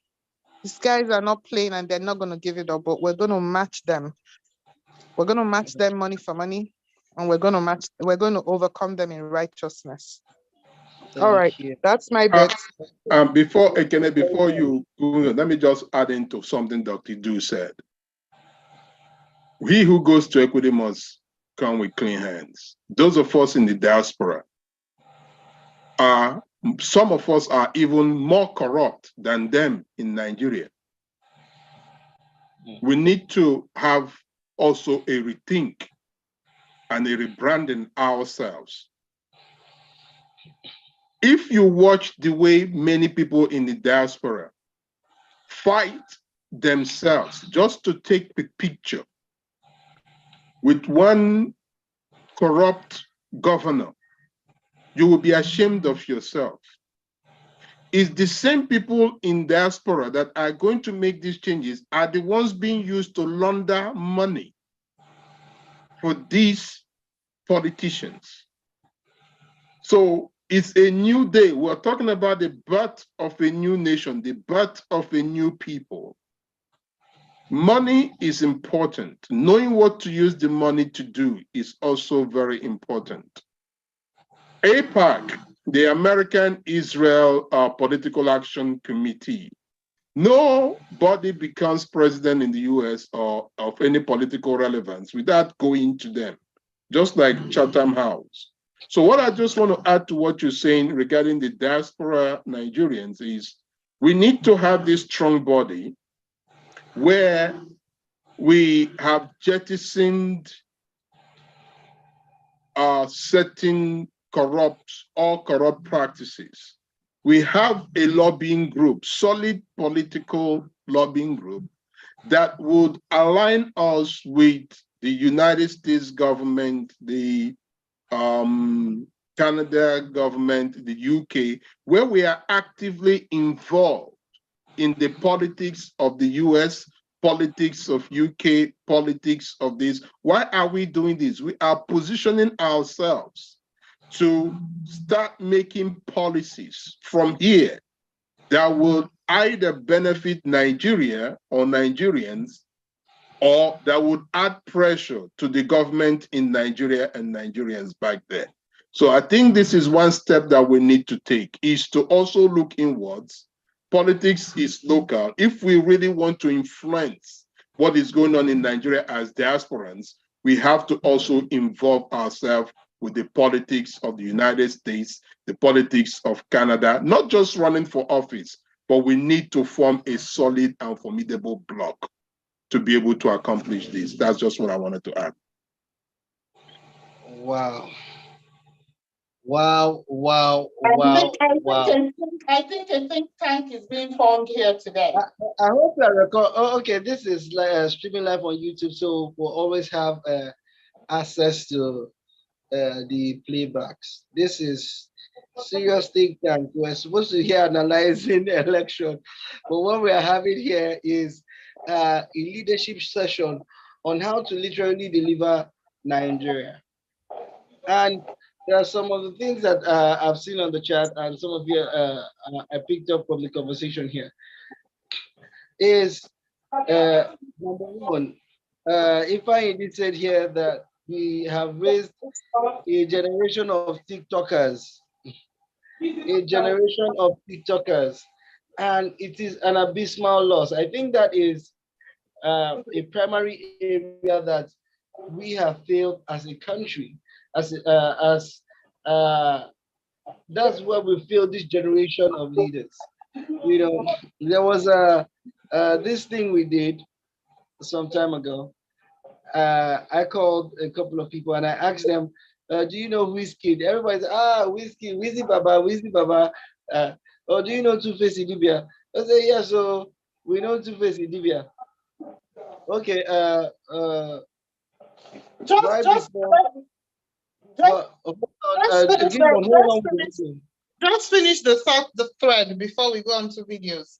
Go ahead and finish the thread. Yeah, so but then when I asked them, and this thing happened in Uguta in my own community. So when I asked them, do you know Flora Wapa?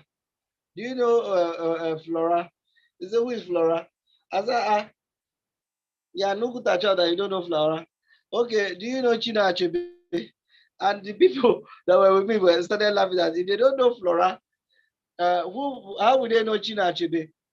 So you see that when Ifeanyi says that we have raised a generation of TikTokers, a generation of Facebook, a generation of young people that are more attuned to entertainment, but don't actually have time to look at the key things that matter, which is the country itself.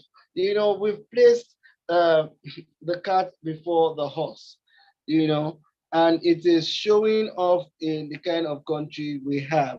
Another thing that I found very interesting in what Dr. Idu said is when we talk about this leadership institution, you know, this leadership institute where we can actually raise generation of leaders, you know, inculcate the right set of values. You know, it reminds me of what Peter Obi says that when we're talking about the reconfiguration of Vivas, that we should be talking about a real reconfiguration of our vivas, which is basic values of the society, you know, and that is where we are missing it. The priorities are totally upside down. And look at we can't give what we don't have. But this is something that is coming at the right time. I hope that after these elections, we'll be able to, you know, put our heads together and see how we can do that. Another thing that Dr. Idu talked here is money. Money makes the world go round. I don't think we can actually emphasize it enough. Money, money, money.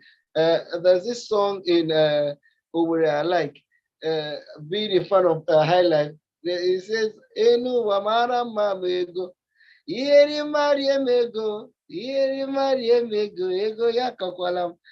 Let good things like Leadership Institute, you know, take our money. Let it be things that we spend money on. Let's spend money on the future. Let's spend money on developing youths. Let's spend money in primary schools, reorientating children. You know, you said something that there is a generation that do not understand life without bribe. They don't understand it. They've never seen it. You know, we need to spend money in reorientating that generation, you know, and it is where we cannot ever emphasize it enough. And if Annie rightly points in that as we raise the money, we must also concentrate on the things to do with the money, the right things to do with the money, you know, so that we don't. I look at it this way with my little classes I took in physics, vector quantities, not just having magnitude and no direction, but we need to also have magnitude and direction, which is we need to raise that money and be able to properly channel and account for those money. Another thing that if I talked about is diaspora coalition, you know, where the diaspora have done. I think we must give it to diaspora this time that they actually changed the game. They raised the bar.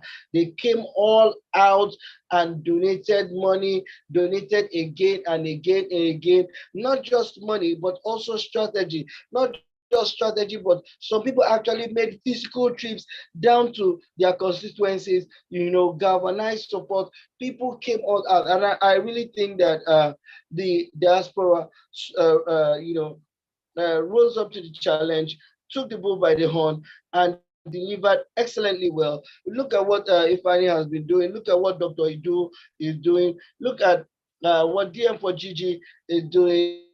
You see that I know a lot of sacrifice that people in the diaspora have made right from the time of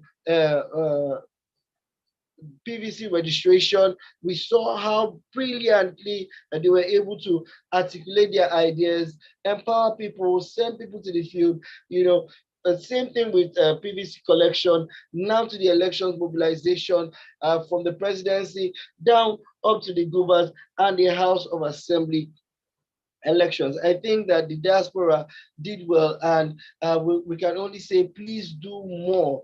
And another thing that if I talked about it, I think is very, very important. Lobbying. We need to form strong lobbyist groups, you know, and the more collaboration we have with international lobbying groups, the better for our own politics, because we will be able to share ideas and say, oh, this is how it is done at that level.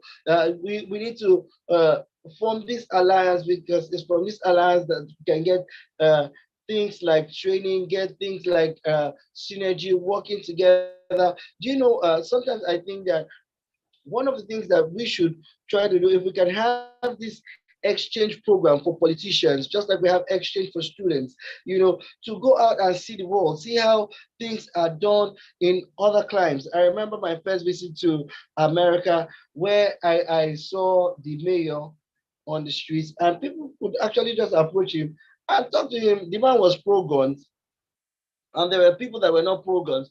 And they just went in and they told him, no, this thing, how can you be pro-gun? Look at. And right there, the man stopped, attended to them. You know, it was so normal, like citizens of a place were just having an interaction and sharing ideas. But here, you see, when you have an ordinary local government chairman that has like 5 bodyguards, 2 police people, 2 police trucks following him, and you don't even have access to such people, and you cannot actually, uh, criticize them and all that. So it becomes a problem, But if we have an exchange program where with these strong lobbyist groups and our politicians, to those in office, can go, have an interchange, change the way they are thinking, a lot of things will actually change. So thank you very much for your contributions. We really appreciate them. And we would like Gideon, if you are ready with the videos, hold on, Funny, hold on. If you are there, please, Gideon, let's see those videos from Lagos. Let's see the cases of electoral violence that has actually.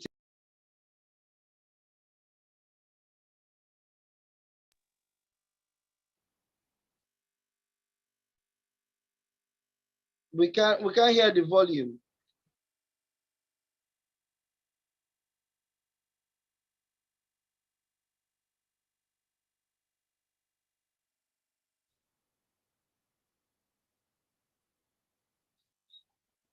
Can you hear the volume now? No.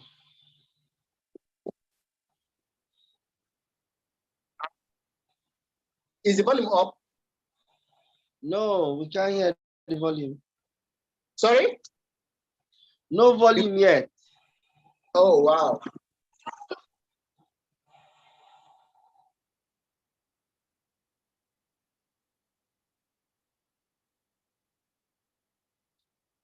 Check the next video. The video actually has audio, so there's audio in the video.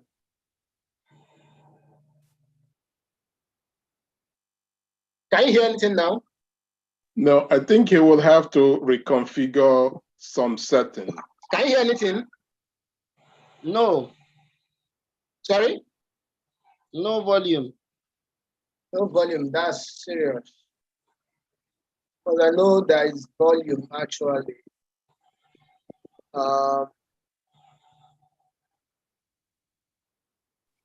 I hear you guys. So I have audio here.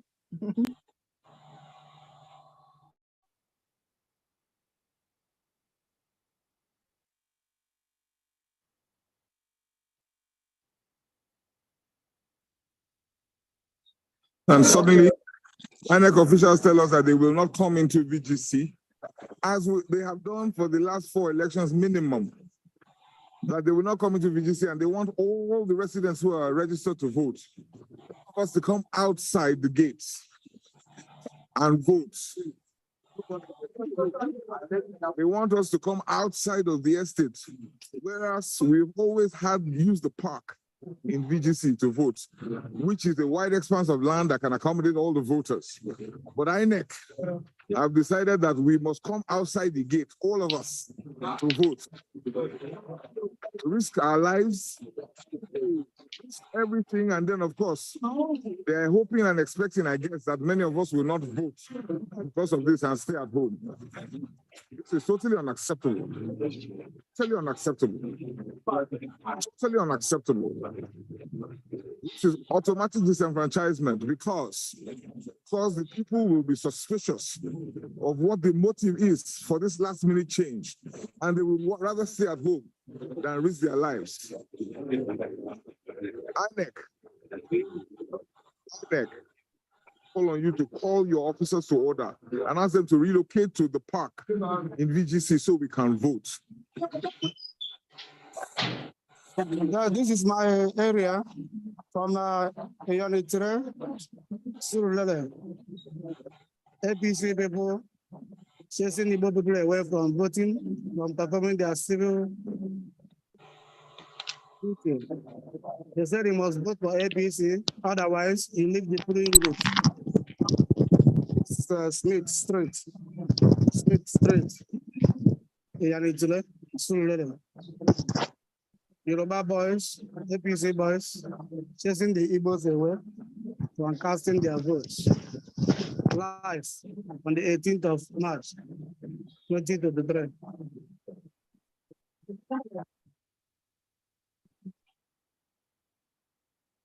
Again, Dublin, the APC talks in my polling units, Smith, Ianitre, insisting that the Igbos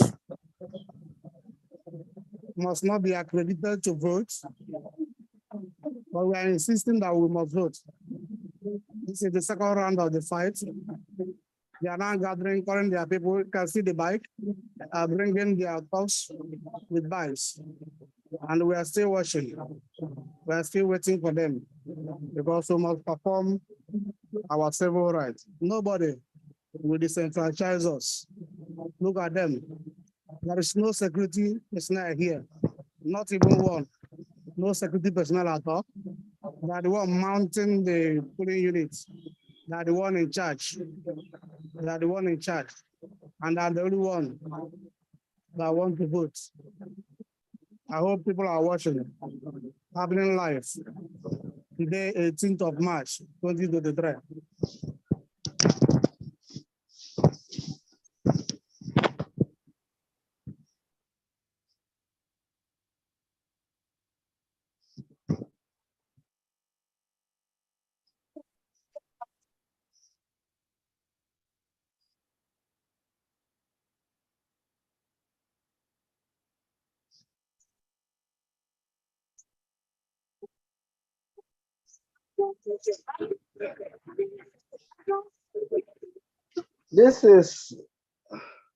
This looks like their popular Oro festival where they often kill citizens that are outside during this period. It looks like, yeah, I think that's it. It's the Oro festival. Usually it shouldn't be by this time, so it's obvious these are political moves intended to scare non-indigens. By dogs trying to scare voters down.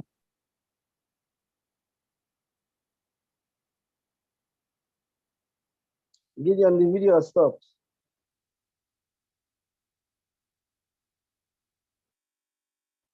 Hello, Gideon.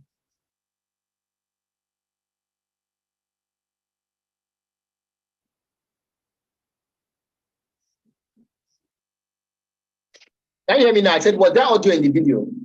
Yes, there was audio in some of the video. This video, there was audio, but it just stopped. Okay, okay, no problem.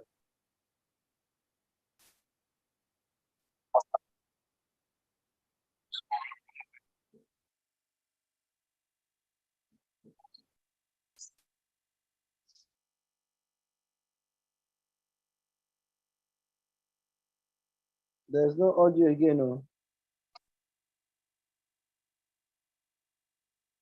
Sit for us so that we'll be able to sit down and canopy.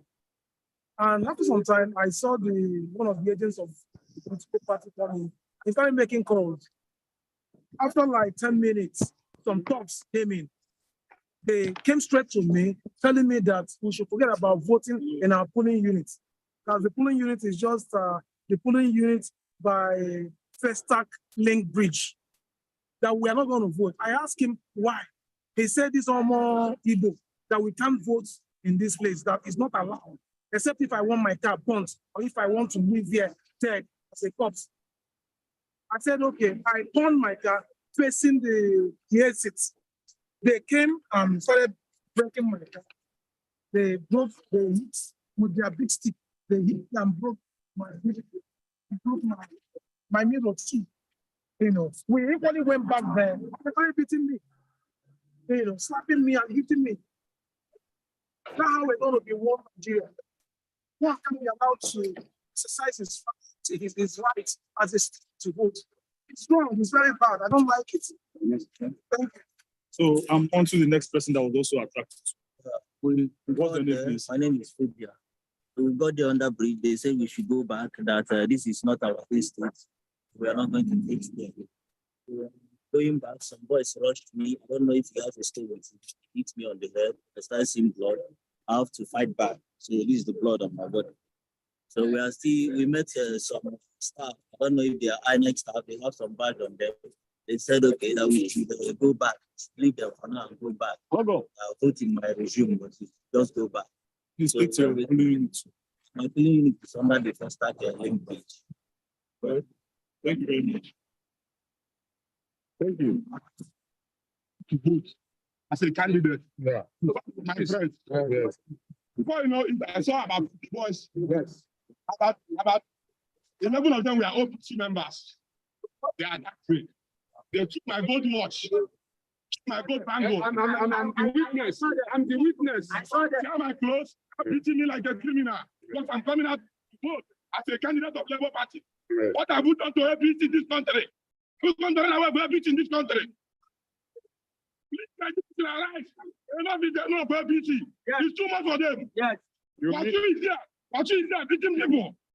What the musician is there beating people? He want to take putting material into his you mean from one? From one, yes.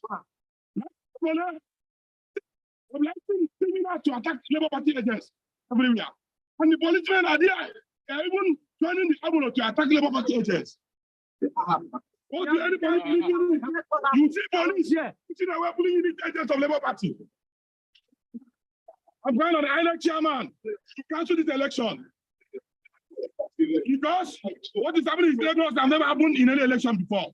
You mean this thing was done to you by PC people? He took my 24 karat gold watch and my bangle. They are aware of this. We cannot complain. That means no need to do good.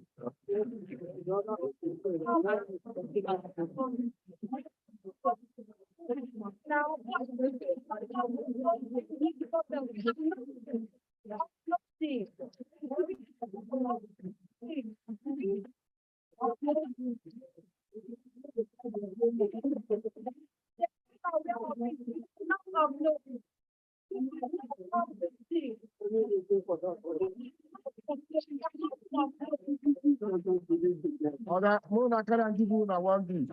I know good.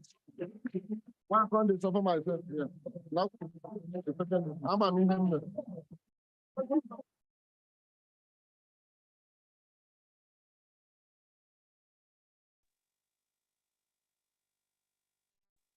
I mean, come outside. Jesus Christ. You don't shoot go. No. But they say if you don't go to APC, no come. Come on, if you come outside. Yes, wow. You need the room.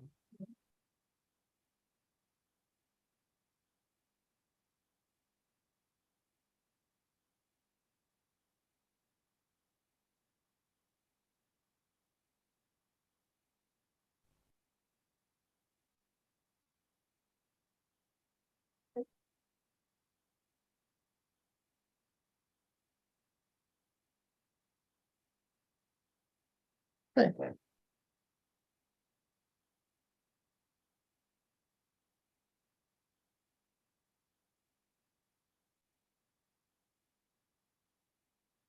Gideon, is this supposed to have video? I mean, audio.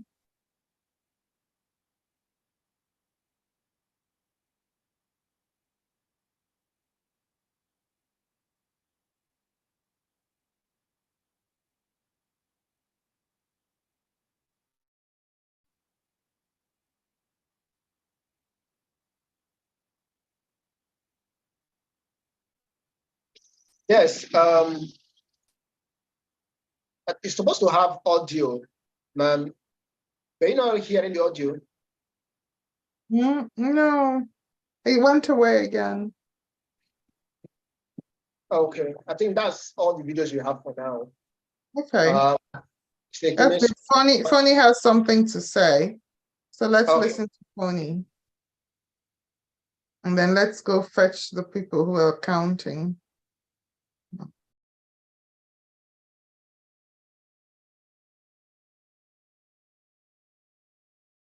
You're muted, Mr. Funny. You're muted.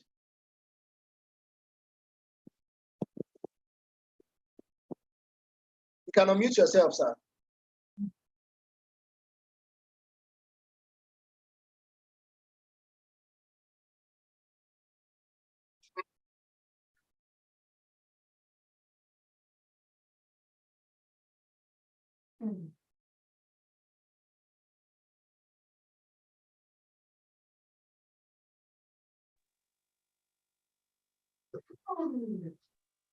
Why? What happened?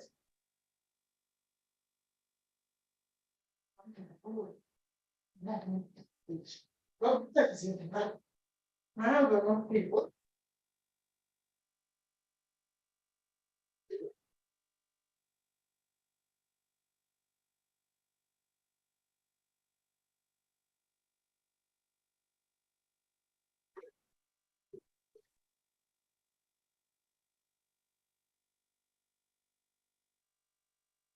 Uh-oh, I better turn my audio off.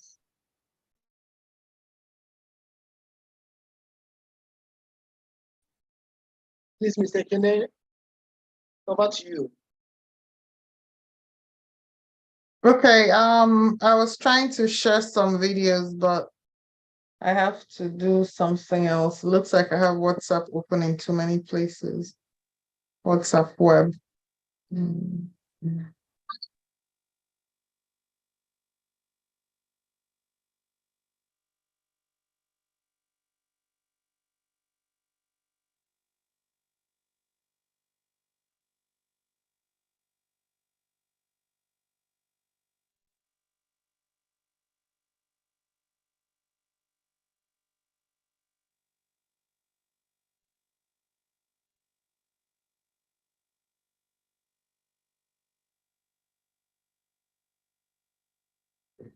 Okay, well, Mr. Fawny, I'm going to ask you to unmute. Okay, Mr. Fawny, Gideon, Mr. Fawny has put the House of Assembly results from Uyo in.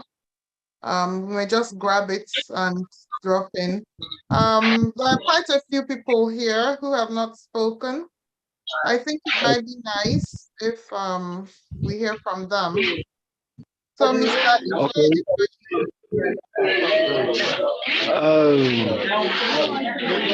I have just posted on the app chat the results of the House of Assembly and Governorship election in Unit 005 Urban Ward 1 in Uyo local government. I don't know if you can see it. I have just posted it in a text through chat. We saw it. Yes, we saw it. So APC, YPP won here. Oh, PDP won. Yes, 6. Okay. No, the PDP won. just won in the House of Assembly in the same unit with 1 vote. YPP, yes, in the 12 votes more. Yes, the first one, the governorship was being won. PDP won, YPP won PDP with 1 vote. They one have 58, they one have 59. A very keenly contested election. Then the second one, like you can see, people are still waiting for the electoral officials to complete their work by putting it into the device and also having a copy of it pasted on the unit. So did you snap the sheet? They are entering it into the sheet now. Okay. If you can video that process, if they allow you video that process, that's nice. The electoral officers are just presenting the governorship result sheet now. They are about to enter it so that the different agents can sign and copy paste it. Yes, that's the Form EC 8A. So they are about to enter now into their respective. Gideon, give me permission to record on my computer, okay? Because this computer is not a host. Hello, please, what do you say? I'm asking the host, Situation Room, please give me permission to record. Funny, can you video the process so we can see them, not you? Okay. Can you video the electoral officers? Yes, This is please. one of the electoral officers that still there. Can you see her? Yes. Uh-huh.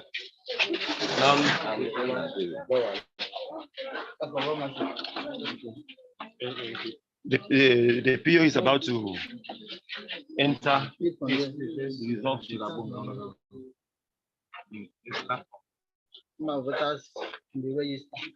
Have you seen? 1 to 28. Number of 169. 169.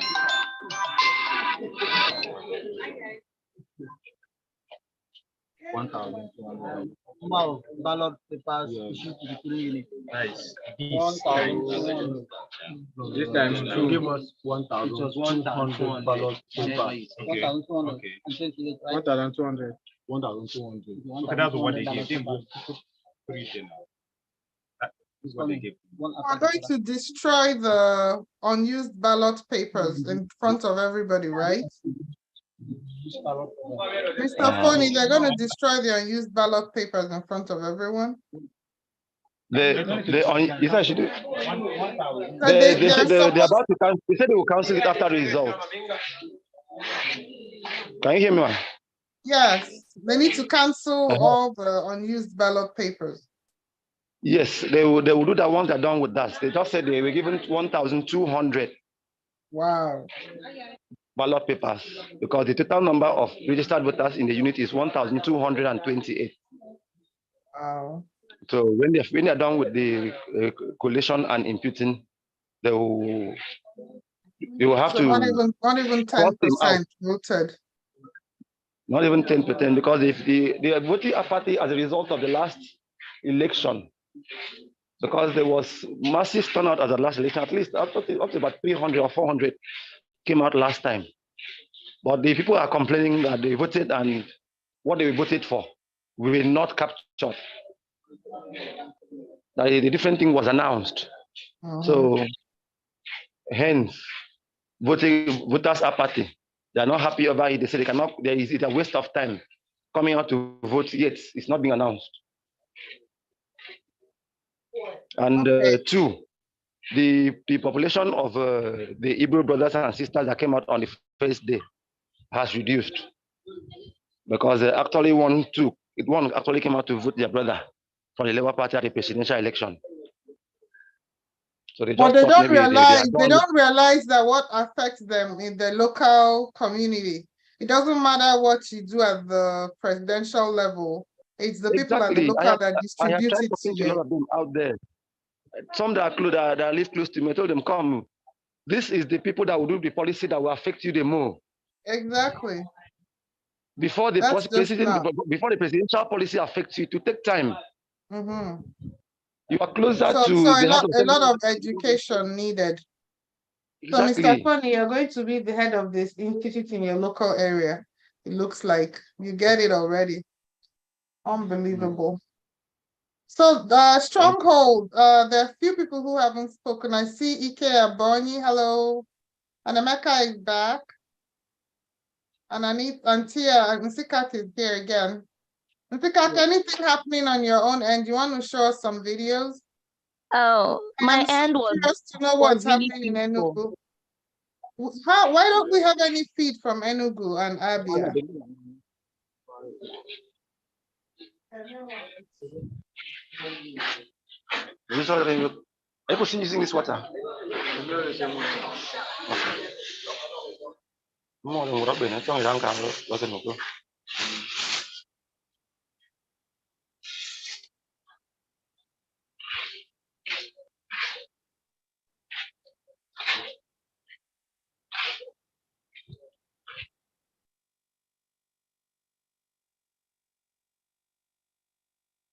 Oh, we have got this election has to be cancelled, at least in Lagos. Lagos and Rivers election cannot carry.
Ekene, you're muted. Stronghold, you're muted.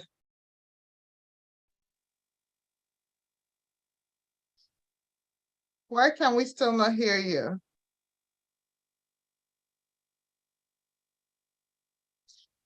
Touch your volume or something. Or leave audio and come back because the audio is gone. Okay, it's back. Can you hear me You're now? back. You're back. Yeah. Okay, just 1 minute. Can you hear me now? Yes. Have you Okay, so time to have some water or food? I will take a break for food, but I have water beside me. But then you see that what this whole election just shows me one thing, that Exalt Nigeria has a core role to play in Nigeria as a whole. Education, education, education. We need that voice that will always impress on the people, that says that it cannot be resignation to fate. It cannot be resignation to the whims and caprices of corrupt politicians. It cannot be resignation to voter apathy. We cannot be uninterested about elections and say, oh, let's vote for this one that concerns us. If you vote for P2B in the presidency and you don't go out to vote in the House of Assembly and the Gubas, how will you benefit from what P2B is doing up there? We need to drive these things home, and everyone has to be part of the conversation. It cannot just be Dr. Idu preaching this message. It cannot just be from the diaspora. We need the boots on ground. And it's against that backdrop that I'm going to be calling on Nsika. Looking at what's been happening in Uyo, what are your thoughts on this election so far? Look at the context of the voter education. Do people know enough of the candidates to make choices, or are people just voting along party lines? Look at the election in terms of the voter turnout and the apathy that is being reported in Akwa Ibom State. Over to you, Nsika. Okay, good afternoon, everyone. Well, so far, I think the election in Akwa Ibom has been a little peaceful, though not in all the areas. Some areas have not been peaceful at all. Okay, we'll get the reports fully later. Because so far too, people were really discouraged. When everything happened the first time during the presidential elections, personally, I was discouraged, and I said I was going to throw away my can you hear me? Hello, can you hear me? Yes, Loud and clear. Loud and Yeah, clear. I said I was going to throw away my voter's card. Yeah, and it wasn't just me, lots of people around me said that too. But on the second thought, I thought about it. I didn't think it was a wise decision, because it is not really easy to go out, give out the little time you have, and then you find out that the process has been hijacked. So hence, I am sure that is why most people have not come out. That's number one. Then number two, a lot of people anticipated violence in this particular election because of, I don't know if that is propaganda, owing to the things we have heard about the people involved. So a lot of people anticipated violence, but funny enough, the places I have gone to, because I went out really early this morning and I had an opportunity to walk through most polling units, I have not really seen traces of violence in my area. Maybe it's happening, but I know it's happening in other areas because I've gotten reports from other areas like Ubotokara, like Ika. I've heard of violence there. So I'm sure that is why most people have not come out. We know how elections have been. Places like Kini, there's been violence over time, Ikono. violence. So it's not because people are not really interested. I think they are trying to be careful so that they don't die because of trying to vote, or they don't get injured trying to vote.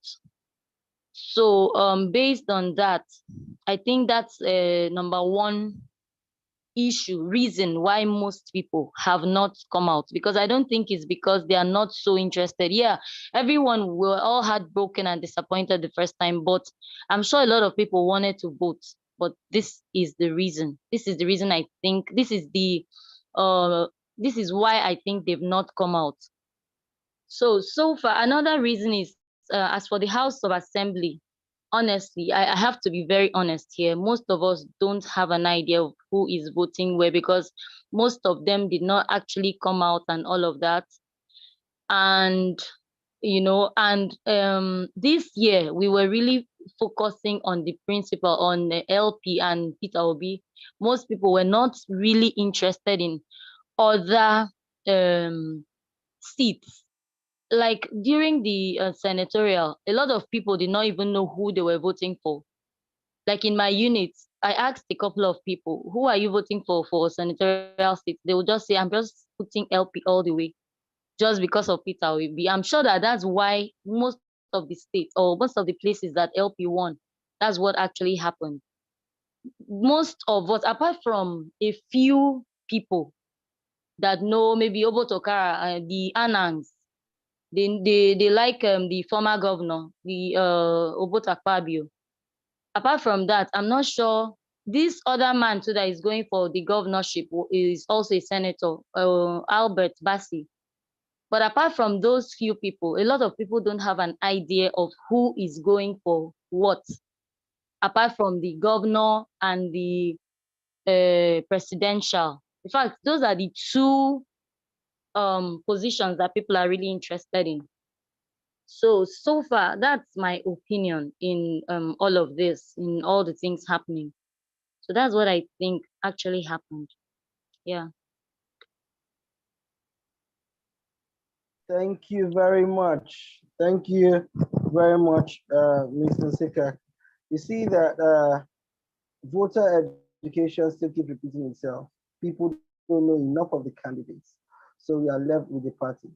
Now, let's switch back to Lagos and talk about a little bit about Lagos. Let's look at the kind of violence we are seeing there. If I, please, I'd like to know, do you think what place do you think that, what responsibility falls on His Excellency Sanwo-Olu based on the failure in security, based on the electoral violence that we are seeing, and especially for the declared winner, Tinubu of Lagos State? Do you, how would you score them on this sad events that we have seen? What's your take on that? Okay, for life, speak this one for Pigeon, but so that make them understand them very well. Go right ahead. See, fire on, fire on. Sanwo-Olu, what things Sanwo-Olu they do in our politics? Now just lip service. I've been listening to his interview for channels. Instead of making calling boys to order, he talk say the yarn up pattern. For Tinubu's situation, this one I'll speak it in grammar so that his lawyers would understand very well, make them say they know they understand pidgin. As a president-elect or a president announced, I expected for him to come out and condemn in its totality the threats that have been happening all this time. But he kept quiet. Since he kept quiet, that shows that he's culpable. These are his men, these are his boys. They are following his instruction to the T. Sorry to interrupt. He did not keep quiet. He said the hand that has been training you and feeding you for 12 years, you now want to come and bite the finger. You know what happens to the person that bites the finger that fed him? Unless he's not the one that said it. No, but what I'm saying, he is keeping quiet about not even coming out to condemn it. So if he had made such comments again, that even tells us the type of Nigeria he expects to run. And it's very, very saddening that a man of his caliber, who claims to have built democracy, to have been one of the people that stood up for democracy, could allow such a thing to happen in a state where he had held sway for a very long time.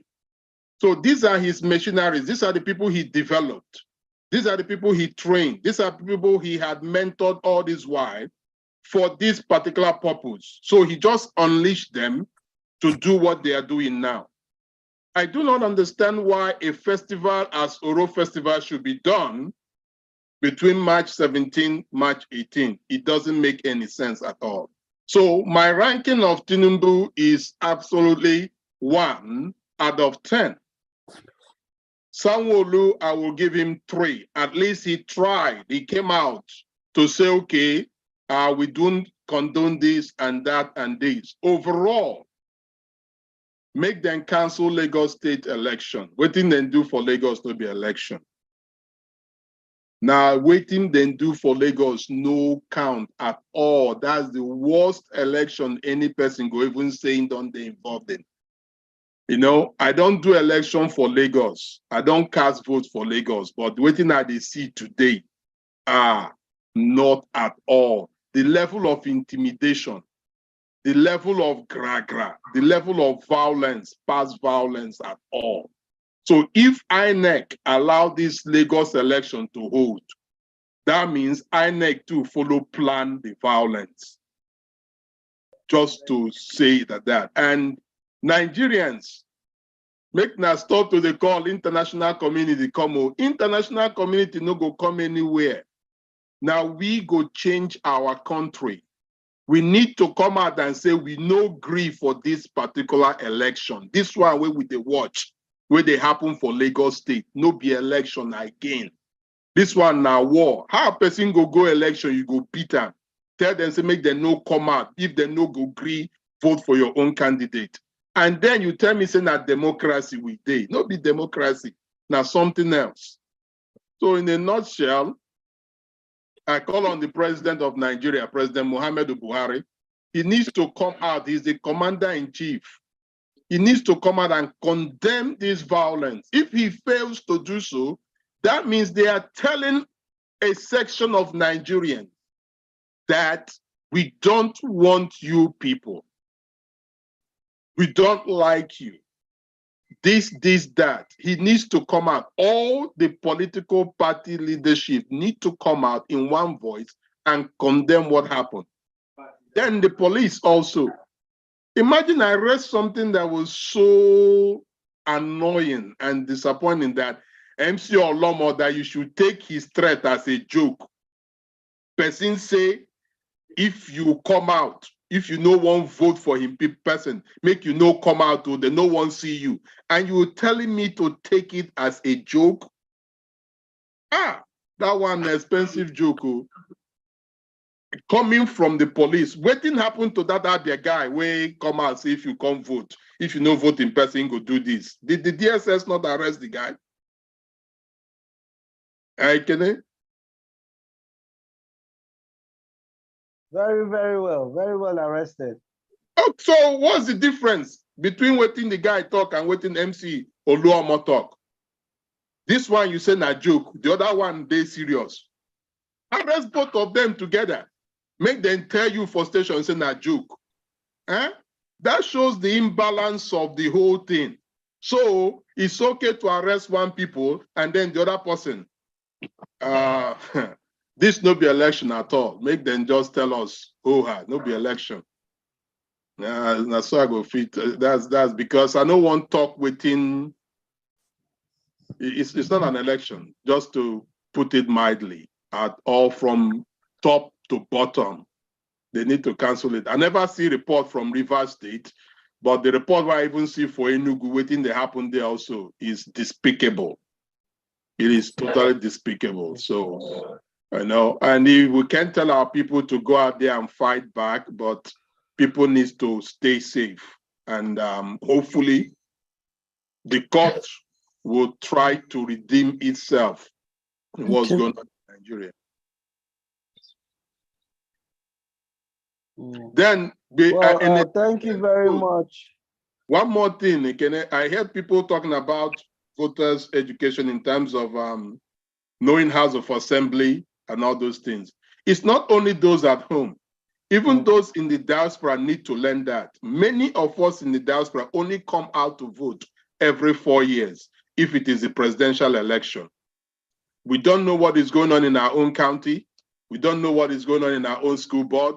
We don't even know what is going on in the State House of Assemblies. So how can we then educate people in Nigeria on why they need to be interested in who goes to the House of Assembly, who becomes the state governor? Now I know why they don't want the autonomy of local government areas.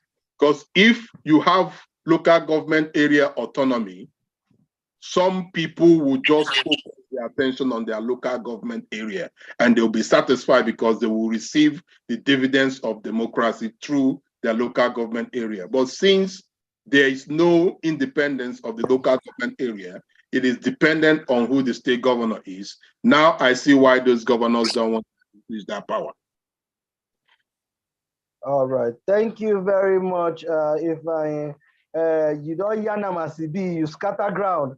You did talk with morale, and I stand with you when you talk say this election in Lagos particularly has to be cancelled. I want to introduce a very good friend of mine, a political analyst from way back in school.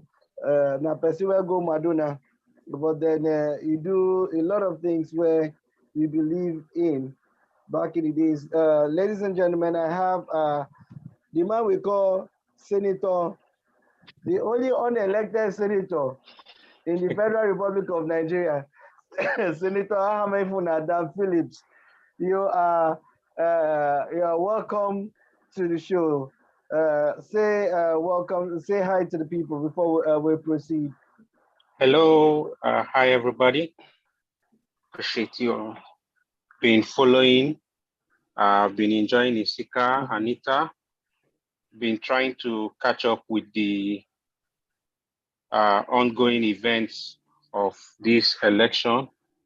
I can really say I'm highly disappointed. Highly disappointed. The violence, the voter apathy, and for me, I would say all this whole thing happened because of the, will I say, connivance with the police, because we've seen some videos where we have some policemen, even with their patrol vans, come to see that they disenfranchise voters, not allowing them to count votes so they could upload from the polling unit.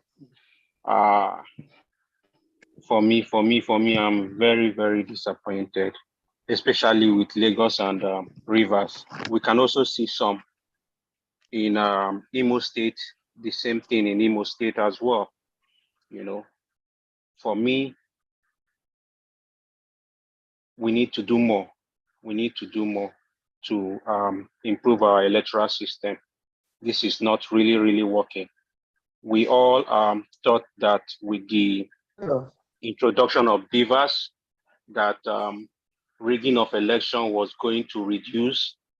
We really thought that with the introduction of beavers, we are going to have less cases going to the tribunal. But it seems these politicians still want to remain in their own old ways. P2B came around, he pushed our politics to where we want it to be, but it seems they are really fighting so hard to remain, to keep our politics the way it is. So I think we need to work double hard to see that we really take our country back.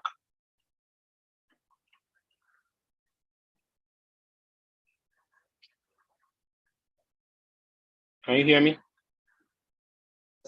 My question is, what happened in Lagos? Does it come as a surprise to you, knowing the history of APC in Lagos? Were you expecting a different outcome? And what do you think we can do? Are there any, in your own opinion, what can we actually do to stop this case of electoral violence that has been a recurring decimal in our politics? For me, that was why I talked about connivance of the security agencies, because before this election, we've seen threats, we've heard of threats, we've seen videos of threats, you know, and we know that they are from the APC camp. No arrest was done, only lip service of assurance that the police will ensure they do their due diligence. We don't trust them. For all I know, there is breakdown of law and order, allowing thugs to have their way. Moreover, when you come out with threats, you know, and no arrest is made, which means you are supporting the action. So for me, it definitely would create this voter.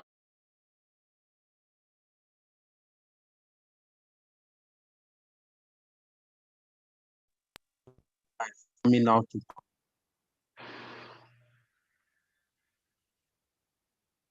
So for me, I would not want to talk about the NSAS protest, you know, because I know the NSAS protest was to end police brutality and also to improve our security, the efficiency of our security agencies. But I am calling on the security agencies, particularly the police. They really need to up their game. Yeah. They really need to up their game. You know, the presidential election, we even saw where a police officer was even trying to stuff ballot papers in the box. You know, once you say these things, they might even come out to say, okay, it might be a fake policeman. But we really need to hear from them. You know, what have they done from their own end? Because this is really not working out. But to answer your question, I'm not surprised. I'm really not surprised because from the body language of the people coming out to vote, I believe a certain political party felt or knew that they were losing the election. And the only way they can see to it that they win this election is by these means. So I know they would not want to, you know, either condemn it or ensure that it does not happen. But I'm not surprised. Okay. Okay, one last question before I let you rest for a while and take Dr. Vivian or Jadi. I want to ask you this question. Let's analyze the politics in Lagos State. Do you actually think that GRV stood a chance against a veteran politician and incumbent governor like Sanwo-Olu, or did you think he could even match a renowned street smart businessman like John Doe, who, if this election was free and fair, who do you think would have taken the day? And lastly, I want you to x-ray GRV. Do you think that Lagos is safe in the hands of a young lad that is literally inexperienced, has never been elected into office, never really been a politician? Do you think that Lagos would have been headed in the right direction in the hands of someone like GRV? For me, I would not want to be too forward in giving my response, because by the time the whole thing is done, where there are electoral violence, we would actually want to equate it. Is it enough to swing the result of the elections? These are some of the questions we will need to ask. And I would not want to answer who I felt was going to have the day on an election day, when the election has not finished, when there are some people are still voting, but directly or indirectly, I believe I've answered the question, because I said for a political party to employ the use of thugs and probably security agencies, they already knew, they already have first-hand knowledge, the body language of the voters, who they were voting, and this was the only way they felt or they knew they could swing the voting pattern, but definitely it wasn't going in their favor. But as for GRV, definitely, when they asked Peter Obi the same question, Peter Obi also answered that he too, when he became the governor of Anambra State, too, he hasn't worked in the government. You mustn't work in government for you to handle a state. First and foremost, you must be intelligent, you must be smart, you must be a good manager,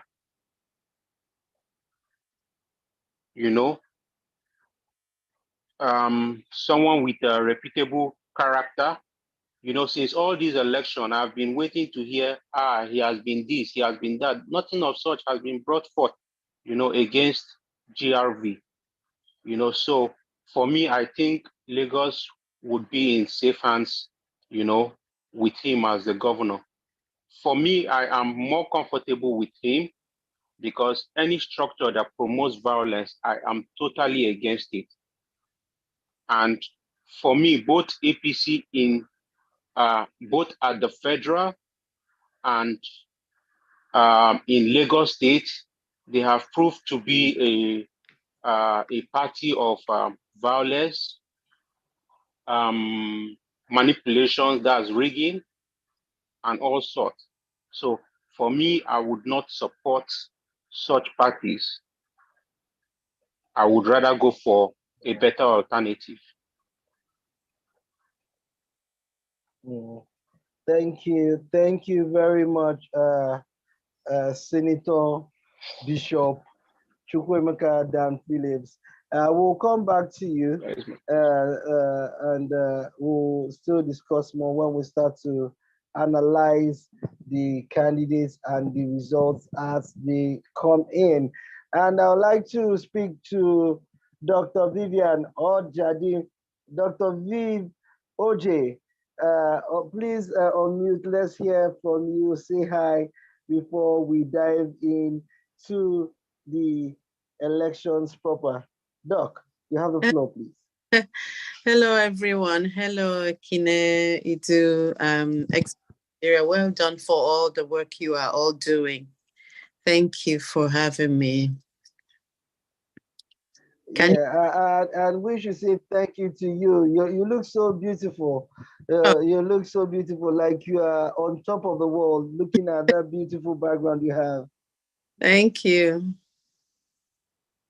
Okay, so looking at the elections, let's go a bit backwards to the presidential elections and how it turned out. Do you think that did it meet your expectations, or were you disappointed from what you saw?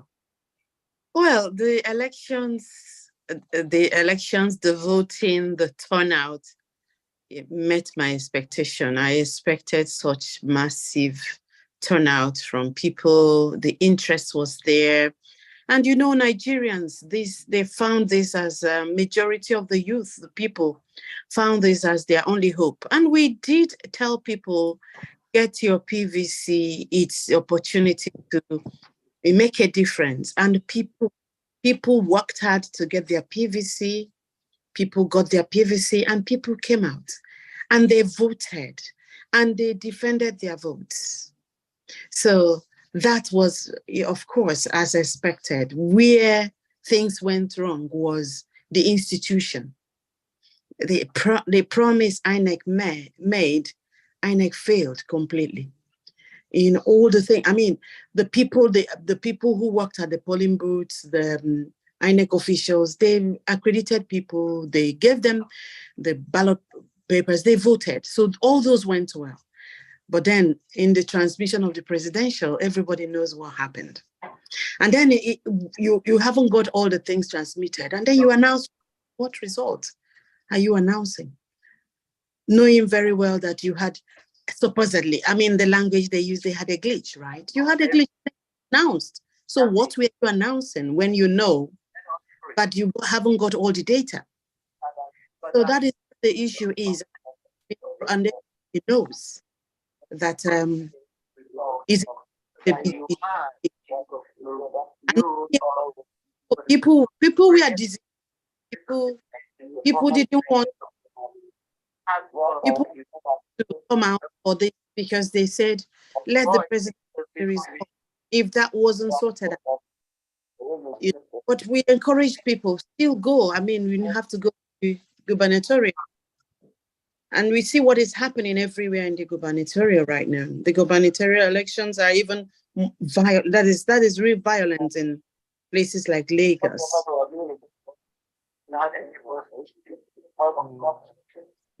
Yeah.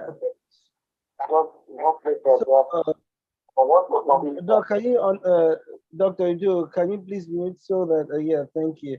So looking at the violence in Lagos and looking at the failure of the institution, what is the hope of the common man in his quest to get good governance? Dr. Ojadi, that question is for you. Believe me, it's a very big, it's a question for the whole Nigeria, for the whole country to answer. You know, there are lots of well-meaning people, both from diaspora and everywhere else, you know, came out to support Nigeria this time, hoping that the change we all desire can happen. And now this is what is happening. I think in some states so far, maybe the progress is good, but Lagos is something else. Even in Imo State too, there's a lot of violence going on and disenfranchisement. I mean, I know I have received a number of videos from my local government, and it's worrying. You know, people have preferred different solutions to Nigeria. At this point, people, I think we need, people need to, stakeholders of this country need to come together and decide what we really want. You know, not anyone. Different suggestions.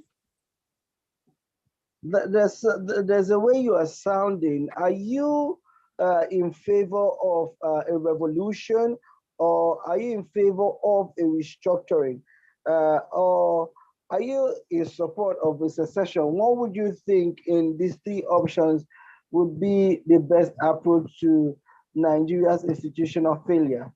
You know, a restructuring would be a good place to start, but people have been clamoring for it so long. Everyone has been saying restructure. Originally, Nigeria was in regions, right? So let the regions function. Let the states function. Like someone mentioned earlier, if these elections were localized, yeah. For instance, INEC, if there is INEC, every state is managing their own. Maybe it will be a bit less, but I don't know. I don't even know. There is so much to look at, to consider with the kind of dynamics of our very diverse society, and lots of people who are not really reasoning in the way you will expect people to reason. You know, we should, apart from restructuring, the institutions that have even been given some level of credence have failed. And then the security is entirely dependent on the state or whoever is in power. You know, a number of people have mentioned where police could do nothing because they respond only to the person who controls them. Perhaps some independence to our security operatives might, you know, make some difference so that they don't have to do only what the governor says to them, or we even see that in the judiciary sometimes. Where is the independence of those who should defend the common man? I don't know. Stakeholders of this nation have to it's really time to do something about this. While people call for revolution, the people who will, revolution is not bad if we can look at the end of it and say, okay, this will work. But Nigeria is not like a typical country where you have mostly maybe one or two different diversities. We have so many diverse nations or groups, and sometimes things like that don't really work because people are in disparity. So it's really disheartening, you know, it's disheartening to be seeing such violence. People who say, oh, the power of incumbency in a clean environment should just be a demonstration of your performance. You are in power already. If you have performed well, your report card will speak for you. You wouldn't need to even do so much campaign. But not only that, people have campaigned, they have brought thugs, they have brought guns, they have brought, tools to harm, to damage, to intimidate. So can you look at yourself in the mirror and ask why you have to send thugs out to force people to vote for you? It's no longer election, it's no longer democracy, it's the dictatorial and the oppressive nature of things is worrying. I mean, worrying.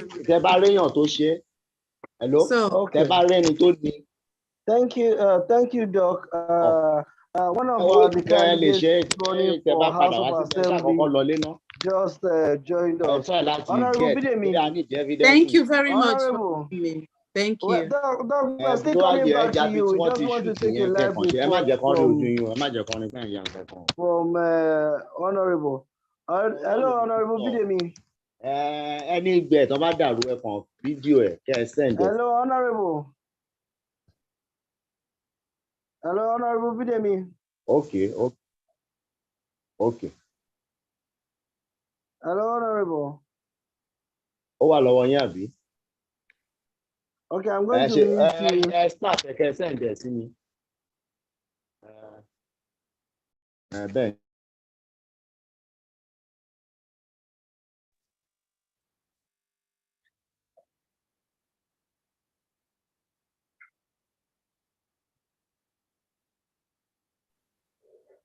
Hello, Honorable.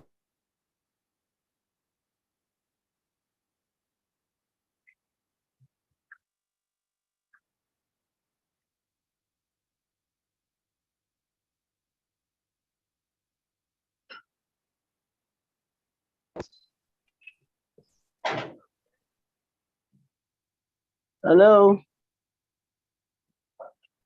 Okay, if he's not ready yet, I will still have to go back to Dr. Ojadi because I found a lot of things that you have been saying.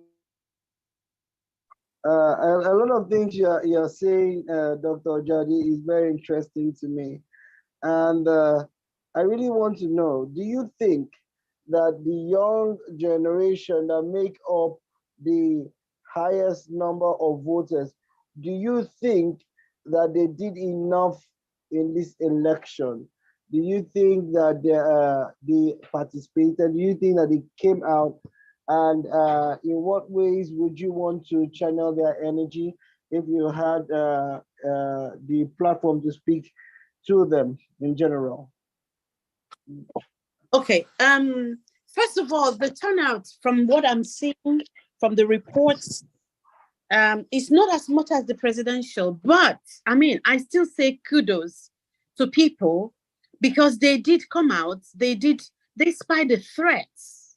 You know, someone had talked about the threats and the response of our security agents to the threats. I mean, someone mentioned somebody taking threats as a joke, and we are seeing those threats crystallizing today from the reports coming in from various places. They are no longer threats. They have become actual actions, attacks, intimidation, beating, maiming, harming, injuring people. So people came out still, despite the threats.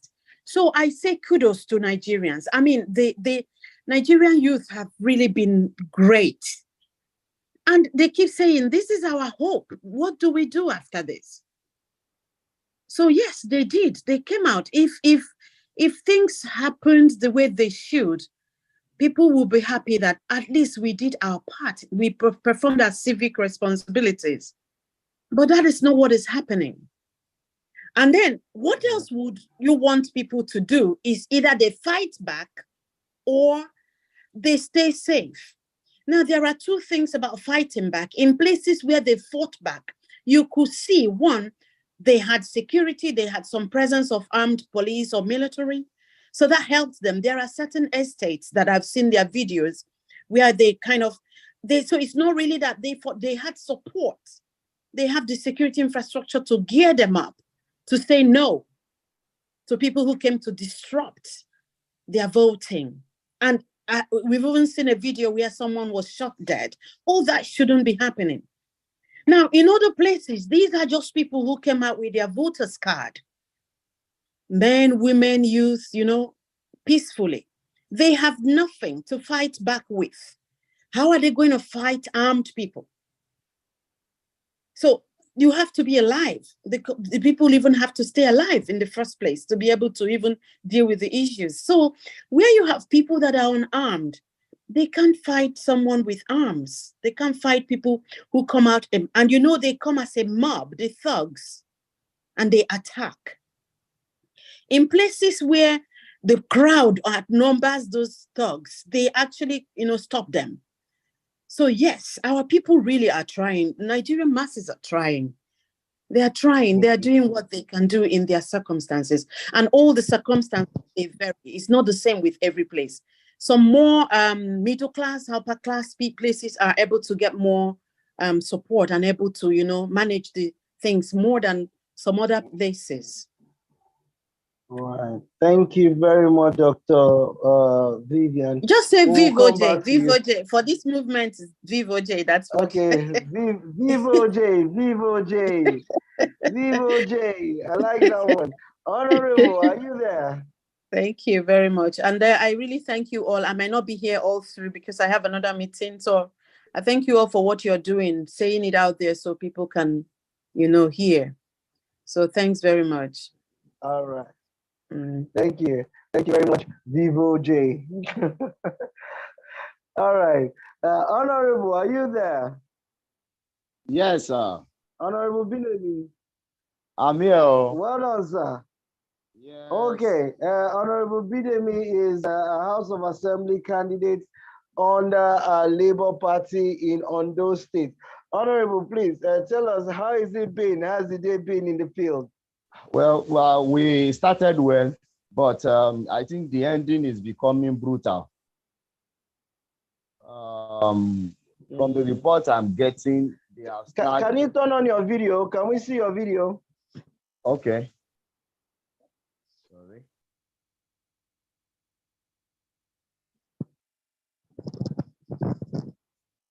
Yeah, the report I am getting, almost 20 ballot boxes have been snatched. APC thugs are shooting sporadically. The soldiers are engaging them. And if with where things are going, because it's a little bit tight, it is between it's a three-horse race. The PDP is gaining more ground. The APC, there are places where we are leading APC, and there are places For most places where we have more votes, the student area, they snatch all the ballot boxes, destroy them. I'm talking to the agent to try and get videos because most of them say they couldn't because they came shooting and everybody had to run, scamper for their lives and all that. So we couldn't lay our hands on some video evidences. So they are just going back to get some. Now, I heard somebody was shot at a camp and is becoming bloody. And if care is not taken, it's going to become a riot between PDP and APC. It's becoming something else. The polling unit beside my house, the INEC official had to pack all the ballot papers and run away with it so that they can go and finish counting. So in some areas, we're having low turnout, very, very low turnout. Low turnout, people are discouraged, people are, the thing is the vote buying going on between PDP, APC. I think PDP is gaining more ground. The Labour Party is gaining more ground, and they are feeling threatened already. But the best thing they can do is to scatter. We don't know how many boxes as at this moment I'm speaking, I don't know how many boxes they have snatched. But so far, I've had they snatched more than 20. They snatched more than 20 ballot boxes. And these are areas where we are strong. These are areas where they just go from polling unit to polling unit. When they see that the soldiers have left, they go there. And at times the soldiers, they can't be everywhere at the same time. So they just keep going like guerrilla warfare, just go to areas where before the soldier comes, they would have gone. So now they've been looking for them anyway. Wow. Wow. That is pretty very sad, But then let's away from the voting process itself, which sadly it has been marred by so much electoral violence. I wanted to hear you are running for House of Assembly in your constituency. Yes, sir. What was your focal point? Constituency. Okay. What's your focal point for running for office? Because there are a lot of people here looking out for young aspiring leaders, and when you have this opportunity, I think it's only right to give you enough opportunity to pitch yourself to these people and tell them what your candidacy is based on. Why even running in the first place? Why not even leave the politicians, the old politicians, to continue? What is that driving force that actually propelled you to join this race? Actually, the driving force is we want a change, number one. And when I look at my own children, I don't want them to live in perpetual fear. And if we don't step into the politics and try to change the narrative, it's going to affect them emotionally and psychologically. Because now let's take, for example, what just happened. The presidential election made a lot of youth to lose interest. And what we are trying to safeguard is that people should be interested in democracy. But if people, we did all the 1 million march in different cities, went ahead, a lot of people put so many things together. Some of us left what we were doing to come into this politics, and some people just felt they can just douse all our hope and all that. So a lot of people are losing interest. So that's number one. Number two is I'm doing it for the church. The church is in perpetual state of on the edge, on the brink of collapse. If we don't step in and try to bring more young people into politics. Now, I am happy that I have some of my young friends here that already they are becoming aware politically. They are becoming, they are gearing up little by little. And with the result I am getting, the report I'm getting, we are pressing their neck. We are giving both APC and PDP a run for their money. But at the same time, we are going into to bring a change.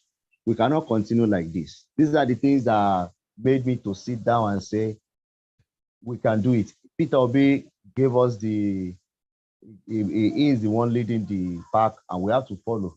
And we are seeing someone that we can follow, because at the same time, he has integrity. We need to change the politics that they say it is dirty and make it clean.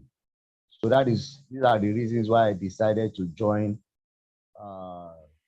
politics at a particular moment. Good one. Thank you very much, Honorable Bidemi. Dr. Idu, do you have any questions for Honorable Bidemi before he goes back to the field to join the election process?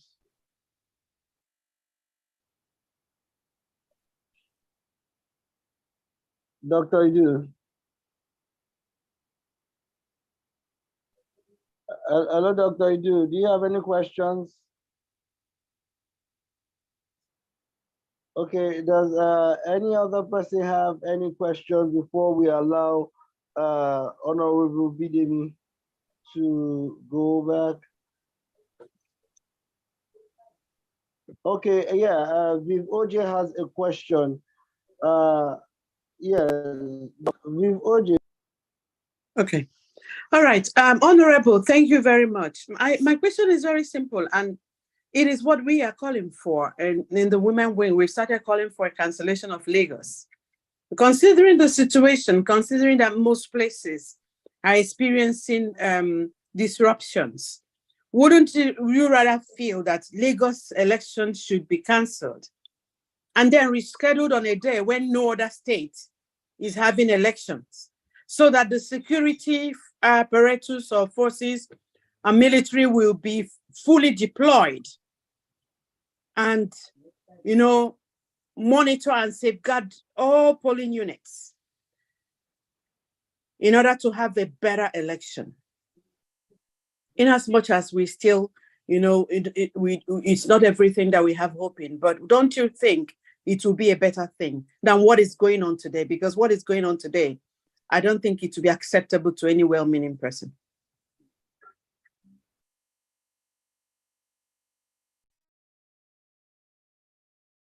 Well, if left to me, I felt most of the election, like you have suggested, should be cancelled. Because as we are speaking now, almost 20 ballot boxes have been snatched, and we have areas where we are taking the lead. So I think if that of Lagos can be cancelled, I think other states too should follow suit, because we are having low turnout. A lot of states are having the same issue. So I think if we can have it state by state, pick another day or another month for Lagos, Ondo, then I think it will be better, so that the security apparatus can be on ground to forestall any of these attacks. I think so. I think we should all have one voice and begin to call for this state-by-state election. Then perhaps that might make a difference. We should all have one voice. We should be calling for cancellation, and the states that have no problem and say they are good, that's fine. But where there were violence, ballot box snatching, intimidation, they should be cancelled, and each of them should hold the election on a different day. That way, every resource is channeled there. And then we can see how these hoodlums can actually come and fight the soldiers in their numbers. That is my calling. I'm calling for a cancellation. I sent it out in the women wing, say we're calling for Lagos to be cancelled. We haven't got as much details as other places. We've got say free from Imo, from Rivers. I've seen information from some other states, but I've focused on these few: Lagos, Rivers, Imo, for now. All right. Thank you. If I, yes, let's have you react. You just posted an update on the chat. Thank you, Honorable Bidemi.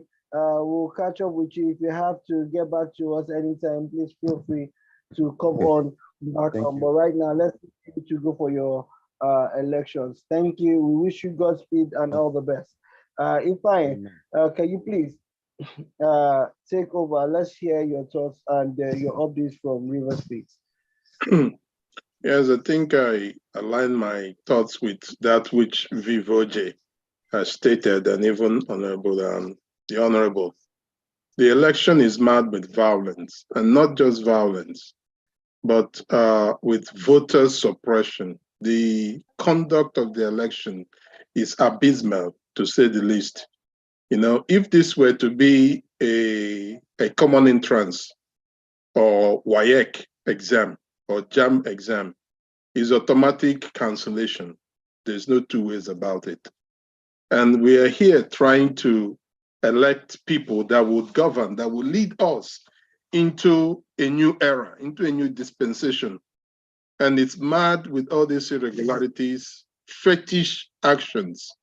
You can imagine the world looking at us on the day of election, some half-clothed human beings walking down the streets, doing all kinds of rituals that were supposed to be done in the night with their dead. They are carrying it out to the light and showing the entire world. Tomorrow, how do you expect the rest of the world? How do you expect them to look at us who compete with them? We compete very well with these citizens from other countries. So I will say Rivers, Lagos, we've also received pockets of irregularities and intimidation in Imo State, where sitting House of Assembly member is practically walking hand in hand with the police. You know, even before this time in Imo, we saw it played out, the arrest and detention of the former deputy governor, Irona, and the invitation by the police for Ihe Deoha, Ikengi Imo, all of them to show up 2 days to the election. The purpose was just to detain them and ensure that the people that could match the APC machinery in Imo State are caged. You know, because everyone in Labour is just a new entrant, so to say. So this election is, if you even say it's not credible, you're giving them a pass mark. Credibility, not credible, is even better than this one. This one is a mutilation of democracy. Is an abomination. So Rivers, Lagos, and we also hear of different things in Delta.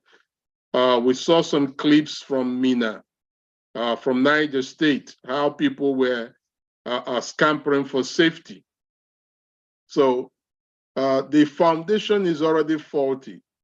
The process is squared, it's been totally decapitated. There's no process. So if the process is rigged, if the process is shallow, then the outcome would only be nonsense.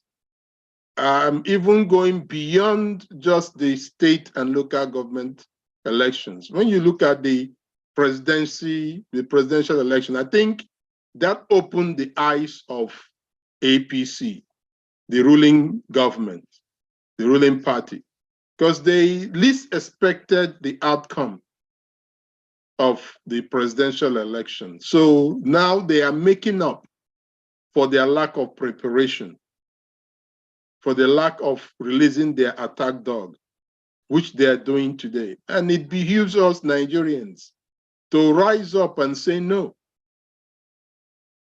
the National Labour Congress, ASU, all professional organizations, all CSOs, every lover of good things, every lover of good governance need to stand up and say, no, enough is enough.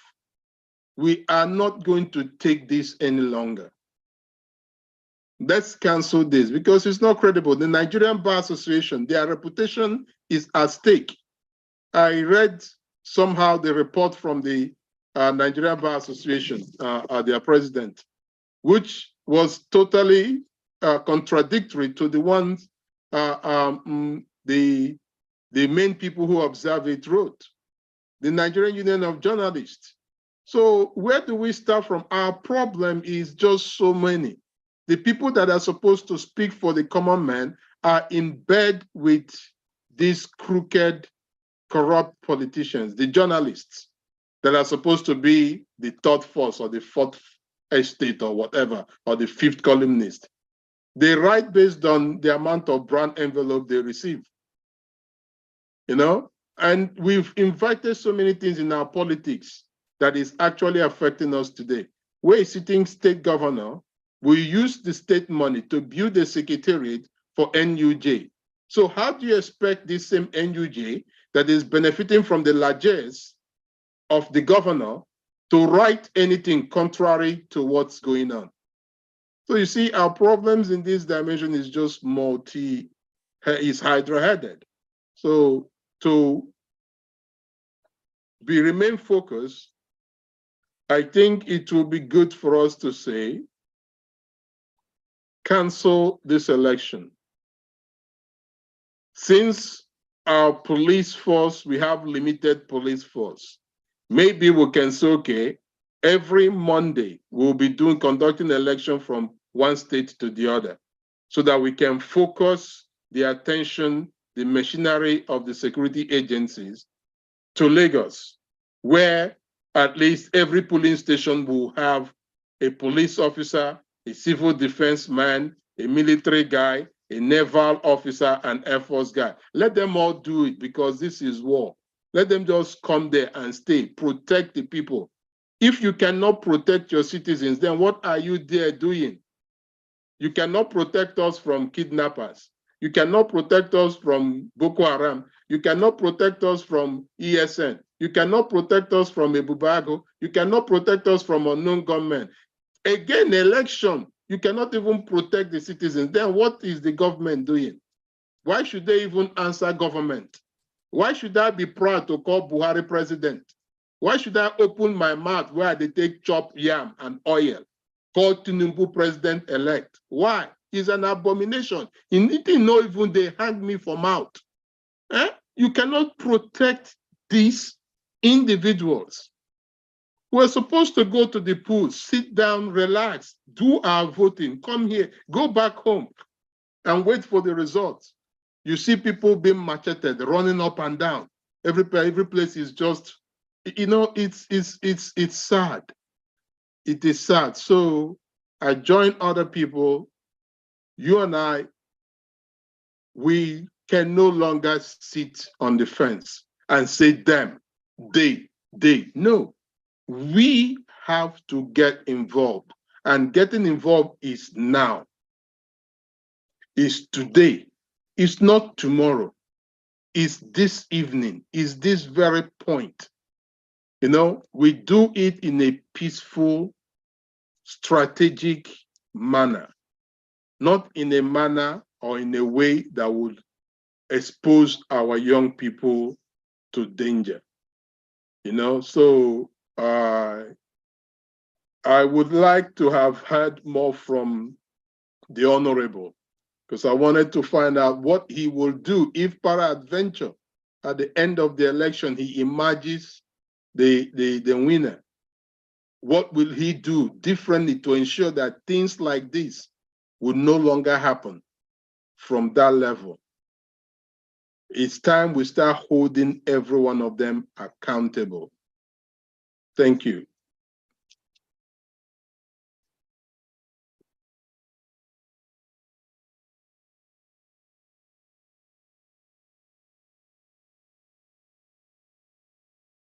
Ekene is out. Antia, go ahead. Unmute yourself and share your thoughts. Okay.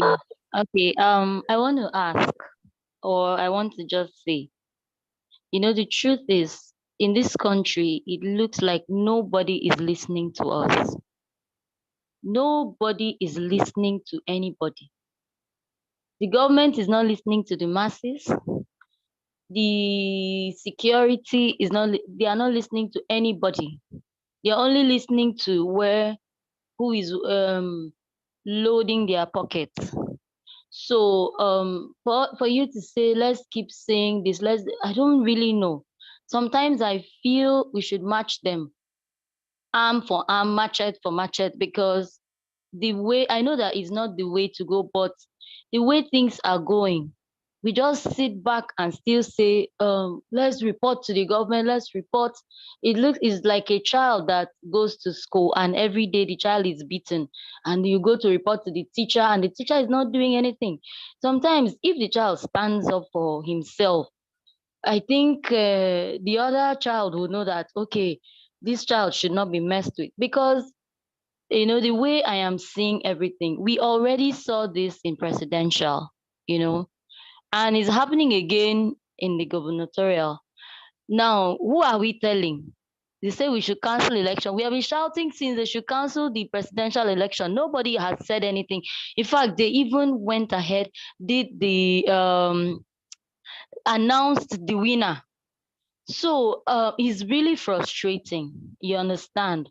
Somehow, I know that we will say, the people have not come out to vote. I don't really blame people, because it's really, really frustrating. We are just doing everything. There's so much anarchy. There's so much disorder. Okay, so I honestly, I am pained by everything going on, because it looks like our little efforts is a waste. So I feel sometimes we can use 4 years, and even if it means to have a community police, because we cannot depend on the army for everything, and some of them are even compromised. We can use this remaining with these other 4 years that we have started, and have community police, so that when things like this happen, they too can help. You understand? Because they will be among the voters too. How can 11 people, 5 people, because they have guns, stop a whole polling unit? And we are just there praying and hoping. Well, those are my thoughts anyway. Those are really my thoughts. Thank you. I think those are legitimate thoughts. The one thing that we are supposed to be nonviolent, and in my nature, if I would not tell someone to do something that I know I would not do, or I am not there, the easiest thing for me to say is tell the youth, bear arms, but I'm not there. If they bear arms and they go out, something happens to them. Some of them might just be the only children of their parents. Some of them just finished graduating from school and maybe just got a job, and they go out there. So we need to look for a civil way to address this issue. If I were on ground, then I say, okay, I am making a come, make we go. I stay for front. That's a total different thing. But I am not. So I cannot tell someone, go ahead and match these people. Because when you look at the people who are actually perpetrating these heinous acts, have looked at themselves, looked at their life, they don't really like their life. Because they don't like their life, they can decide to expire at any point in time. But you like your life. You've been to school. You have a vision. You have an aspiration. You have something you're looking forward to. So bringing you to match these people pound for pound, blow for blow, would be unfair to you. So let's try to see ways that we can use to outthink them, out-strategize them, outsmart them, in a non-violent way. And that is something, it's going to take a while. It will take processes. So let's start building those institutions that will protect us. You mentioned something about community policing. Yes. So we need to start building infrastructure around these institutions, make those institutions strong, because the only thing that can remove a powerful man, a strong man, is a strong institution. If you don't have strong institutions, it's difficult to bring down a powerful man. But when you have strong institutions, it is very easy to bring that powerful man down. So within you and others, if we can start now, start from our local, our areas of influence, start building that institution from there, ground up, maybe we will have a chance come 2 years from now, 3 years from now, 4 years from now. We were caught napping. We did not have this conversation that we're having now. We didn't have it last year. We did not have this conversation 2 years ago. We didn't have it 3 years ago. But it has taken these people 3, 4 years to plan out their thuggery. So let's pray and hope that our physical presence, unless we can call on every Nigerian, come out, stand at the polling unit. Let's see how these people will now come in. There are few to take every person down, but it's a little bit late for that. So we can only plan for the future and hope that we are given an opportunity to correct some of the abnormalities that were done today, some of the injustices, some of the malefficiencies that we see today. If they can give us a reprise, maybe a time or some level of a space to correct them within a week, 2 or 3. Because if what is happening now, the police now know that every person has seen it, they're no longer going to say they are speculations. So let us say, cancel it, give the police the time to be ready to carry out their security functionalities, because it's a breakdown of system across the board. But I like what you said. It's very, very key. It's very important. At what point do we say enough is enough? But the thing now is, who will bail the cat? Who is willing to go out there and become the sacrificial lamb? I know it won't be you, it won't be our children, so that's the question. It could be me, oh, it could be me. I don't think that you do will like that. What? When? In fact, I just finished preaching. We're still in closing. Gio is finishing up. Let me take the volume off. What was the joke on me? Wasn't on you. Okay, imagine the likeness, if not there was that. I've been trying to do this transfer since morning. Nothing is working. You can see the frustration. Huh? So, Dr. Du, over to you. Yeah. Well, please give me 5 minutes. Give me 5 minutes. Give me 5 minutes and then bring me up to speed. Just give me 5 minutes. Because I think they're calling me. All right. So, Vivoje, do you have anything further to add? Or Dr. Mrs. Udo? Yeah, for me, this is Emeka. My fear is subsequent elections with the pattern going on in Lagos, Rivers, some parts of Imo. Are we sure that probably every other state in Nigeria would not want to adopt this strategy of using thugs in our forthcoming elections? Because if it continues this way, then first and foremost, people would not be interested in coming out to vote.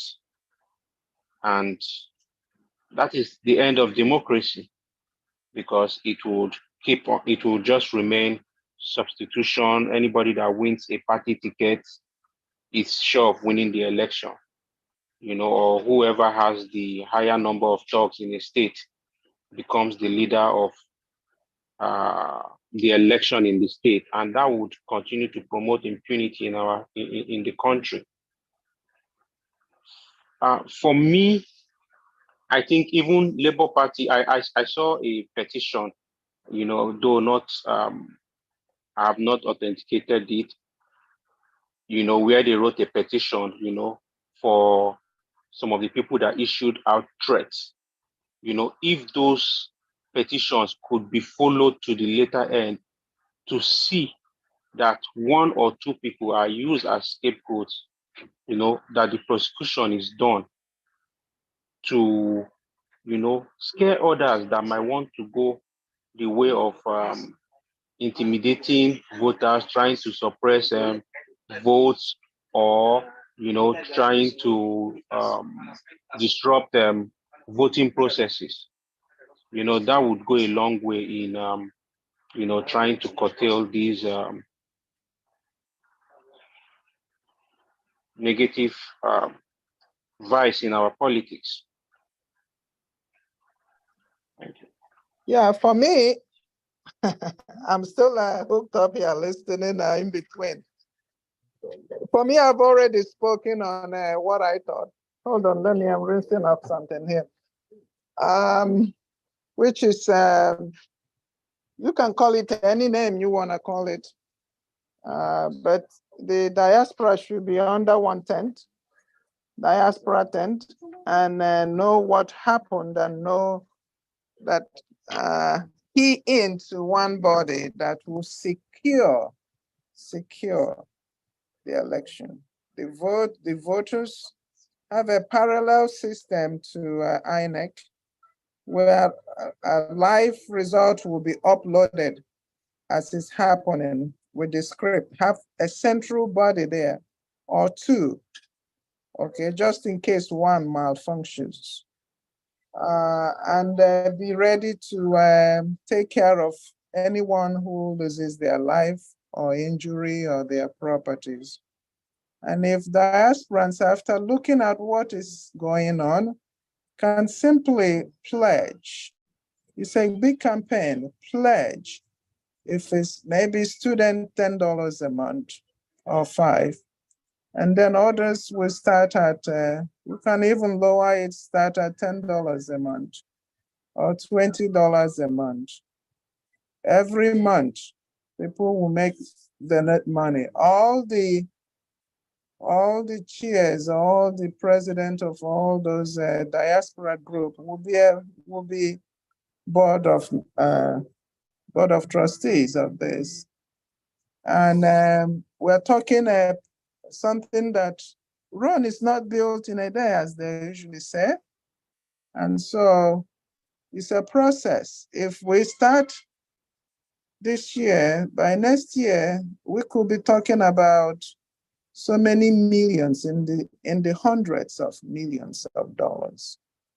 And the guy who designed the beavers, I've forgotten his name. I wrote his name and all his qualifications. They demoted him. He's a secretary somewhere in Enugu. Who signed him on? He can get us one. He can get us something resembling what the government has that can work, to upload our information to a central or two central servers. So I think if we are shocked about what is happening, then we do something about it. Okay, one cannot sit on the fence and hoping that the future will, hoping for what? Hoping that God will come and do it for you. You are the God. God gives us courage. God gives us ideas how to tackle issues. Gives us that, possibly that, gives us everything, including the resources, okay, to pull together to be able to do this. Otherwise, all our efforts are in vain. All of our efforts would have been in vain if we don't stand and take count of how many of us are in diaspora in all the regions, United States, UK, Japan, Australia, and said, listen, we're calling on everybody here. If you have a group who is your leader, they become board of the trustees. When you have, if it's 100 or 200 board of trustees, that will be changing, okay, and all of them will, and we have, I mean, I cannot go on to tell you how to form this, but the overall goal is to form something similar to that and make it non-partisan. And all we want to do is to secure election, democratic election. You know, we could have a police van on election day. Can you imagine all that you will have people you would have trained months ahead? You ship stuff, you ship them the turkey head, turkey stuff, whatever. Turkey head, what do you call them? They're all connected, okay? In a region, all the polling booths. The walkie-talkie. 175,000 polling booths. You have what looks like a security force. Okay, they will all be communicating to know what's happening in each one. Okay, you pay them some, good amount of money. That's all. All these things we are doing would have, we don't have to do that. We're doing outreach, medical outreach to sensitize them. No more. I will never go to that extent anymore. Okay? Yeah. So let the candidates do it. Let them go do it and talk to their citizens. This is what I can do for you. Let them go do it. All we can say, after you've done that work, when people come, they will secure them, will secure their votes. But that job belongs to you to go do. Okay? Yeah. That job belongs to you. Find a way and raise a little money so you can be going from one church to another, to communities, circulate talk to them, okay? Have your own organization. That's what we need. People can sit still thinking somebody will go do that. Did Peter Obi sat? No, he went to all the 36 states. He on Christmas or New Year Day, he was not celebrating. He went to the IDP camps. Okay, he went to all those flooding areas to see for himself. Okay, the guy single-handedly moved a nation, moved the world. Okay, we think we are doing medical outreach. No more. Let them emulate PO. So anything else I can sponsor and back is voter security. Thank you. Thank you very much. I see your passion in this whole thing, which is great. I believe the reason for this is so that we can look at lessons learned, what we need to do. What we've done in the past is working. In terms of the diaspora organization, we're all for that. The thing is, we need to have diasporans whose interests are aligned to the mission and the objective of what we're trying to do. Economics is very powerful and influential when it comes to politics. For example, the Jews in the Americas had so much influence in American politics, as well as American foreign policy and relation when it comes to Israel. We can adopt that same model where we are Very powerful. I'm not talking Igbo. I'm not talking Igbo stuff or Jewish No, stuff or Yoruba. I'm talking no. pan-Nigerian. I'm not talking Because Igbo. it's No. all Nigerians. It's not the only Igbos that go vote. No, I'm It not will talking be Igbo. pan-Nigerian. No, I'm not Okay? talking Igbo Yeah. at all. When I The mention little groups, they can be doing whatever it is they are doing, but pan-Nigerian, where when I say everybody, whether you are Hausa, Yoruba, Igbo, whatever you are, that you are gonna be protected when you come to vote. None of this mess, people coming in, thugs coming in to shoot and grab your, what kind of kindergarten behavior is that? It is so ashamed. It is, I mean, our children here, that's why some of them, when you talk about Nigeria, they just walk away. There is nothing there. These leaders have shamed us, shamed our children and our grandchildren, okay, who have no hope and have no desire to get there, to do anything there.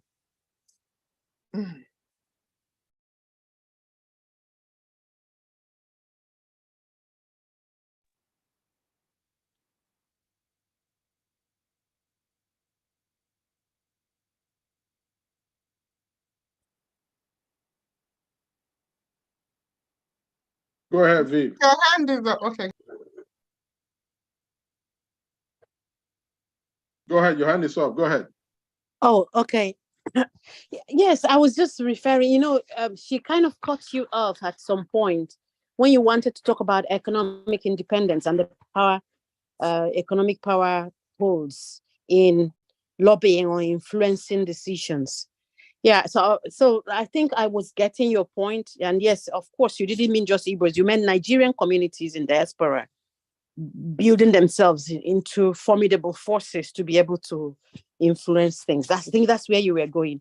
But I just wanted to mention, yes, some of the things she said are quite right in terms of localizing security.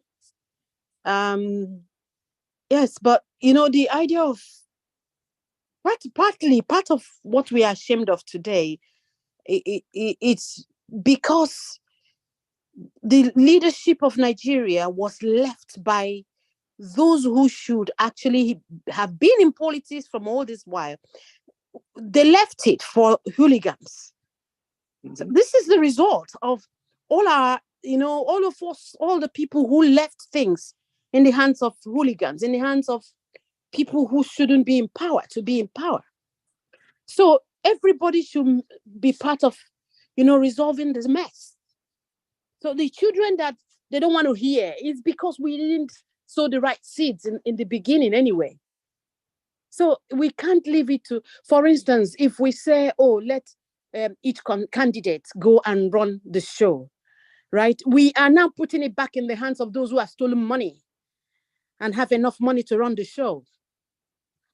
But that is the structure we need to dismantle so that it will be real people who have come to serve that can come out to serve. Those who really want to serve and contribute to the community, to the society, not those who just want to enslave everyone. So leaving it saying at this stage, this is not the stage when we abandon it for just candidates. Many of the candidates, the candidates of the masses cannot compete with those who are already there and have all the money and control. So it still has to be a collective effort. And yes, building a security is very important and it's a way to go, but it still requires a number of processes to set that up properly. So this is a collective thing. That's just what I'm trying to say. No, thank you very much. Let's just piggyback from what we're talking about. We have a strong Nigerian community, solid in the US. We march down to Congress and say, listen, our political leaders are corrupt. They steal money. They bring their children here to go to school. Some of them have houses here. Can you all pass a law stating that no more visas for any member of the family of a governor, House of Rep, Senate, and all that, and start confiscating confiscating their houses or accounts that are overseas. The only reason that has not happened is because we have allowed that to stay. We have not raised that as an issue of concern to our representatives here. If the Nigerian community in Ohio, which is more than 10,000 plus, would march to Senator Brown and the other guy and say, listen, we need you guys to do this because we are backing your political campaign. We're solid, we have a solid bloc. And others from other states do the same. And these laws are passed. Now, somebody like Wike, the son or the daughter who is here going to school, they find that out, they say, listen, the money that is being used to pay your tuition is ill-gotten money. You're out of here. Go back to your dad in Rivers State. The son or daughter of Hope Uzodinma, such a thing is done. By the time you start doing this, people will start sitting up. Now we have the economic strength. We've been able to influence certain policies from the US. Then we can now go to Nigeria and say, listen, this is what needs to happen. This is what needs to happen. Many of them will start having a reset, or we ourselves, we get involved in the politics. Let's say, example, the diaspora and decide, okay, we want to float a political party in Nigeria. One, you have to allow the diasporans to vote. We push that, that becomes law. We have political parties registered in all states and everything, and we'll lay down certain guidelines how that political party should run. Those who are coming out lay down the ideology, the mission, the manifesto of the party, the platform on which we are running. And we start building that nation that way. Give or take, in 2 electoral cycles, we would have made some headway. So there are actionable things that we can do. It's not just our money, but us getting involved with our economic strength. What is actually keeping the economy of Nigeria afloat is the remittance coming from the diaspora into that country. You could imagine when the diaspora say, okay, if we don't get our way, no Western Union, no more transfers to Nigeria. Exactly. MoneyGram, no more transfers to Nigeria. US banks that are here, no more transfers to Nigeria. I am telling you, that's it. Run to you. They will come begging and say, please, what did we do? Come and help us. It's not so we need to put ourselves together and decide exactly what trajectory and how we want to prosecute this in consonance with the powers and policies existing in the US, in Canada, in UK, and all that. And also, we start getting our people to run for offices in the US, in Canada, so that they're also making policies that will also affect those in Nigeria. That's how we can turn the table around. That's how we can, one of the ways we can change things. Absolutely. You got it. Couldn't have said it better. I keep fantasizing about all the people in the diaspora just cutting and saying, all of you who don't want to get the country, and while they eat the money, you make us give our salaries to you. Everybody go, and then that's when you'll see real strife, because we are the social security of our families that are being let down by the people in Nigeria, by the leaders. And they bank on the fact that we'll bail our families out. You know, it's terrible, but we cannot wring our hands. What we need to talk about is we have to have an action plan. the next time we get here is action plan. So I'm hearing three streams of thought. Fundraising that's going to be very, very targeted. And well, sometimes I hear you, the message that people get our money, but sometimes the sanctions on the people force the government, because what's happening is that we are the, what do you call it? We are the valve. So when the pressure builds, we open it by funding. And so people have a relief, which is great. But at some point, the rubber needs to hit the road. And I think we've gotten there. The brazen activities that we've seen today tells us that our backs are against the wall. And if we continue to bail Nigeria out, Nigeria is not going to learn its lesson. It's like your kid who is addicted to drugs, and you love your kid and you love your kid. At some point, you're going to say, honey, you're not going to do cocaine in my house. Out the door. You know, I'm not going to, because I'm enabling you. Every time you come out, you come back wasted. I clean you up, and, you know, and you promise me it's not going to happen again. And, you know, fool me again. It happens again. At some point, you're going to say, you're going to have to love yourself more than I love you so that you can get better. So this is a real thought in my head, that the sanctions that that we're going to ask the world governments to place on Nigeria for this thing they're doing, the pushing back on the government officials from not going abroad may not be enough. But when you now start involving their children and their children's children from not coming to school here, to stay in Nigeria and go to school in Nigeria, from not coming to hospital, you know, and you know, and if we can get that not just in the West, but also in the East, and to stop that. But then when you now say, okay, that remittance of how many $1 billion a year, hundreds of billions of dollars a year we do, we're not doing it anymore. Let's see how you're going to keep your money. Then they'll see, because people will become desperate. And I'm not saying that we want people to become desperate, but I'm saying that sometimes you have to do some kinds of sanctions. And of course, it has to be balanced. I'm not in any way saying that we should leave our people to starve to death or anything like that. Don't get me wrong. But it has to be on the table as a pressure measure, you know? We have to think of things. So while I was saying fundraising, to go back to my bigger points, I was saying, I'm hearing fundraising, I'm hearing capacity building, I'm hearing voter security, voting security, securing the vote in real terms, and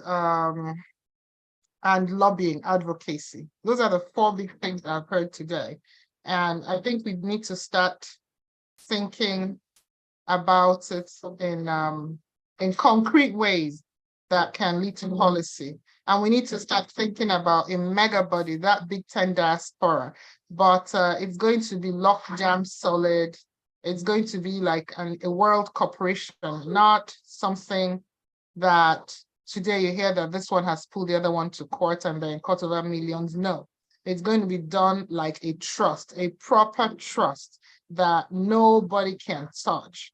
And like Dr. Cordelia said, when you have 200 boards of directors, you know, yeah. So we really have to think about that and move on it fairly quickly and intentionally.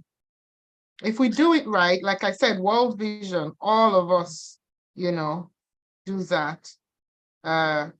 Because we know that it's properly done. So if you have this done in that kind of transparent way, where it's not Mr. A is receiving money, or send the money to Sylvia Idumafa's account, I've zeroed out my account and I'll give you an account. It's done professionally.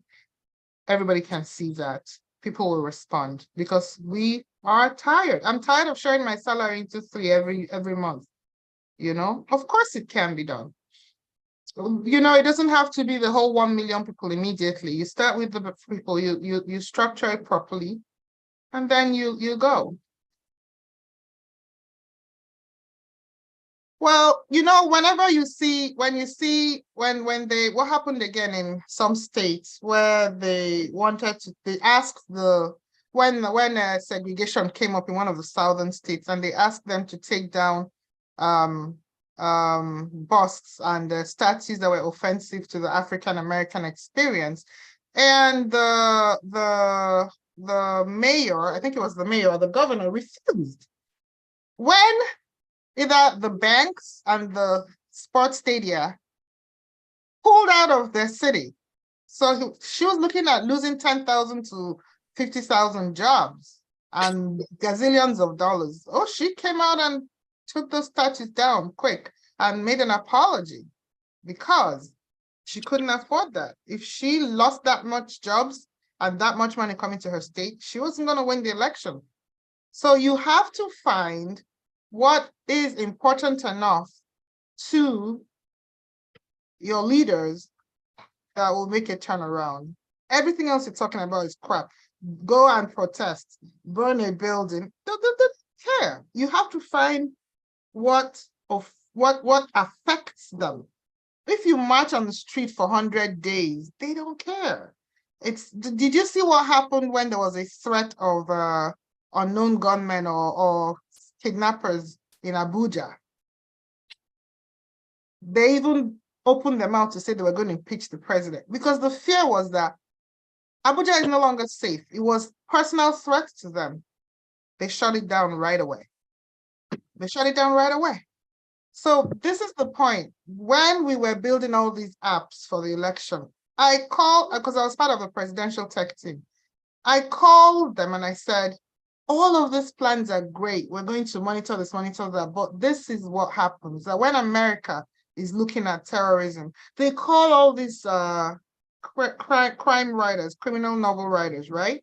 And they put them in a room and says, how would you attack America? And they say, let your imaginations go wild. And you know what we see in movies and in books, that's the science of the future. Within a decade, it becomes daily life. Because we're creators, like our creator. We imagine and then we create. That's what happens. I said, we have to think about how would you rig this election if you were criminal? Bring out your criminal mind. And said, walk us through the beavers from start to finish. Where is the weak point? And everybody was like, no, no, no. Just the concept that it's only an accreditation system. It's not a voting system. So between accrediting, voting, and uploading, you can still, that's what we saw. And they sat down and looked and says, here's the weak point. We're going to exploit it. Boom. So I asking myself, knowing what we know now, why wouldn't people secure the ballot boxes? Why wouldn't you say the ballot box is going to be in a cage where nobody can pull it out? Why wouldn't you put it in, something that nobody, like the buttons that you lock down and put it in that cage? There's so many things can be done. So we need money. That's the bottom line. We need money because money is not evil. It is the love and the compulsion to have money and the enslavement to money that is the root of all evil. Money is good if it's in the hand of good people. Money does not change people. It unmasks them.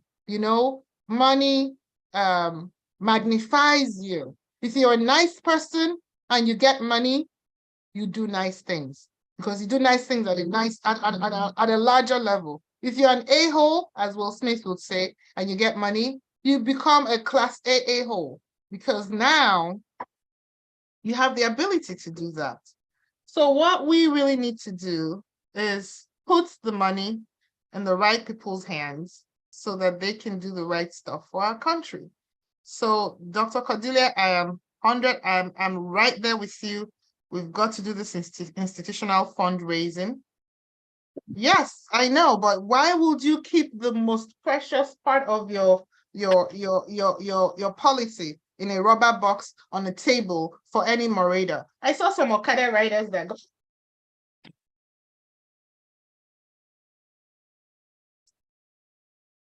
I have a climber for a toddler son. Climbing the world. Yeah. Well, I see some of the Okada people, they were like 5'3" on an Okada riding away with the ballot box. How? So we can talk. I don't want to talk about the election anymore. That's done. Let's talk about what we're going to do. I hate discussing stuff that I don't have control over. Let's talk about how we're going to, because we were coming here to report the elections, but that's beneath I can't spend my brain reporting that nonsense. Like you said, that's not an election. That's not an election. So let's talk about how we're going to get our country back. Oh my gosh.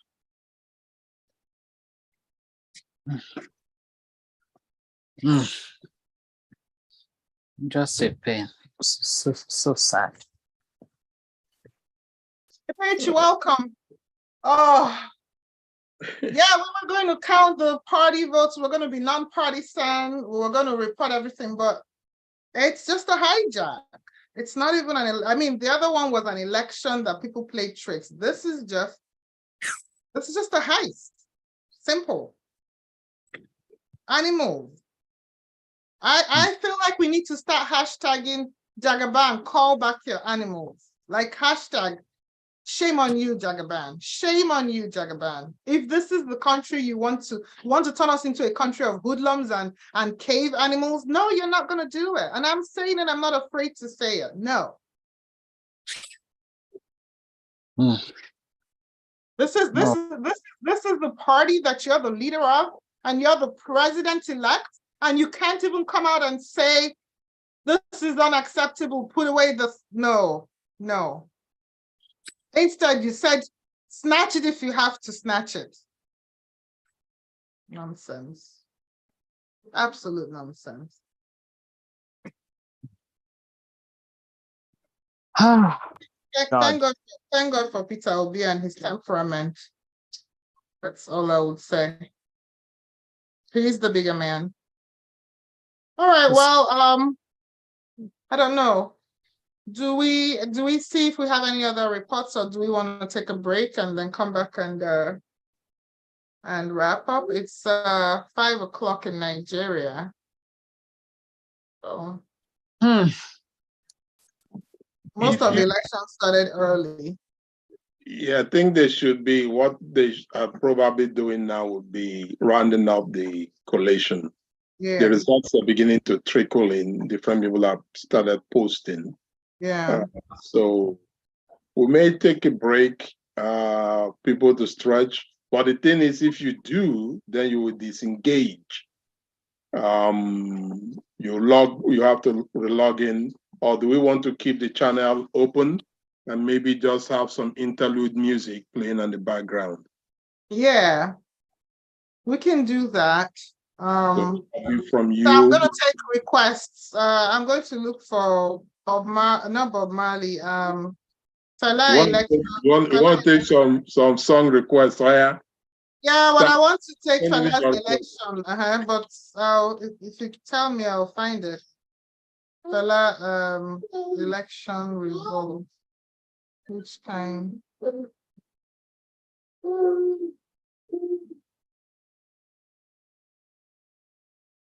Ugh.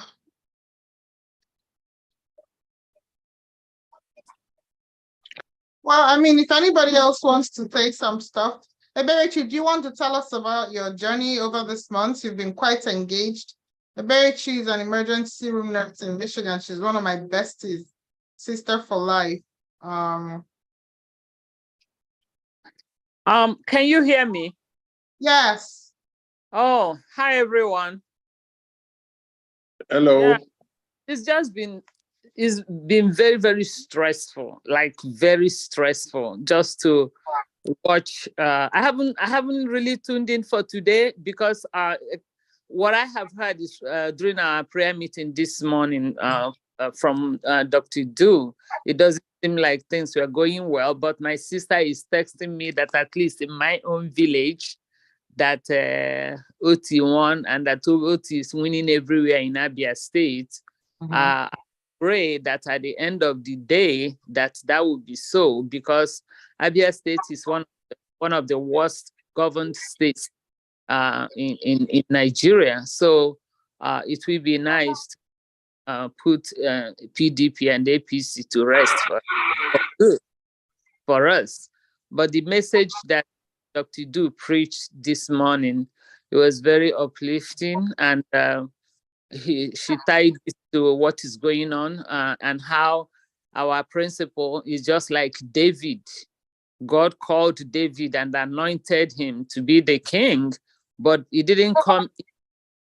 So nothing good comes easy. All I'm praying for all of us who are in this is for God to strengthen our faith, that we will not be moved by what we are seeing, because we are not serving a dead God. As I tell God all the time, that this is between Elijah and the prophet of Baal. And at the end, God glorified himself. It is so painful to see what is going on. And all the people in my circle, all of them have the same distress, but we all continue to encourage ourselves in the Lord, believing that at the end, like he said to Habakkuk, write this vision down. Though it tarries, it must surely come to pass. So that is where our faith is resting now. It's on that. I've been sending the video on Habakkuk to a lot of people to see what is going on in Nigeria and to give them hope that God is watching. He's not sleeping. But it's good what's going on, that this is the president-elect. Can you imagine if he becomes the president? Where would we be? So I thank you guys for organizing this, how much you guys have been, the role you've been playing, and I know that it will not be in vain. We have some of their children in everywhere. So if we can touch them, once Nigerian youth, once their children is targeted, then their wives will wake up and begin to tell their husband, don't play that your politics with my children. So they shouldn't be. I totally agree with Dr. Du. Their children should not be allowed to go to school abroad. They should not be, the elected officials should not go for treatment abroad.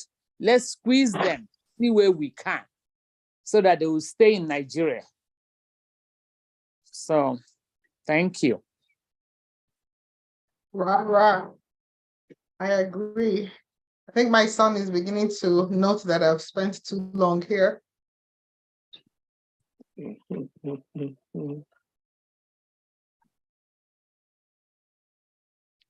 Yeah, so I'm going to play Fela Kuti a little bit so we can take a break, and then we'll not go. If you can stay.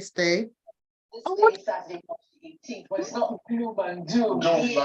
So you can use your device to access the IREP portal, and you can see the result of your polling unit. Yeah. In the case of Edo, you've got almost all the results. About 99% of the results have been uploaded. 99.66 out of 2,627. You've got 2,680 results. Already, and that's on election day today. You haven't had to wait days to find out the results. And if you have your username, your password to the hear what I'm hearing, you can find your exact result, the exact result of your polling unit. This is a result sheet. Yes. This is a result sheet. Is that audio coming from the Zoom or? Oh, it's an audio coming from me. I have my television on, watching channels. Image to our polling unit. Oh, okay. At least it looks like in Edo State is going well. Abia State is a study, a case study on how to win an election. But because we're live, I cannot talk about what they did, but we're gonna do that. How is Lagos coming along? Oh, I believe GRV is gonna win, but it's not looking great. But I think because of the amount of voter suppression, but I don't think they're suppressing everywhere. Ikenna. So let me Akina, you're gonna take over because Big Boss is screaming. I was going to play Fela Kuti, Election Palaver. Let me see if I can. Dr. Du, can I excuse myself?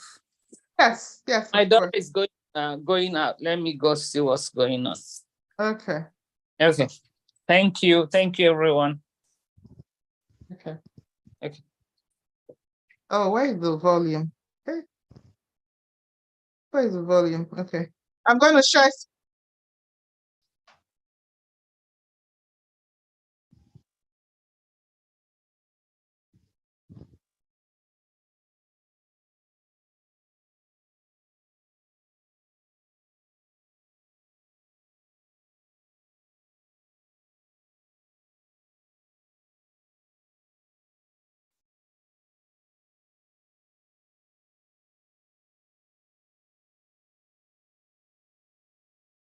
I hope this is the election clip.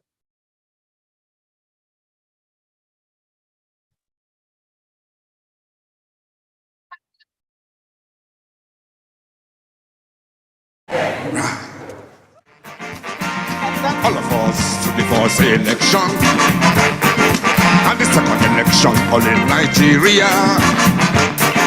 And the second election like it was a pass. Babala nonsense. It passed the rigging. It passed corruption. Which kind of election be this? Babala nonsense. Babala nonsense. People no go vote. Them come get big numbers. Thousands to thousands. Millions to millions. Which kind of election be this? Babala nonsense.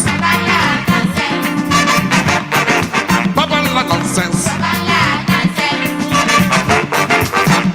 Now them monkey see the daddy. Now them monkey see the daddy. Booty shall see the monkey see. Boom butch. Now only booty she has. Now only for Europe. Oyinbo teaches many things. Many of them things I don't sing about. Me I no gree to copy Oyinbo style. Let us think say Oyinbo no pass me. But Shagari finish him in elections. But them not tell him say he make mistake. Say this you no be democracy. Oyinbo them not tell myself that for England I may not fit take over.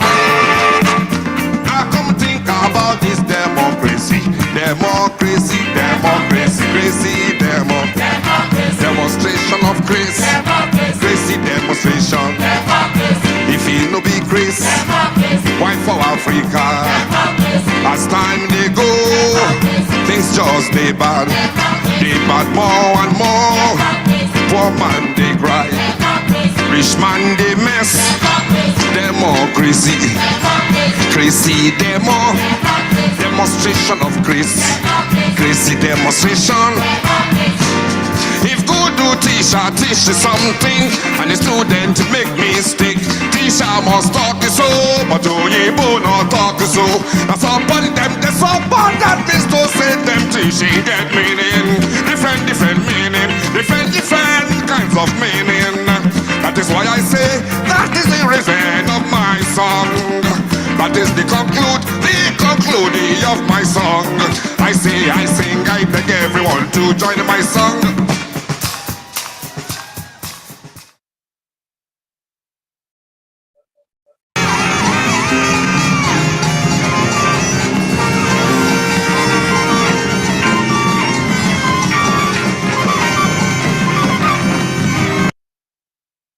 All right. So I guess I'm open to taking requests if you have a song. I know one song I was singing this morning as I was watching the videos. Let me see if it must be. Everything is on Google.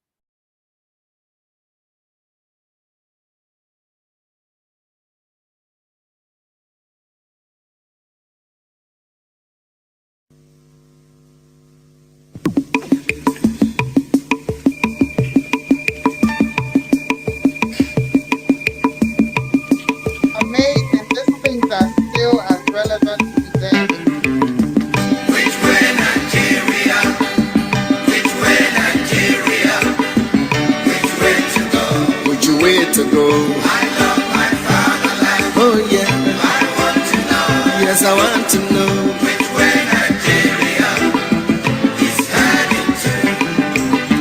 Which way Nigeria? Which way Nigeria? Which way to go? Which way to go? I love my fatherland. Oh yeah. I want to know.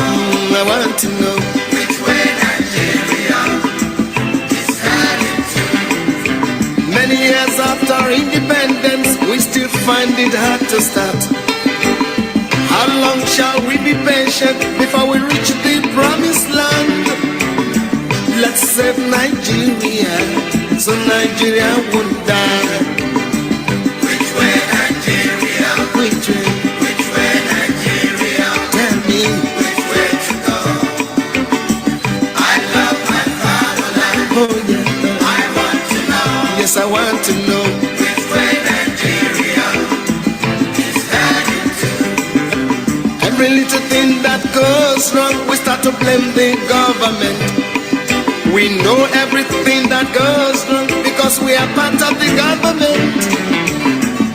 Let's save Nigeria, so Nigeria won't die. Which way Nigeria? Which way? Which way Nigeria? Tell me which way to go? Which way to go? I love my fatherland. Oh yeah. I want to know. Oops. Sorry. I want to know which way Nigeria is heading to. Inefficient. And indiscipline is ruining the country now. Corruption here, there, and everywhere. Inflation is soaring high.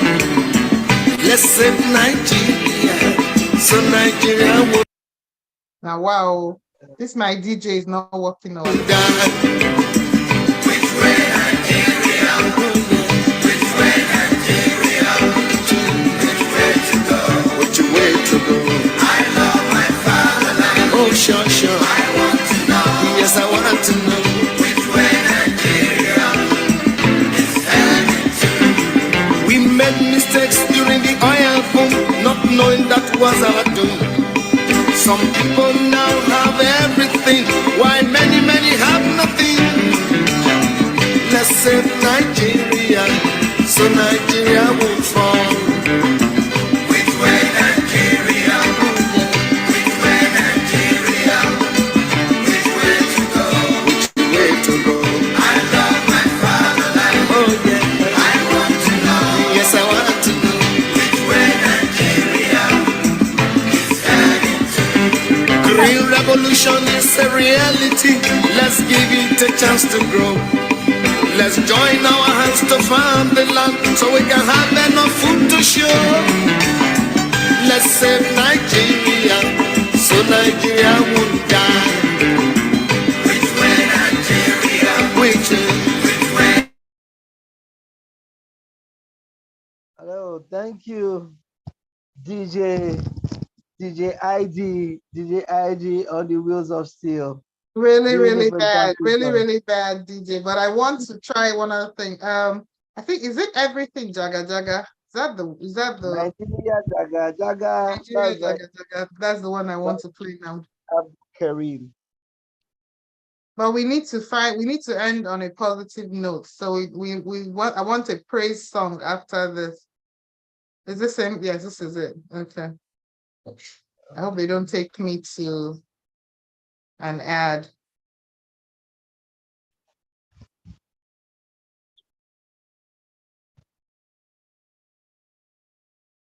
Oh, no swearing allowed.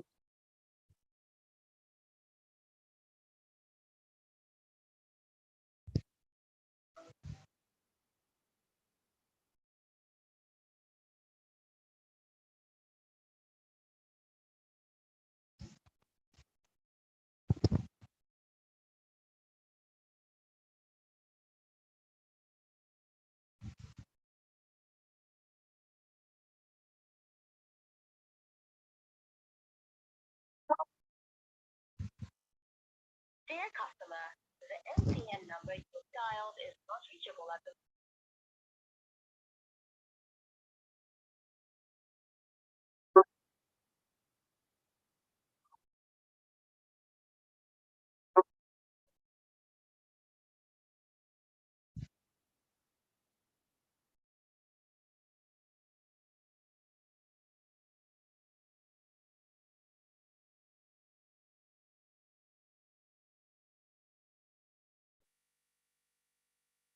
to my phone.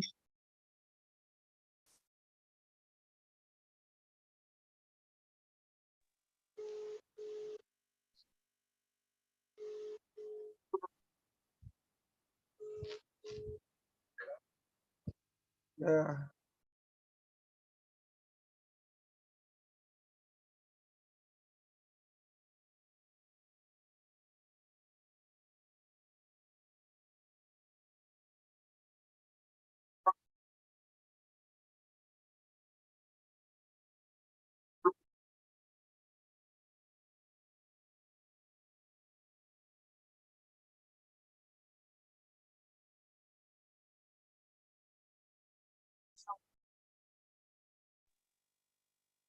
Hello. Yeah, who is in the house? Okay. Uh, our DJ, are you done? As the party ended, Yes, sir. DJ ID on the wheels of steel. Thank you very much. You have done awesomely well, and it would have been so apt if we had Nigeria Jaga Jaga, because from all the reports we are getting from River State, the reports we are getting from Please, Akine, may I interrupt? I would like to end on a positive note and a praise song for Nigeria. But you can go ahead, but I just want to let you know that I will play that. I'll follow with that. So go ahead. Go ahead when I find it. You want to search for Timida Kolo? Oh, what does it say? Yeah. So it's Timida Kolo. What's the name of the song? Nigeria, something about Nigeria will rise. Nigeria will rise.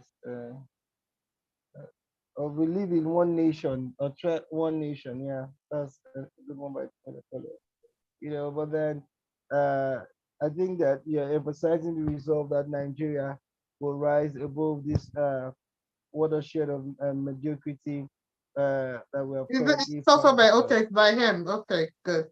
I got it. Yeah. Yeah, it's very important that we come together and speak with one voice. It's obvious that Lagos is being a mess. Same things happening in River State and in some parts of Imo State. So we need to actually recalibrate how we actually look at elections. I think one thing is very important, that the way our approach to elections, there has to be a change of orientation, and the desperation in the APC, I find it highly appalling. I find it highly unbecoming that at that level of party evolution, they're still carrying out business it's like in the days, savage days. It's totally an abysmal one. And I hope that we are able to come together, support groups, NGOs are able to come together and say, no, what happened in Lagos is a charade. What happened in Lagos is a disgrace. What happened in Lagos State underscores the fact that the APC government in Lagos State is aiding and abating unruly behavior, abating and aiding electoral violence. It is despicable and must be condemned in strong terms. Governor Shomolu, His Excellency Governor Shomolu, has not done justice in ensuring security. The governor of the state is, by default, the chief security officer of a state, and in not being able to provide adequate security for his state, he has failed in securing lives and property. In a situation where we have uh, uh, candidates running for offices being molested, being beaten up, being robbed on election day, I think it is despicable. I think it should be condemned in very strong terms. The APC government in Lagos State has obviously failed. And if it's on this background that we are asking people to go out and vote, I think that it would be right to vote out such incompetence. It would be right to vote out such insensitivity. And I hope that Governor Sonwolu is going to take very decisive actions in this regard. All through leading up to the elections, we have seen a high disregard for law and order.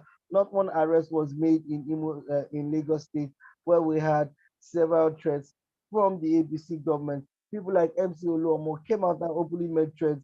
A whole lot of people came out and made threats. Even the threats from the declared winner of the election, the APC presidential candidate Bola Ahmed Tinubu, was very shameful. It was a disgrace on the country of Nigeria and leaves a lot to be desired. It is something that should not be encouraged by any sensible citizen of this country. We cannot continue like this. For me, it is a complete no.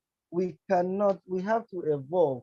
Nigeria has come of age, to start having elections that will be, followed by peace, where the issues that we should be discussing issues, we should actually allow the will of the people to take its course. That is the concept of democracy. Democracy is defined as government for the people, by the people, government of the people, for the people, and by the people. But what we are seeing in Lagos State is obviously a government of thugs, by thugs, and definitely for thugs. It is a stain on the history of Lagos State, having been in Lagos, a cosmopolitan city, a city of record, that has actually been doing so marvelously well. Whatever went wrong in the security architecture, in the security planning of this election, has actually empowered the electoral process and should be brought to book. It is a huge no in all ramifications, and it's something that we will want to consider inappropriate. And going back to some of these things that we have said, it is a question I would like to ask. If you're there, I would like for us to look at this issue critically. How do we punish and give enough negative reinforcement for this kind of shameful outing? We cannot continue to ignore it. If not, it will happen again and again, again and again. My question is, what do we do? What is the solution? How long do we continue to play ignorant? How long will we continue to subject ourselves to such disgraceful displays, especially in the eyes of the international community? I think that it is a huge no. I think that something has to be done about it. So if you're there, I'd like to hear your thoughts on that. If you're there. Thank you very much. The Nigerians in diaspora really have a lot to do if we really want to punish the perpetrators and the creators of these electoral malpractices, because we cannot rely on the Nigerian judiciary system to prosecute and punish them, because they are actually in cahoots with the police, who should have been the law enforcement agents bringing charges against them. So one of the things that the Nigerian community abroad, let me take the United States, for example, almost all the governors and most of the politicians in Nigeria have one or two accounts somewhere in the United States, in UK, in Dubai, in offshore. So if we can push to have their accounts frozen, just like monies gotten from drug trades frozen, because these are money that were gotten through corrupt practices. That's one. Two, the revocation of visas for all government functionaries, the governor, the deputy, members of the House of Assembly, House of Representatives, their wives and their children. If their children are already here, revoke that visa and ship those children back to Nigeria. Because they are here, they are not working. They live in houses paid for by taxpayers from Nigeria. Their school fees are paid for by money gotten from Nigeria. So they need to all be taken back. So that's one punishment for them. Because, and again, stop them from bringing their children here to school, coming here for vacation, and also their medical tourism. So this will serve as a deterrent to others in their shoe or who plan to do this. Let's start with that for now, because that is hitting them personally. And if that doesn't work, then we'll look for other means to punish them. We cannot all probably, because they unleash thoughts. That's pretty much war crime on individuals, civilians, and all that. But that would be a far-fetched. But if we can deal with them economically and withdraw their ability to travel out of the country, that would be a starting point for them. Because the dream of most of these politicians is one, send my family to the US to stay, or to the UK to stay, or to Germany to stay, go there for vacation, go there for my medical treatment. Once these luxuries are removed from them, we start taking things seriously. Yeah. I think that will be a step in the right direction. And before we progress that line of thought, we have Mr. JT Megemu joining us again from Kaduna. Mr. JT, you're welcome.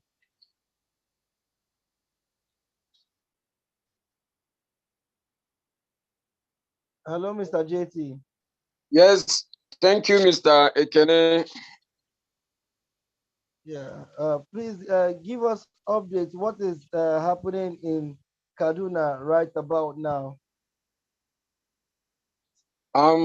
Actually, the election is still ongoing in most of the polling units around.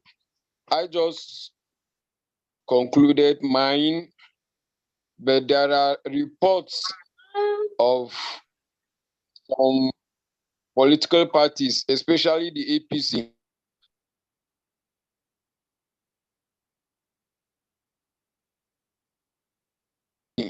using money to buy votes in my watch, for instance. That's like some of the polling units, voters didn't even go out to vote entirely. But I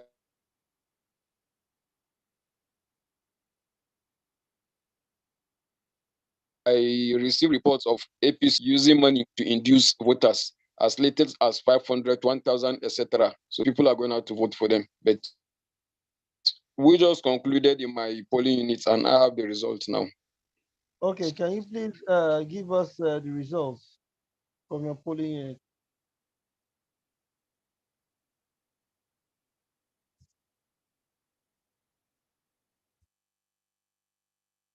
Hello, Mr. JT.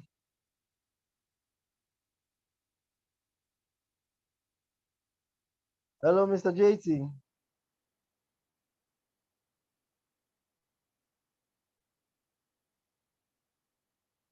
Hello. It's like he's having a network issue. Hello, can you hear us?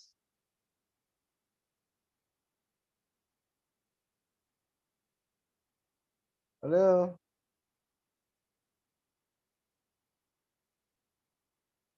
Okay. He's supposed to be talking, but his audio is not coming on. Okay. Okay, let's proceed. Maybe he will come back and his audio will be better. I totally agree with you if I think that these are some of the things that we must begin to do. We must begin to take very drastic measures to uh, curb these incidents of electoral violence. And one way that we can do that is, like you mentioned, if your children of the perpetrators of this act or people that are involved either by omission or commission. For instance, Governor Somolu, that is the chief security officer of Lagos State, and this kind of electoral violence spread all around Lagos State. I think that it will be right to uh, freeze his foreign accounts, and actually take deliberate measures to make sure that his children, his close and immediate relatives will not be allowed any place in the international community in Europe or in America, because until people begin to feel the heat of the misdemeanors, of the wrongdoings of their relatives that are holding public offices, they will not put pressure on them. But the moment Sowolu's brother or Sowolu's niece is about to travel abroad for studies, and the reason that child is actually deported or not allowed to stay overseas is because of Sowolu's misdemeanors, either by omission or commission, I am telling you, they will begin to feel the pressure. And it is important that they feel the pressure. Until they begin to feel this pressure, you see this madness, this carelessness, this I don't careish attitude will continue, to perpetrate itself. This is how many, this is like since 1999, the narrative hasn't changed. Every year there's a higher expectation, and every time, every 4 years there's a higher expectation, and every 4 years, the government in power continue to break the hearts of Nigerians. I think it's unacceptable. I think it should be found out. I think that we must begin to take this matter seriously. And I want to go to Mr. Emeka Ahamipula. Do you subscribe to the idea that uh, relatives of uh, government officials, public officers, governors, House of Assembly members, House of Party members that actually participate in electoral violence? Do you support that they be deported, that their accounts be frozen, and other measures taken against not only them but their relatives, so that we will see their reaction? Do you think it's a good idea, Mr. Emeka? It's not a bad idea, but for me, I don't think that would stop whatever shenanigans we are witnessing in Nigeria right now, because it's a case whereby if the US, just like they've already decided not to give visas to any person they perceive, to undermine democracy in the country. If US declines giving visa, it's possible countries like Dubai could still give visas to these same people. So they have alternative countries to go to. For me, we need to remain firm and resolute. I know perhaps the way the gubernatorial elections are panning out, it's highly discouraging. The first election we had on the 25th of February, the House of Assembly, senatorial elections, to a great extent, those ones, they moved smoothly, but we had issues with the presidential, and we saw the results. We took some positives out, and those positives we took out were as a result of the masses staying resolute, and pushing to better the electoral system. if we remain resolute, for me, these gubernatorial elections, you know, I think we, the electorate, we are also to blame, because if the numbers were to be much, you know, if the numbers that came out to vote were to be much, you know, the level of thuggery would have reduced. Because if you come to a place where you have 1,000 people, I guess if you can steal a ballot box and, you know, scamper, you know, and, you know, move out of that place successfully. You know, if you go into 4 places, you have over 1,000 people, you might only succeed in 1, you know, and at some point you might be scared. You know, even the police too might be scared. You know, they might be scared of mob action and all that. You know, for me, the masses refusing to come out to vote also aided the shenanigans we are seeing right now.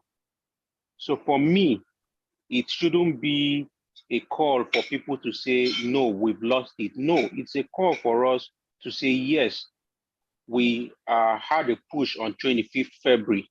We scored some goals. We had some positive results. You know, subsequent elections, not just subsequent elections, because I know most of these elections will end in the tribunal. Let us be in the tribunal. For me, you know, P2B made a statement that we should not stampede the courts. We are not going to stampede the courts like inside the courtroom, but within the court premises, you know, we should stampede within the court premises, and we should make our voice loud. You know, I'm not calling for, you know, P2B has said, okay, no protest and all that. Yes, because they might want to, you know, sabotage or maybe infiltrate the protest and, you know, kill a dog, give it a bad name. But most of, I see a situation where some of these elections will end up in the court, and we should continue to make our voice heard through the court. And the court is the last hope for the common man. I hope the court would do the right thing. You know, for Lagos State, I just read that they've canceled the election in 10 polling units. I just hope that their polling units that had cases of voter suppression or maybe violence. So let's see how it pans out. But even the February 25th election for House of Assembly, I think it turned out to be far better than what we are witnessing right now. Even in my village just now, I just got information in my village in Fakala, Imo State, that there was ballot box snatching. You know, so for me, I don't think this is what we want as a people, you know, in our electoral system. Thank you. Thank you. Thank you very much, Mr. Emeka Afamefula. And that's an important one that you have brought in the midst, that you don't think that that there are options for public office holders, you know, that participate in electoral violence, that there are options for other countries that they will go. And truly, when you look at it, if US doesn't give you, you go to Malta. If Malta doesn't give you, you go to Dubai. So the question is, what do we do? What do we do? Looking at For me,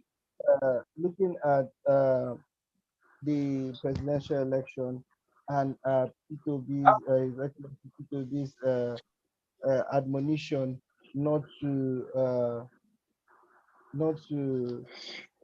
stampede the courts, you know, and let's not protest. Let's not protest. There are strong opinions from certain quarters that think that P2B actually uh, is actually being taken too manly about this election. You know, people actually, a lot of people believe that this man has the power to start an uproar, has the power, has enough core followership to actually push through a revolution. Why is he not using that power he is being too gentlemanly about it, according to certain quarters. Do you The agree truth with of the that? matter, the truth of the matter is, we've seen peaceful protests from every region, every corner of this country, and we've seen how Mr. they Emeka, ended. Mr. Emeka, please Yeah. hold on to that. I want to invite JT Megamu to announce the results of Kaduna in its polling unit. Mr. JT, can you hear me? If your audio is there, is okay. Let's hear you quickly before Mr. Emeka rounds off his thoughts on that. Are you able to turn on your audio? Okay, Mr. Emeka, please continue. I don't think Gate is still having issues. Please continue. Apologies. Oh, okay. Let me remember the question again. You can remind me. The question is that P2B might just be being too Okay. gentlemanly. Okay. For me, I think he would not want to call for protest because most peaceful protest has resulted in loss of lives in Nigeria. You know, most especially from the security agencies. We saw how NSAS ended.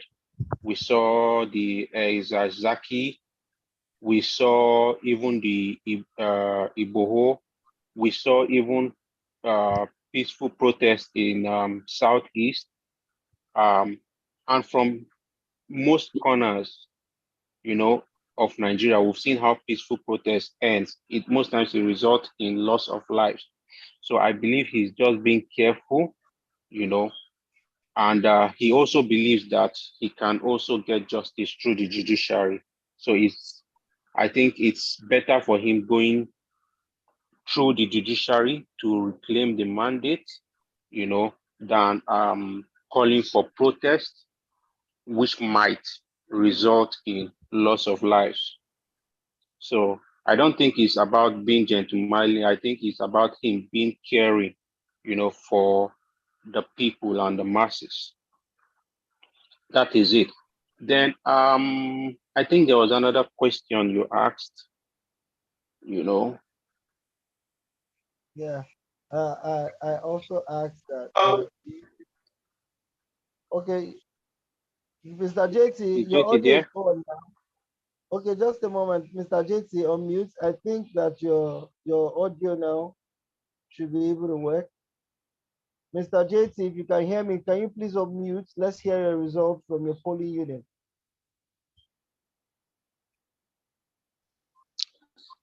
Hello, Mr. Kenneth. Good evening.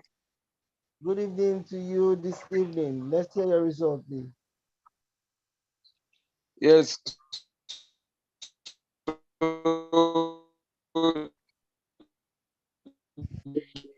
Just as I was saying, for the one in my polling unit with 59 votes, followed by APC with 37 votes, Labour Party had 13 votes, ADC 3 votes, and SDP 1 vote. Whereas for the House of Assembly election, PDP also won with 51 votes, followed by APC with 39 votes, Labour Party had 18 votes, then ADC 3 votes, while SDP got just a vote. That's number 4, Kubo Crescent, Chalawa 4, Barnawa Ward, Kaduna State. Okay, please run through that result again, Mr. JT. All right. For the governorship election, PDP won with 59 votes, followed by APC with 37 votes. Labour Party had 13 votes. Then ADC 3 votes, while SDP got 1 vote. Then for the House of Assembly election, PDP also won with 51 votes. APC got 13, Labour Party 18, ADC 3 votes, then SDP 1 vote. Mm.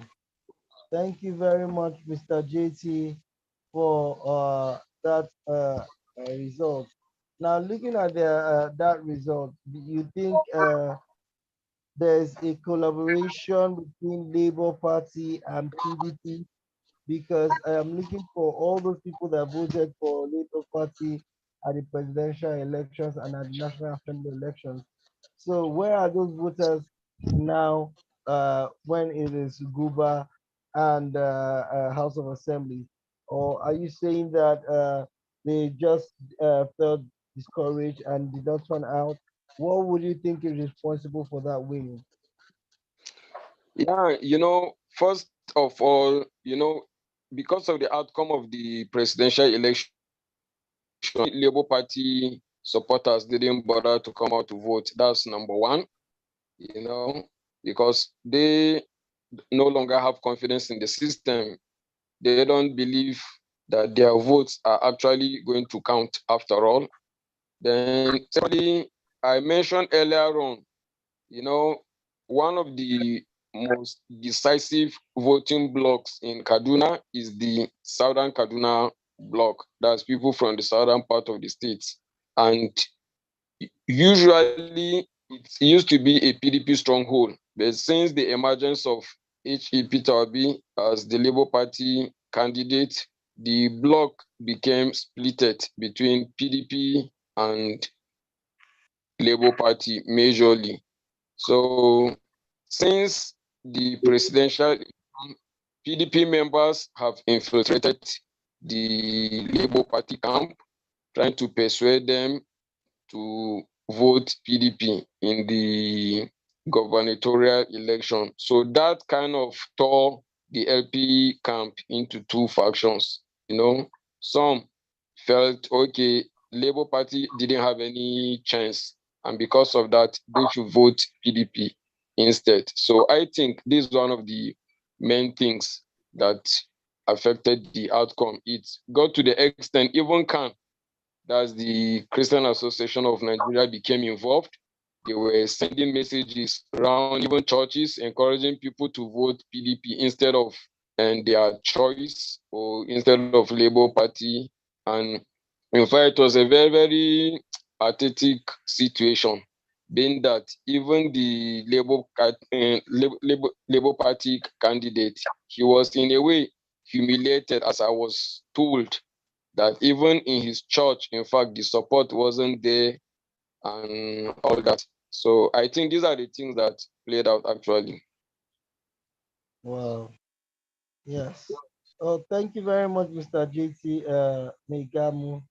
And again, Lagos is actually in the front burners again. We just seen getting results that reports that a Labour Party agent has been shot there, and GRV has come out to say that the police INEC are complicit in this. This is very sad, very, very sad. Dr. Idu, what do you have to say about that? Dr. D is not here. If I, what are your thoughts on that? Do you agree with GRV when he says that uh, uh, INEC and police are complicit in this? What are your thoughts? Now, looking at it from an independent point of view, and you see the function of the police, that of the INEC, and when you juxtapose them, you find out that they're actually working for one particular paymaster. So there's nothing credible. Nobody's trusting what the police will say. For example, if the police commissioner had ordered the arrest of MC Oloma ab initio, then he would have given people that assurance that yes, the police will be doing something concerning it. But they did not. They came to reiterate that, oh, he was joking. Let us just watch and see. And when you look at what had happened throughout, you still see people in the polling unit, even harassing a channel's reporter. until that reporter went back to get reinforcement from the soldiers who walked him into that unit. And still the people still harassed him. So you see those things. So if Guadebo comes out and say that INEC and the police are working colluded and are responsible, I wouldn't blame him because they have not proven otherwise. They've not shown anything to the contrary that they are not working for APC thugs. You're a law enforcement agent. Right in your present before, according to Zebudaya, somebody is threatening someone else and you kept quiet. You did not even tell the person that's wrong. The person is about to commit a crime right in your presence. You did not do anything. You did not even try to stop it. So you obviously had given the person the approval to continue whatever he or she wanted to do. And now, unfortunately, it has led to a loss of life. And that is why many people are afraid to come out because nobody wants to lose their life for a country they feel don't even regard them as human beings. Now, this guy who shot, unfortunately, after today, maybe tomorrow, the candidates will go to the person's house and say, sorry, or I take this one add for money to do burial. That's it. Maybe he or she has children that are supposed to go to school, pay their school fees. That will be the end of that conversation. So nobody wants to stick their head out. Because if something happens, who will take care of your immediate family? And that's that's the bitter part of it. LP, Labour Party would not take care of that man's immediate family if he's the breadwinner. They would not.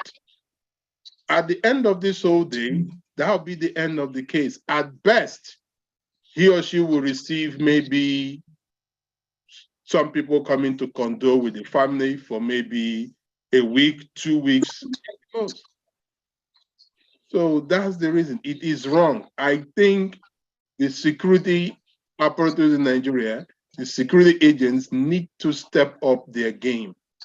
I do not understand the essence of the peace accord that these people sign. Is it a scam? Are the people who are doing this peace accord using it to collect money from international donor agencies? Because the peace accord is not working. Tinubu signed a peace accord, Obi did, Atiku did, Sowore did. Why do we still see this violence? Why? Hold their principal responsible. Tinubu should be arrested for breaching the peace. If it's Atiku, arrest him. If it's Peter Obi, arrest him. Because if you're the leader of the party and you cannot call your party members to order, then how do you expect to lead Nigeria if you cannot lead your own party members? Arrest the leaders of those political parties. Then their thugs will sit up.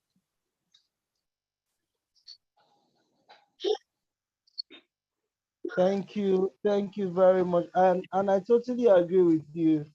Mr. Ifan. I think it is highly abysmal. It is heartbreaking that we are having this kind of experience in our electoral process. I did see you over shortly. Is she out? Mr. Matthew, uh, you are back. Are you there? What's Niger looking like for now? Are there pockets of violence, or is still peaceful? Okay, good evening, everybody. Did I don't know if I really got you clearly. Maybe my network had some glitch or someone is on mute. Situation report for Niger. What is Niger still looking like now? Is everything peaceful? Well, as far as I've heard from many other locations. It's quite peaceful down here in Niger. Quite peaceful, not totally. So there are, there's a place called Lavun. They actually had one kind of violence. I don't know what led to that violence, but they had to destroy the whole election process. They scattered the whole thing. So I just got that report, and then a couple of, or will I say, pockets of places like that where people didn't turn up. So the most people that were out there are mostly these thugs, and I can say categorically, from all I know, the APC aspirant is a young guy, and he has a lot of, just like the people, he has a lot of thugs loyal to him. He actually empowered a lot of them, for in their activities. So most of them are actually out to defend his desire, or his I don't want to call it mandate, So that's some of the things. A lot of people, actually, there is a very high voters apathy here in Niger, very high one, and especially around places where you have more of non-indigenous. Yeah. So, but we are still collating results. Like for my polling unit, it's an APC location, but the PDP following up. I don't know. Someone is unmuted. Yo,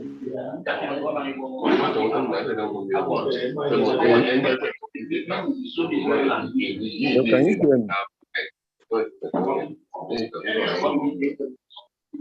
Hello. Okay, I don't know who's Funny or JT. I don't know if you can mute them. Dr.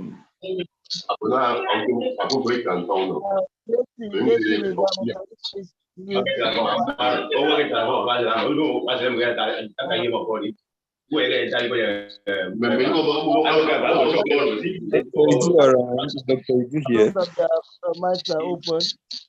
I'm not hearing you, Mr. So wait, I'm not post on this. I'm not post on this. Let me go to. Let me get on my phone. Phony, mute yourself. Phony. Mute yourself for Phony. Okay, Phony has muted. Yeah, Okay. let me sign on a host account, because my other computer is upstairs and I ain't going there. All right. Okay. Matthew, can you please continue with your update? Okay, yeah. So you want me to play the video, okay? I'll get it ready. Okay. Matthew, let's hear you, please. all right. So at Boso, where my polling unit, we have basically was just between APC and PDP. No any other party had something significant. PDP had 100 and APC had 182 for the governorship, and then PDP was closely following with 101, and then for the House of Assembly, the APC had 160. And then PDP was following with 122. So it just happened, So, but one thing actually that is kind of everywhere in Niger State is vote buying. The APC candidate really has a lot of money to flaunt around, and he did. Yeah, he really did flaunted money around. So that's it from Niger. All right, thank you, Mr. Matthew, for that update. And it's still a recurring decimal in our electoral practice, vote buying. So I was going to add that we are actually getting those results, and what we are doing here is using the LGA platforms to collate every result that is snapped basically every result that has to do with the LGA. So for whether ward or polling units, hence we have the LGA platforms existing. So that's actually the approach we have adopted, so that at every LGA we'll be able to see information on this particular election. All right, Mr. Matthew, whenever you are ready with those figures, just let me know. But for now, we are going to Doc. Let's hear what GLV has to say Oh concerning man. the LP candidate that was shot dead in I'm not Lagos. ready. Give me 2 minutes. I'm having technical glitches. Sorry. Okay. So Okay, it's now very obvious that these technical glitches might become a Nigerian, might not just be a Nigerian phenomenon. Doc is in Canada, and like INEC, she's having glitches. And if INEC can have glitches, Doctor can be forgiven for having technical glitches. You know, in this country, we must possibly apply to God in all his capacity to deliver Nigeria completely from the power of glitches. And on Sunday, I will be going to church to bind every spirit of glitches, whether technical glitches, governmental glitches, electioneering glitches, and every other glitches that might be wardrobe keeping glitches. political glitches, all forms of glitches holding Nigeria back. And I'll be asking if you'll be able to join me on that religious exercise to find out the demon of glitches. What do you say, Fine? Okay, Doc's glitch is man-made. That one doesn't need prayer. Well, we have to laugh a little too. Been very stressful, like Eberechi said. We have to laugh a little. My goodness. Okay, so if I hear you insist that the glitches in our electionary process is not demon motivated, it is actually a man-made glitch. Is that what you're It's saying? man-made glitches. You I know? say Ekwensu. Ekine says, please leave Ekwensu alone. People are giving him too much credit. Even if Satan comes dead, he would even have glitch himself. They'll I'm put him out. telling you. I'm telling you. It is Oh my laughable goodness. what we see in this country. Okay. Like we always I'm say, going to nothing run. I'm can going to run and turn off my WhatsApp web on my other computer. It's saying I have too many open. I don't know what I did to them. Let me see. don't Overvoting, no. Okay. That's overvoting. That's why you I'm have. telling you. I'm telling you, they canceled me. All right. All right. Let's hear from Obo Blessing Ogene Novo. Blessing, did I pronounce your name right?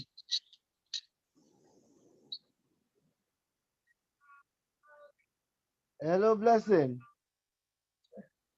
If you can hear me, can you unmute and then let's hear from you. We haven't heard from you all day. What's the experience in your part of Lagos?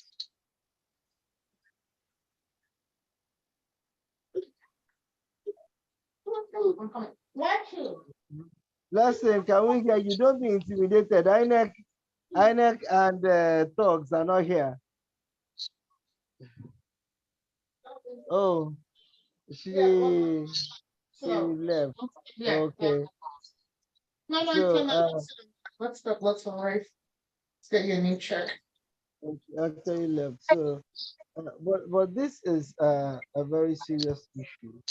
You know, they can be quite funny, but then in the end, lives have been lost. Lives have been lost. What do we do? What is the way forward? How do we engage government? You know, every year there's always so much promises, but there's very little delivery. It is heartbreaking. People have lost breadwinners. A family has lost its father, a loved one. A woman probably has lost a lover, a husband.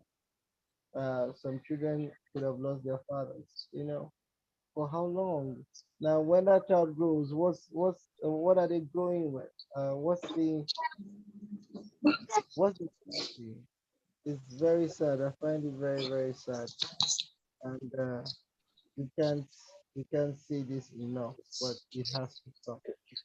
It, uh, uh, how do we stop it? We might really not know, but then until we start to punish the perpetrators, we may not go very far. And on the plus side, this election I think is one the election that we've had the highest number of new entrants into politics, the people that are running for offices the first time. We also have the highest number of young aspirants. Ifani, what do you make of that?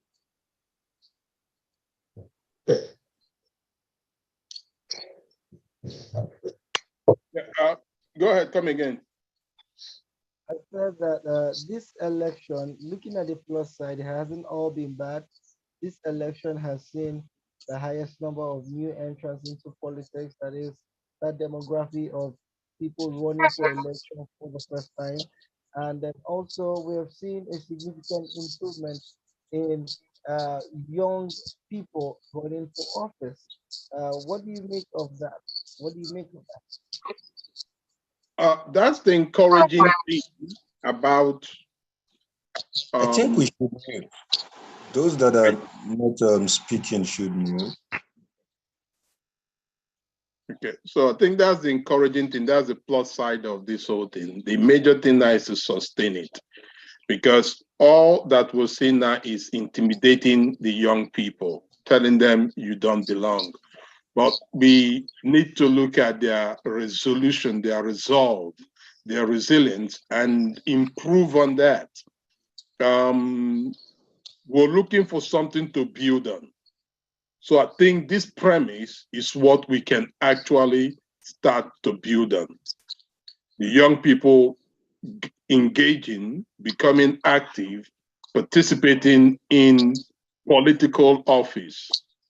It's no longer 2 electoral cycles ago where you don't see any young person doing so. You now have women, you have young people. So we need to improve on that. We need to build on that. While we are addressing the maladies, we also need to start thinking of improving on the positives.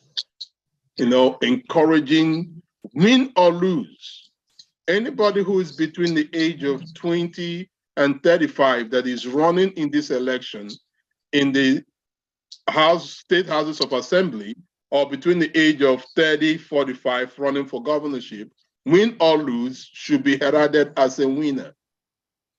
So that would encourage them to come out next time. So those young men are actually young women and men. They are winners in my book. Win or lose, Guadebo is a winner in my book. Win or lose, the younger man or young lady who is running for some offices in either Lagos, Enugu, or Imo, they are all winners, and we need to encourage them. We need to congratulate them. We need to celebrate them, for having that courage to even dream, having the audacity to put their names on the ballot. Having the temerity to even come out on election day and say, vote for me. They are winners. They are the heroes of this electioneering process. In my book, that's what I would see them to. That's the hope that we can build on.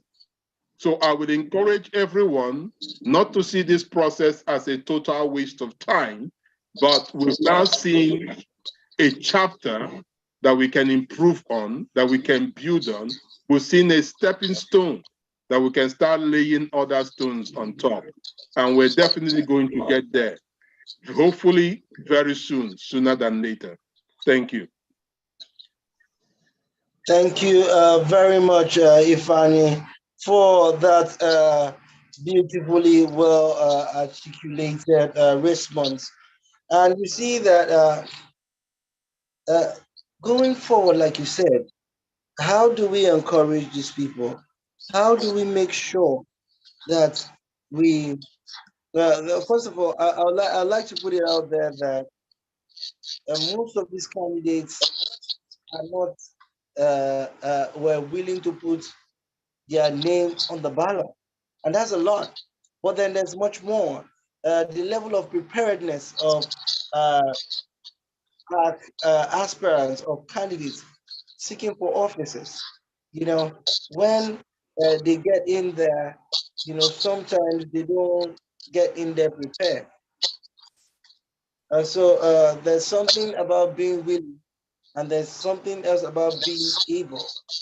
So now that they are taking that first step and put in their best to run for office, win or lose, how do we ensure that we create a system that absorbs these people, that absorbs these young people, get them into some kind of academy and continually bishop them and disciple them and teach them, create avenues for them to learn more. Because if we don't, these are materials for progress tomorrow. I see these young people offering themselves for service. I, we're always been told, we've always been told that uh, the young people, children are the leaders of tomorrow. But these days, the adults now or the old people, they are still telling the young people that why do they want to be president, that they want to be president for us. And I'm saying, Oga, we want to be president for ourselves. We don't want you to be president for us. We want you to be president for you, your generation. When you get past that age, look at the what's the age of retirement? When do we get to that point that we can put it in the constitution that uh, just as people are retiring from civil service, so politicians too should have a retirement age.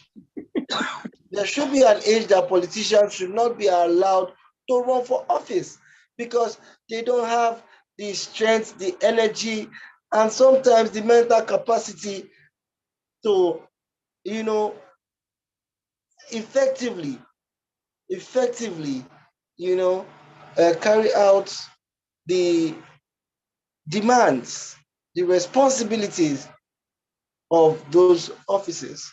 You know, so what would you say? What would be a good way, or what would you think would be the way forward to continually to make sure that we don't run out of young, vibrant, and intelligent people? Is there a way that we can bring these people together, to continually mentor them, improve them, and see how, get them better, even improve them financially, to be able to run for office next time?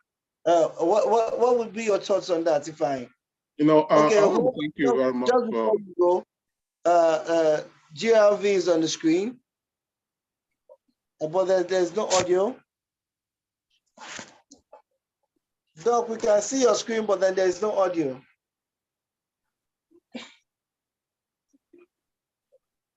Hello, Doc. Dr. Idu, if you can hear me, we can see your screen, but then there's no audio. I can. I'm trying to do add. I'm looking for where it says add share sound. Oh boy. So I have to go back to Zoom.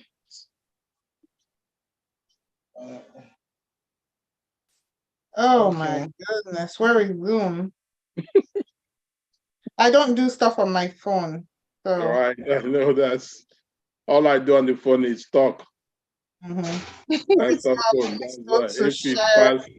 Okay, what happened? Stop share. I want to share screen and sound. Why doesn't it have sound? Let me see. Maybe this is okay. Share audio of what? Share audio off, share audio on. Got it. Okay, so now I'm going to go to WhatsApp and start with GRV again. Where is Akine? Sorry, guys. Okay. Let's find you. Fat fingers. Sorry. From all over Lagos, we are getting distressing reports of voter intimidation, voter suppression. Really in Apapa, one of our agents was shot and is dead. And the worrying thing about this is that INEC and the police are shown to be complicit in this. Now, the reason why we're doing this video is it's important that INEC and the police realize that they are provoking Lagosians right now. And if tonight, Lagos catches fire, it will not be because it's our fault. It's because they did not do the right thing. INEC still has hours to do the right thing. A lot of people will be able to, with the help of security agencies, calm down a lot of areas. But a lot of areas are still under intense attacks by thugs and hooligans of the APC. I call on INEC, most especially, and the police, not to set Lagos on fire. This is a state that houses 22 million people. Having that many people angry because of their disenfranchised is not something that Nigeria needs right now. So I call on the INEC rep and everybody involved in this election to make sure they do the right thing and create at least the perception and the actuality of a free and fair election. Thank you. Bold move, bold move. I'm proud of him. Dr. Idu, yeah. Please let's look at your WhatsApp. Let's play all the things that were the clips you are getting. Oh my God, let's see that. This is terrible. Can you see this? Yeah. Can you see this? He's got a fractured arm. Is this going to survive? Who's video him? Take him to the hospital. He's lost so much blood. This child is not going, and he's a kid. He's a kid. He's somebody's son. The irony of this whole thing is our people, it's like the humanity in us is gradually fading. I'm not taking this kid up to the hospital. Oh my God. It's sad. This is Doc, I'm not playing this again. I gotta take this out. This is so wrong. Doc, can you please go to the Exalt Nigeria community? Let's look at the videos there and let's share what people have been sending. It's a lot that we're seeing there. We're seeing results from Amego. So these are Brahmadesan polling units today, March 18, 2023. This is where we voted the last presidential election, and before the INEC people came at 10 o'clock, the INEC people came at 10 o'clock, but before they came, can you see that canopy that is outside there? Yes, that canopy. The area boys, the APC thugs, were trying to ensure that that's where we set up the canopy for the INEC, and we insisted and said no, that they should come inside the exit gate here, where you can see everybody is seated, ready to vote. We are all peaceful, no wahala, and this is where we did the election the last time. Now they insisted. So when INEC also came, the one INEC official kept insisting and saying they have instruction. We asked him, show us the instruction that was given to you that the police stations should no longer be inside the estate where it's secure, that it should be outside. Show us. He refused to show us. He said he was going to make a call. After making a long call, apparently he called some police people to come, and when those ones came here, we reasoned with them, and the police people did like a poll and said, okay, look, majority wants the polling stations to be inside the estates. And he asked those people that wanted it to be outside to raise their hands, very few, and all of them did not even have PVCs for inside the estates. So the police guy told the INEC, oh yeah, INEC, majority wants it inside, go and set it up inside. The INEC guy went straight to his car and drove off. The time now is 10:26. We are all here waiting. There is no INEC official to ensure that we can vote. The polling table, everything is set, ready for them, but they are nowhere to be found. This is March 18, 2023 governorship and House of Assembly election. It's a shame what APC is doing. It's a shame. It's a big shame what INEC is doing. INEC should be ashamed. INEC officials and all the staff, all the Nigerians working for INEC that are part of this conspiracy to disenfranchise people, they should all be ashamed. Shame on all of you. This is not a shame matter. This is a justice matter. People need to go to jail for this. This is terrible. This is ridiculous. Honestly, unbelievable. I cannot book. I mean, Banana Republic. No. Please don't insult Banana because Banana has a very good reputation. We're calling it Banana Republic. You know, the situation is so disheartening that were not uploaded. I think now, just to show you the extent of the mischief that occurred, the results for the National Assembly elections, which occurred at the same time, simultaneously with the presidential results, were able to be uploaded, but the presidential election results were not uploaded. And till this day, as we speak, the results have not even been completely uploaded. What is even shocking is that we have seen photographs of individuals, a woman in a bathroom, uploaded supposedly as results on INEC's IREF page till this day. How can you elect someone on the basis of the photograph of a woman in the bathroom? I want to quickly mention that a lot of the international observers who were there were as disenchanted as I was. There were 4 African presidents, former presidents, who were in Nigeria to observe the elections. There were over 144,000 observers deployed across the country, and they all were disenchanted by what they saw. I want to say that what happened in Nigeria was not election observation, but a crime watch. We watched a crime being perpetrated on a country of 200 million people with utter and complete impunity. I also want to say that President Jimmy Carter has been vindicated.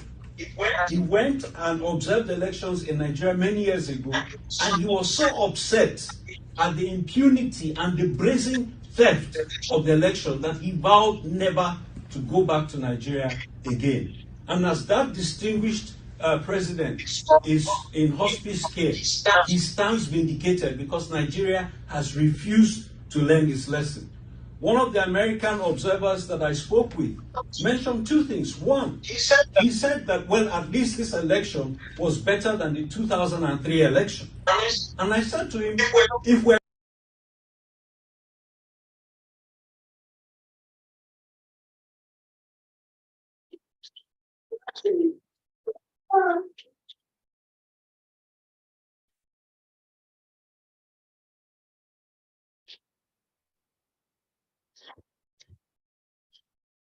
You keep saying it can't get worse, and then it gets worse.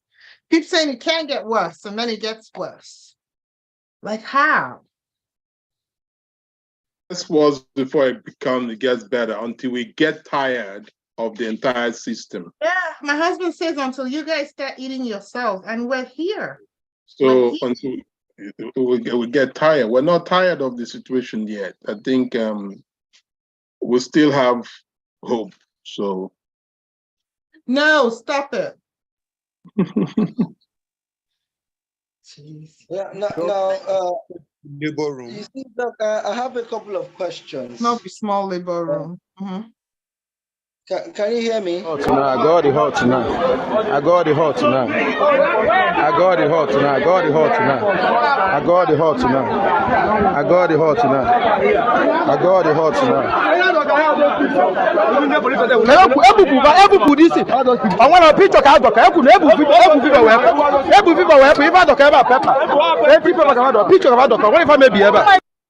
But why did we wait for this? Why didn't we come out at 8 a.m. with the dogs? This is the point. You knew they were going to do it. Like it's Michael Jordan will come out and say, "This is what we're going to do. We're going to run a triangle offense. I'm going to give the ball to Steve Kerr. I'm going to go run. Steve Kerr's going to pass it to me. I'm going to dunk." And every time it happened, like what? He told you he was going to give the ball to Steve Kerr. Why did you leave Steve Kerr open? I don't know. Oy, oy, oy. I'm not even Igbo. You are counting as Igbo. I was born in Igbo. Is it because of this place? Even though you born in Lagos, you are not the origin of Lagos. I'm indigenous of Lagos, so I'm indigenous of Lagos.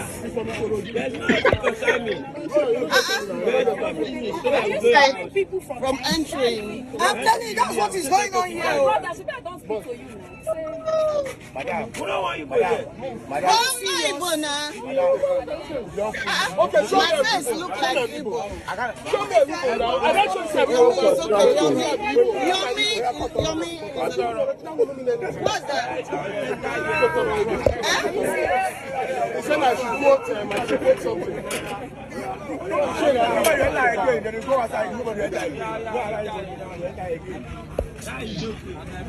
Can you imagine? No problem now. When you need to know that I'm Yoruba, you go know. That day you go know.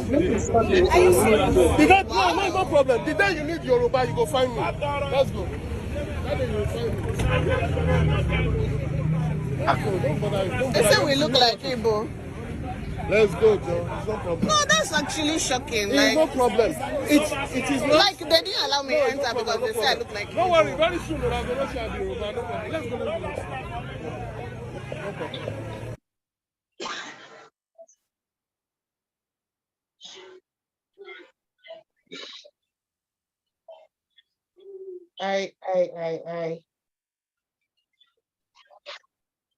Happening in Lagos, huh?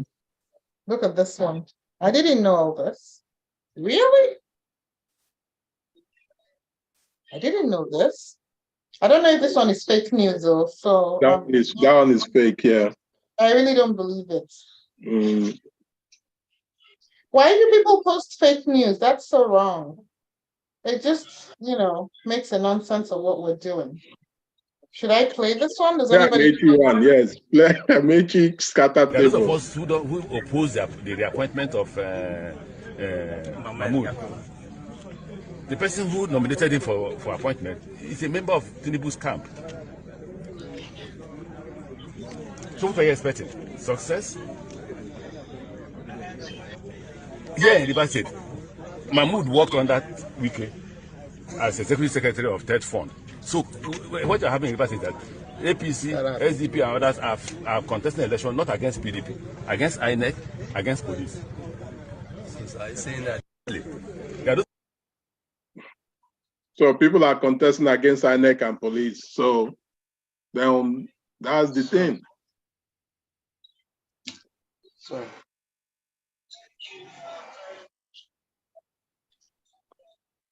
Okay, let me try another one.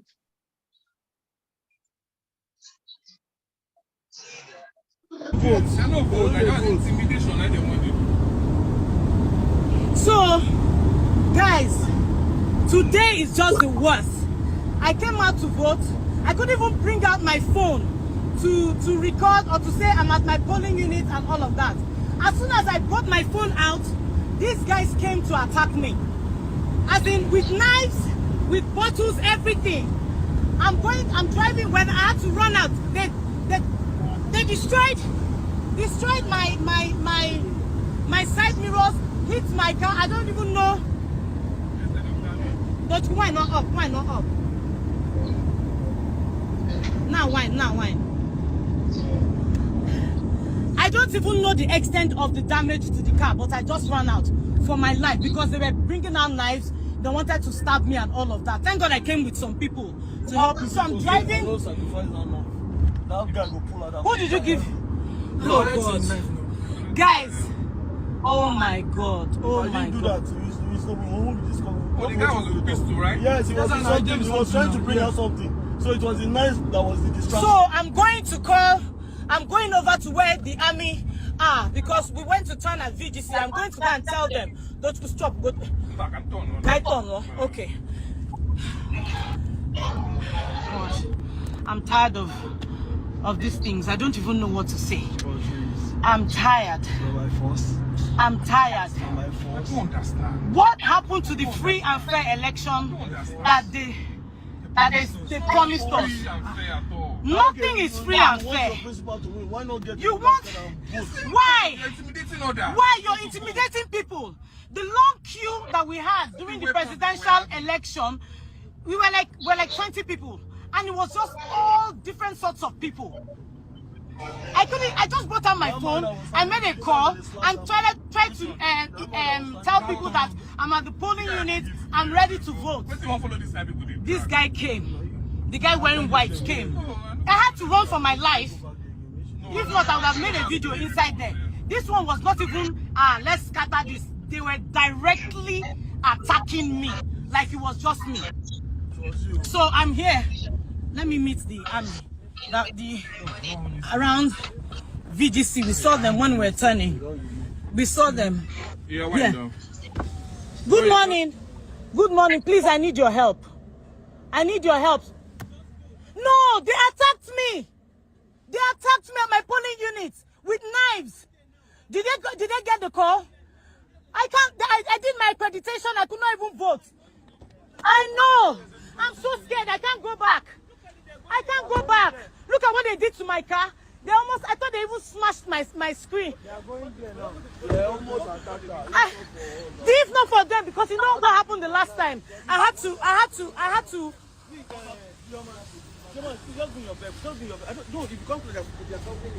I'm not. The camera is on me. Okay. They took my. Okay, now the side mirror. But I can't go there to vote anymore. I can't go. I can't go. I can't go. Because anything, they were with guns. But they were with guns.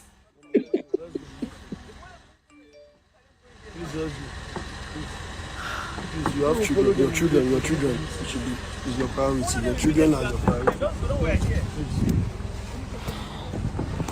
Give Kissy the blue coke. What is this? What is this? Your children are your priority. Please, let's go, please. Your children. Why not up touch for anything? People won't come out. Wow. But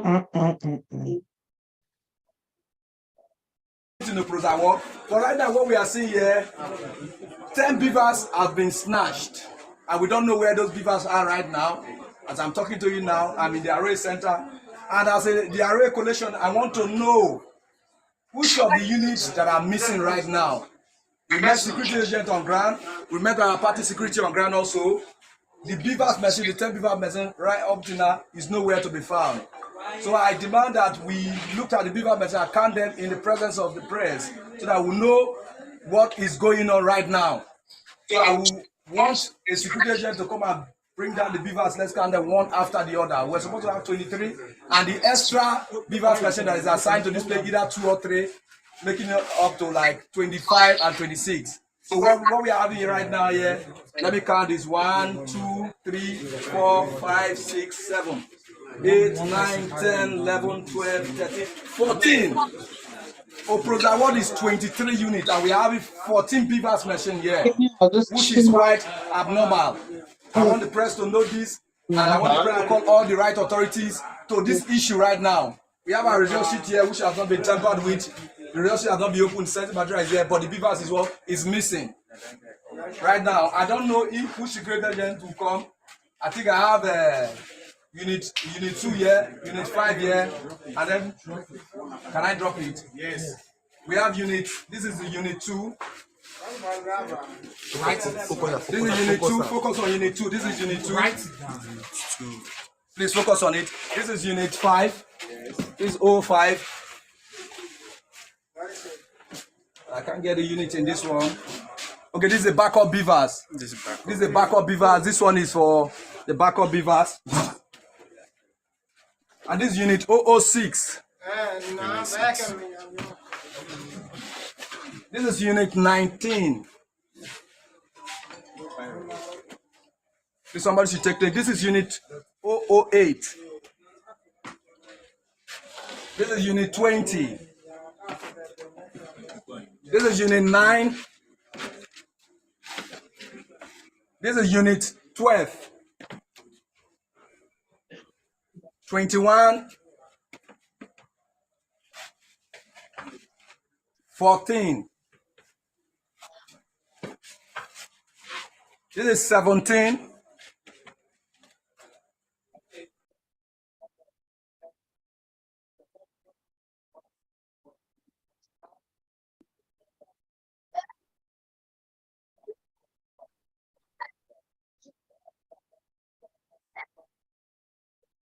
Let's try another one.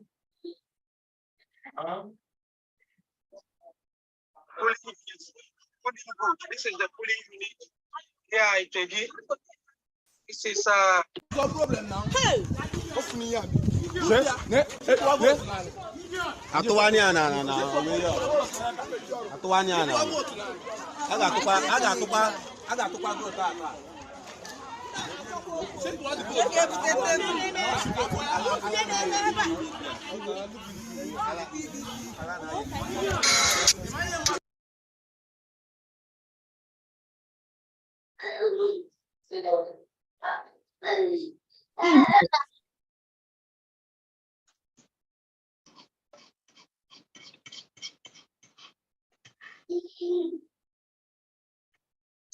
only a second.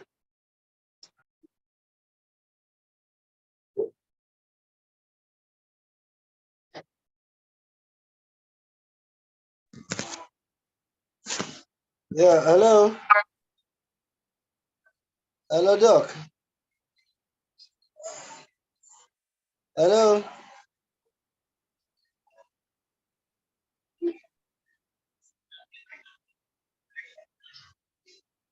Hello. Don't make me your tech assistant anytime soon. Don't make me your tech assistant anytime soon. I have a teenager and a toddler. Bad combination. I think I have a few.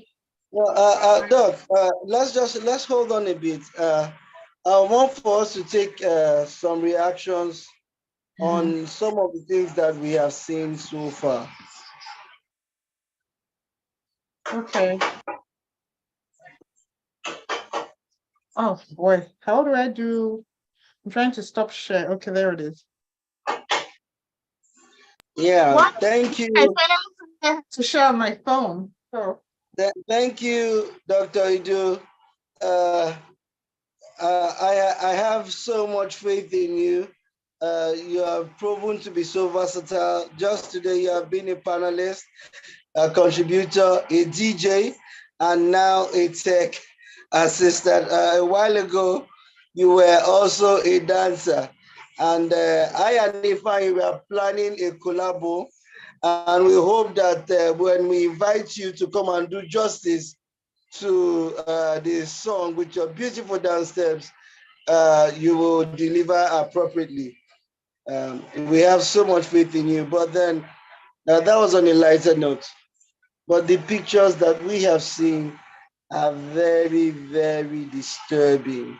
And I would like to start with the first one, which is the picture of a very young boy that had a deep cut to his back. I could literally see his lungs pump and his hands were literally butchered. That is the height of barbarism. That is the height of savagery. That is a worrying fact of bestial behavior.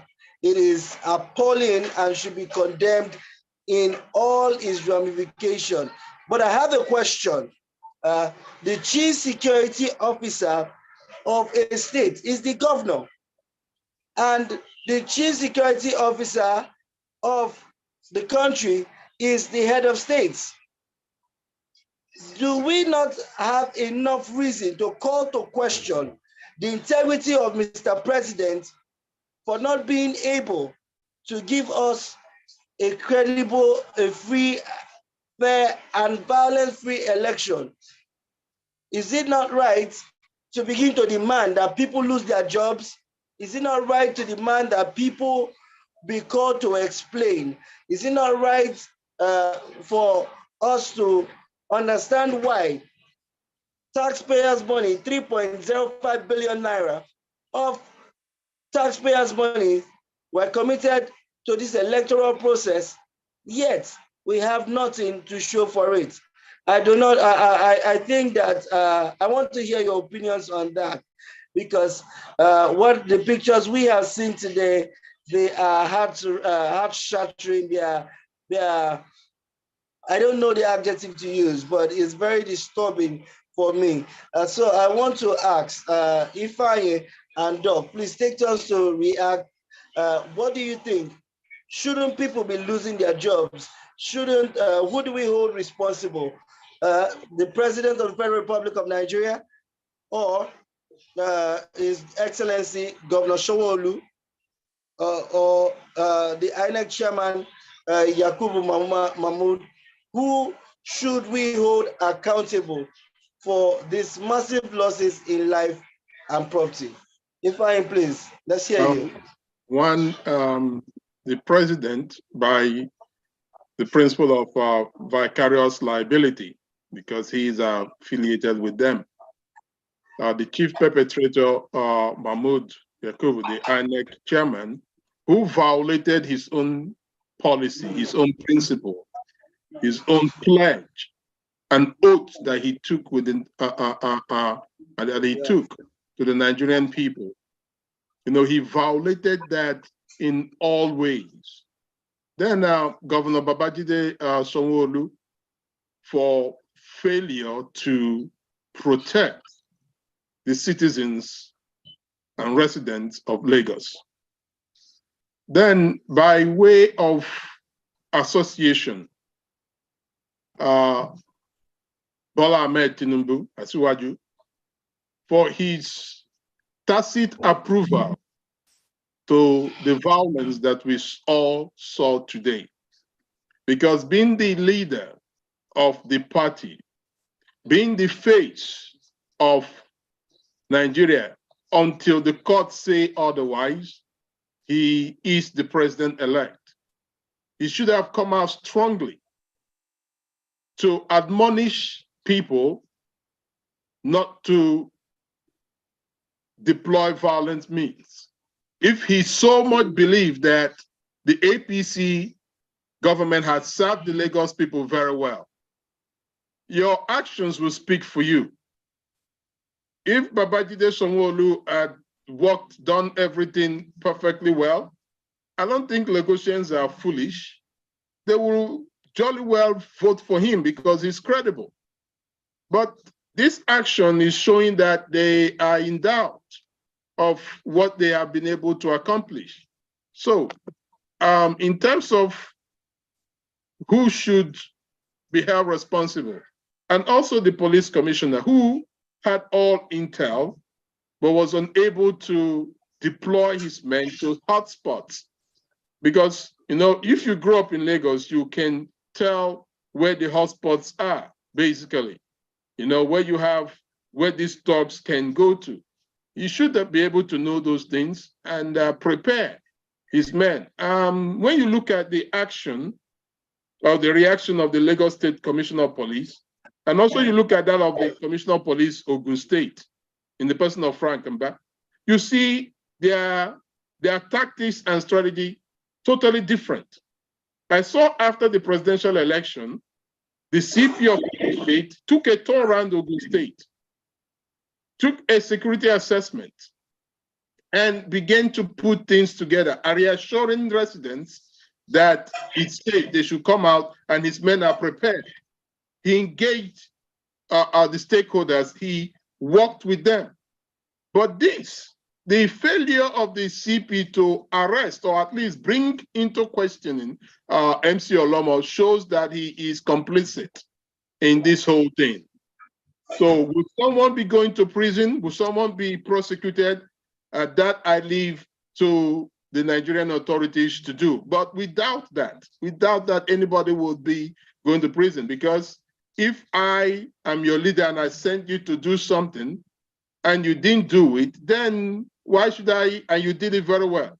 Again, after the presidential election, we saw a video clip where Asiwaju was taking stock of those who delivered.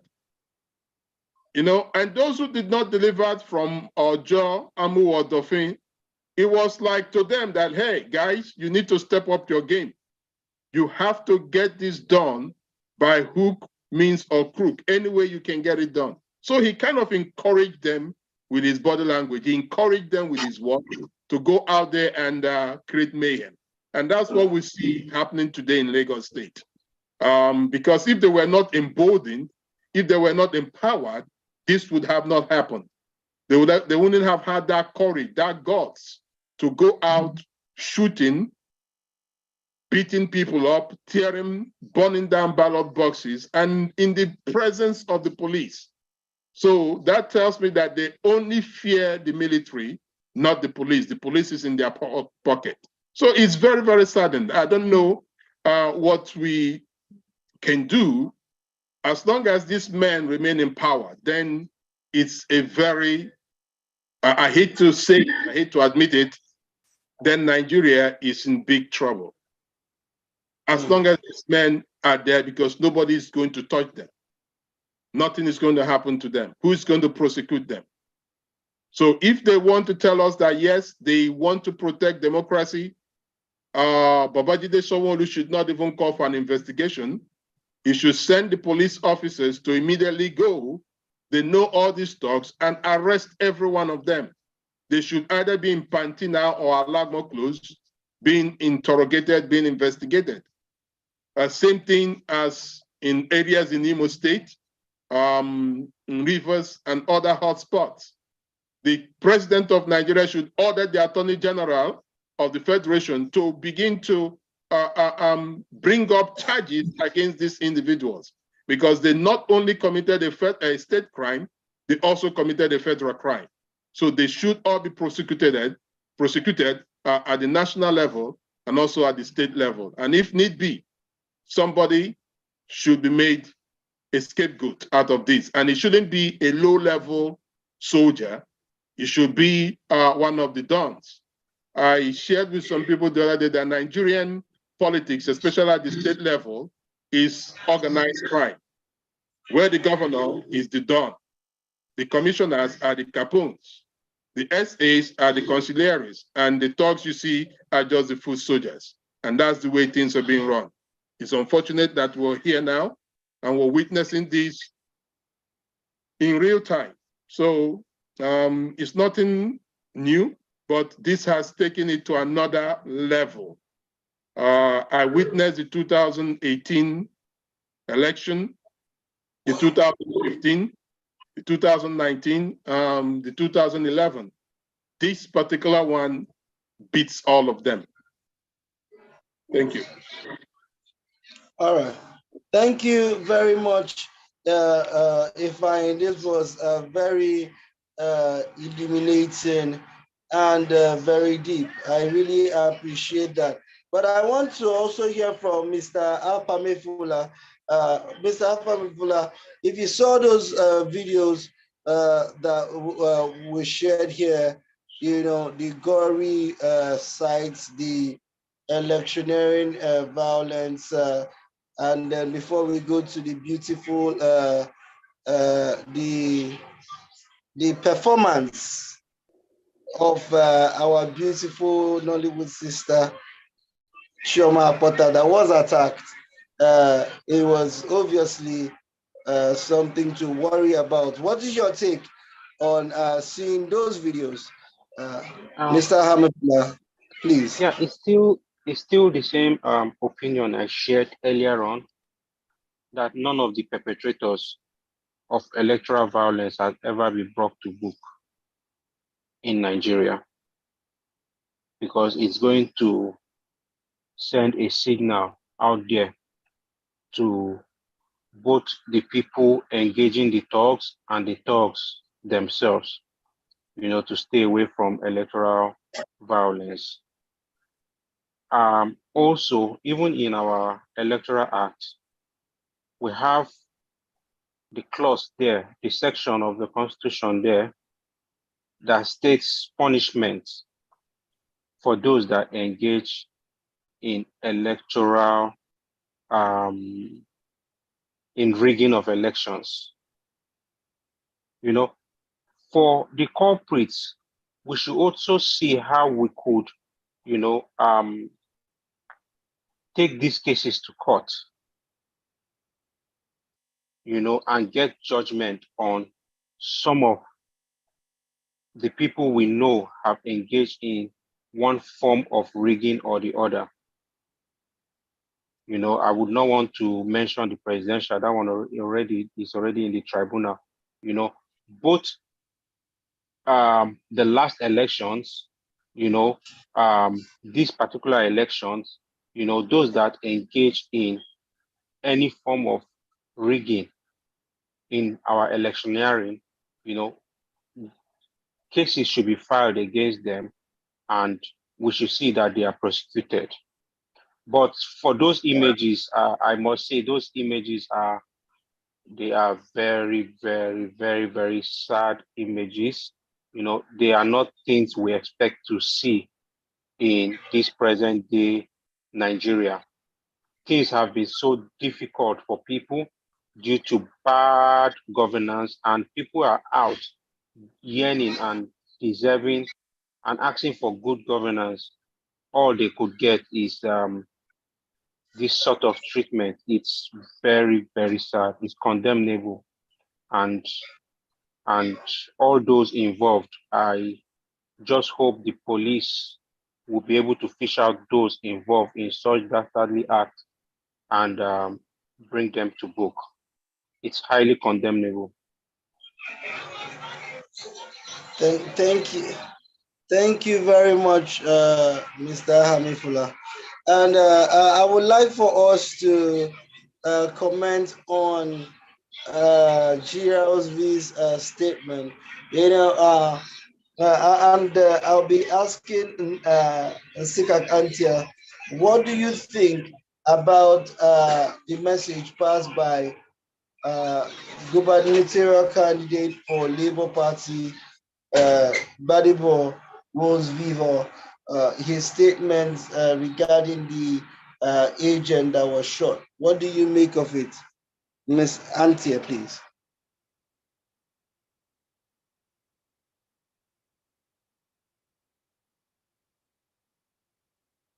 Ms. Antia, are you there? Okay, if she's not there, Dr. Idu, are you there? Are you playing mommy? Well, I have one leg in and one leg out. You asked the question, a response to GRV. What was the specific question? Was it just a general response? What was the question? Oh, my question is, having listened to GLV's response to the killing of a Labour Party agent, what do you make of his response? Do you think it is a right response, or do you think that it is capable of inciting a protest when he said INEC is being placed unawares that if Lagos catches fire tonight, it is because of their ineptitude or something of that sort? What do you make of it? Do you think that it is a proper statement, or do you think that he could be guilty of inciting violence? Ekene, you're pulling me. You're pulling me. I think he was very measured, and I think he was factual, and it takes a lot of control. So I really admire his speech. He did not incite. He just placed the facts. These are the consequences, the potential consequences of your actions. So again, I always say in public relations, get ahead of the story. Get ahead of the story. If this is happening and you're seeing a cauldron about to boil, I think it's wise to pull the cauldron off the stove. So I don't see anything inciting in what he said. He basically gave a warning. I am hoping, I'm praying that the intimidation and the votes, I don't even think there was vote buying going on. There was just vote ordering. You either vote APC or you get out. In fact, you can't even get out. Since you're here, you're stuck. You must vote APC, whether you like it or not. Or you're not voting at all because you look like you're Igbo. I'm hoping that legal chance came out enough to overwhelm that. I'm really praying that, because if all this happens and we don't have the expected result based on the will of the people and what people have said they want to do, it's not going to be so good. And I'm really, really hoping that we don't have to go there. I'm hoping that in spite of everything they did, that we'll come out victorious. And so, like JT Magamo said, I'm going on face now.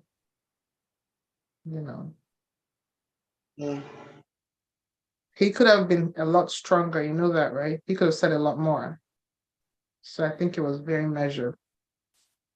But I would like to observe a moment of silence for the young life that has been ended today.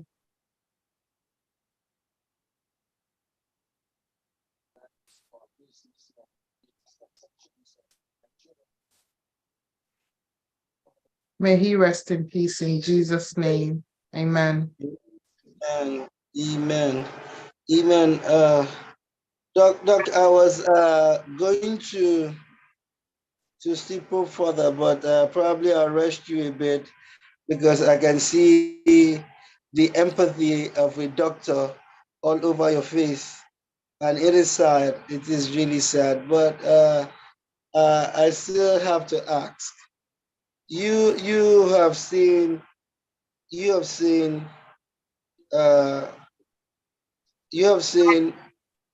the both worlds. You've seen our own Niger system and how it works, and the other system how it works. I have a question, and my question is, if this same thing happened in America, would people be losing their jobs? Would the INEC chairman be losing his job?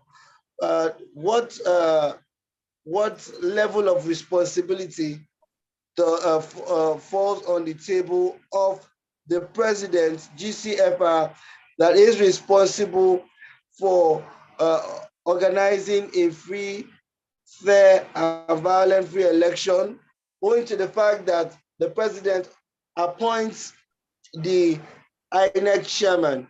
And up till now, there's been no word from the president of the Federal Republic of Nigeria, His Excellency Muhammadu Buhari, on the largely condemned performance of his INEC chairman, and then seeing what is happening in these important elections, vis-a-vis His Excellency Governor Sanwo-Olu, what responsibility lies on their table? Who should be losing? Should someone be losing their jobs? If someone should be losing their jobs, who should that person be? If it was in America, what would happen? What would have happened? Let's look at the January 6th That's exactly what I was going to say. Go ahead. Riots You got it. that happened. Immediately that happened, you can see the law enforcement agents just went to work and started picking up these guys. As of today, over 100 of those people have been prosecuted. The latest one, the guy was just handed 3 years imprisonment. That's what is expected. Where there was security breakdown, communication breakdown, and all those things, whoever was heading that particular department felt the need to step down because he or she was supposed to anticipate this thing and make preparation, put logistics together to counter it. We are a very reactive people. One, the police should have envisaged this, knowing fully well that never in the history of Lagos has an unknown, practically unknown person. P2B never grew up in Lagos. He did most of his transaction in Anambra and Abuja. And he comes in and unseats Bola Ahmed Tinubu. Then after that particular election was result was announced, we had pockets of violence here and there. That should have placed the police hierarchy on high alert. They should have known that the gubernatorial election is not just going to be a petty cake thing. It's going to be tough. So they should have been on high alert. They should have trained their personnel to handle these things. Now, Babajide Sanwo-Olu is fighting for his job. He's fighting for his life, basically. His administration is on life support. Because when you look at the veracity of the campaign in 2015 and in 2019, and you look at it now, you find out that the guy basically is in a panic mode because he believes wholeheartedly that unless something unorthodox was done, he will probably lose tonight. So what you're seeing is to prevent any of them from losing their job. So it's not about the people, it is about the job. Because if it was about the people, he wouldn't have, or APC would have done things differently. So they are all in the bid to secure their job. So I don't think any one of them is going to be fired, except if the people of Lagos, through their votes, remove him. Then we can now see some level of prosecution, some level of people losing their job. Coming to INEC, if Mahmoud had any integrity or respect, he should have turned in his resignation once the beavers, they were unable to upload the results or transmit the results directly to the portal real time. He should have done his tool then and said, I am sorry, I misled Nigerians, I could not deliver. The commissioner should also have done thoughts, but they keep trying to justify why what happened. So they don't want to lose their job. They are fighting, they are keeping their job at the detriment of Nigerians. So who should lose their job? If you ask me, maybe it may be that EO or that SPO who refuses to play ball. Those are the people that eventually may lose their job. Those who want to stand up for integrity, those who want to stand up for credible, free, fair, and transparent election. Unfortunately, those are the people who may lose their job today because they failed to do the bidding of whatever cabal is calling the shots. Now, it comes back to us, the citizens. What are we willing and ready to do to change the narrative, to change the trajectory of our political discourse? Because with this man at the helm of affairs, we are not going anywhere. We will not find justice. will not do anything. Everything's just going to be swept under the rug. So power, we have to figure out a way how we can now engage them to hold them all accountable. All right, Miss Antia, I would like to have your response. You just commented on the chat. Now, what do you think? Let's hear your voice. What do you think? Like I said on the chat, the problem is the government expect the citizens to be, we are only accountable to them. But no one is holding the government accountable. No, there is no level of accountability from the government. The government doesn't really care about the citizens. And they are just interested in power. They are power drunk. So from what that guy said, I think he's stating the obvious because everyone is angry.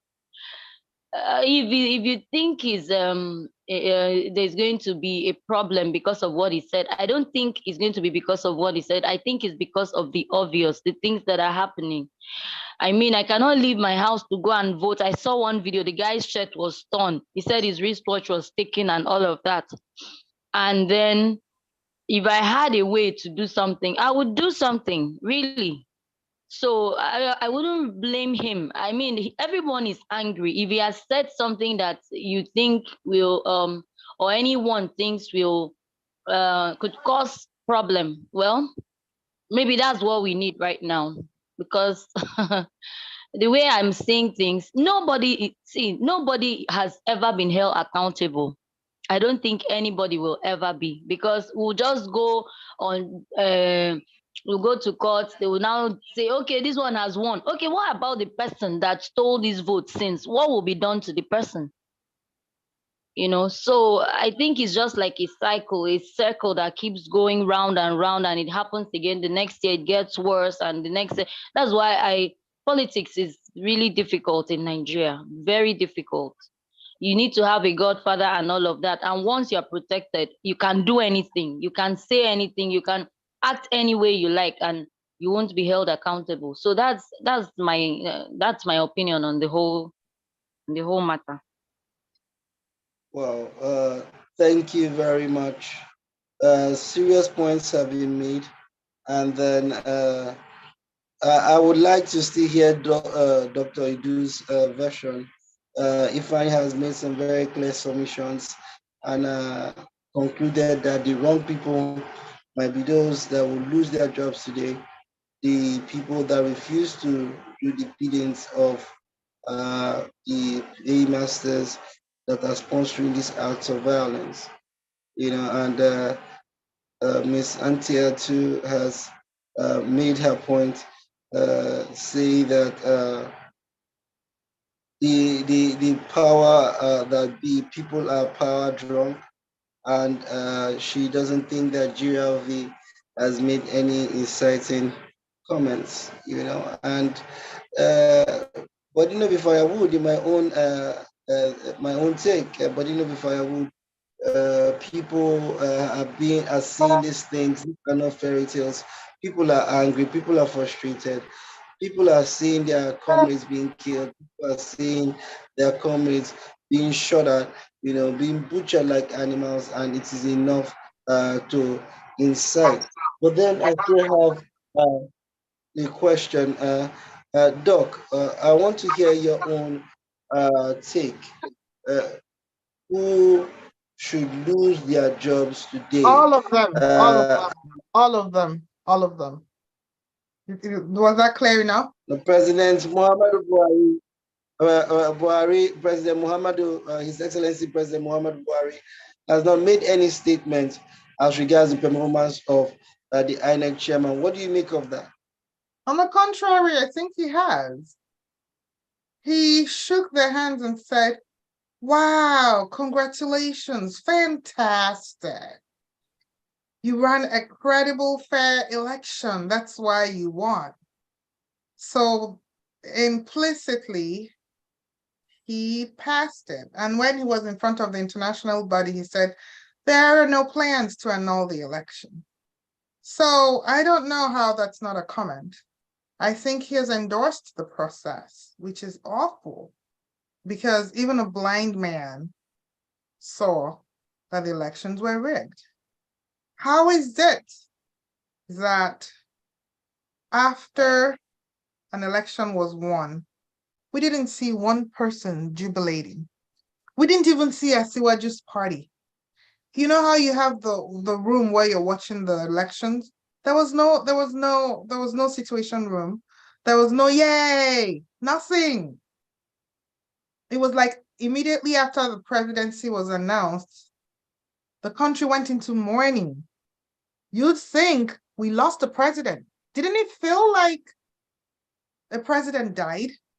Didn't it feel like that? You know how when a country loses a leader and everywhere just goes black? That's how Nigeria was the day after the election. Which world leader has said, congratulations? One. And if that one can see a way to take it back, he would. It was just a misstep. So as far as I am concerned, our president-elect, I'm sorry. I know you called him the president-elect. I cannot. He is the emperor-select. That's what I call him, because he wasn't even selected wasn't even selected. He just, I don't know. So I say emperor-select. That is our president-elect. Should not witness what is going on and keep quiet. Where is Sanwo-Olu when people's backs are being cut open? What is the first job of a president and a governor? Isn't it to protect the people? Isn't the security the first job? Commander-in-chief? So as far as I am concerned, the INEC chairman should have lost his job February 25. Complete incompetence. But I want to put this to you. You guys are talking about incompetence for a job poorly done. I think that he's being commended privately for a job very well done. Do you understand that you have an enterprise software that is supposed to work in 176,000 booths? And just somehow, the only thing that glitched was the presidential upload. So that was definitely, clearly intentional. And it was so well orchestrated that there was just enough time for night to fall, for people to go home, for miscreants to have time to manipulate and murder the real results. And then, woof, magically the glitch was fixed. How? Why? How do you say that you don't have money for buses, right? And people can't arrive? How were they able to arrive at 2 p.m.? If you can be consistently late, you can be consistently on time. What's the difficulty with having a car ready with how many hundreds of billions given? So I actually disagree that INEC was incapable of managing the system. INEC was unwilling, because wherever INEC meant to do stuff, it did. They were fully able to deliver all the materials. They were fully able to get all the Beavers machines. They were fully able to get all the Beavers machines programmed. It just seemed that in the places where certain people were more popular, nobody could vote till 2 p.m. Nobody could vote till 11 a.m. The road transport workers disappeared. No, those were very well planned out hatchet jobs, as far as I'm concerned. Now, who's responsible centrally, locally, nationally? Your guess is as good as mine. But when things go right, the head takes the credit. When things go wrong, the buck stops with the head. And that's who's got to step down. And if he can't step down, he's got to get a fall guy. Somebody needs to pay for this. But the point is, we think somebody needs to pay for stuff that went wrong. My feeling is people are being high-fived for stuff that went really right for them. So we'll see. All right. Very quickly, we'll be taking a break to reconvene when we'll be following the results live, and we'll be calling polling units agents that have been on the field, getting reports from all and sundry, and then taking reactions. But for now, let's just have closing words from everyone that's here. We should be closing in a few minutes. Let's take some break and freshen up. It's been a very engaging time here. And I would like to go in an orderly fashion. Mr. Ahamefula, please, let's have closing words from you. For now, I don't think we've had an election today. I think we really need to sit back and talk about our electioneering process and decide if we need to adopt another form of government or if we are serious about continuing with our democracy. Thank you. Thank you very much, Mr. Ahamefula. And Ms. Antia, closing words from you, please.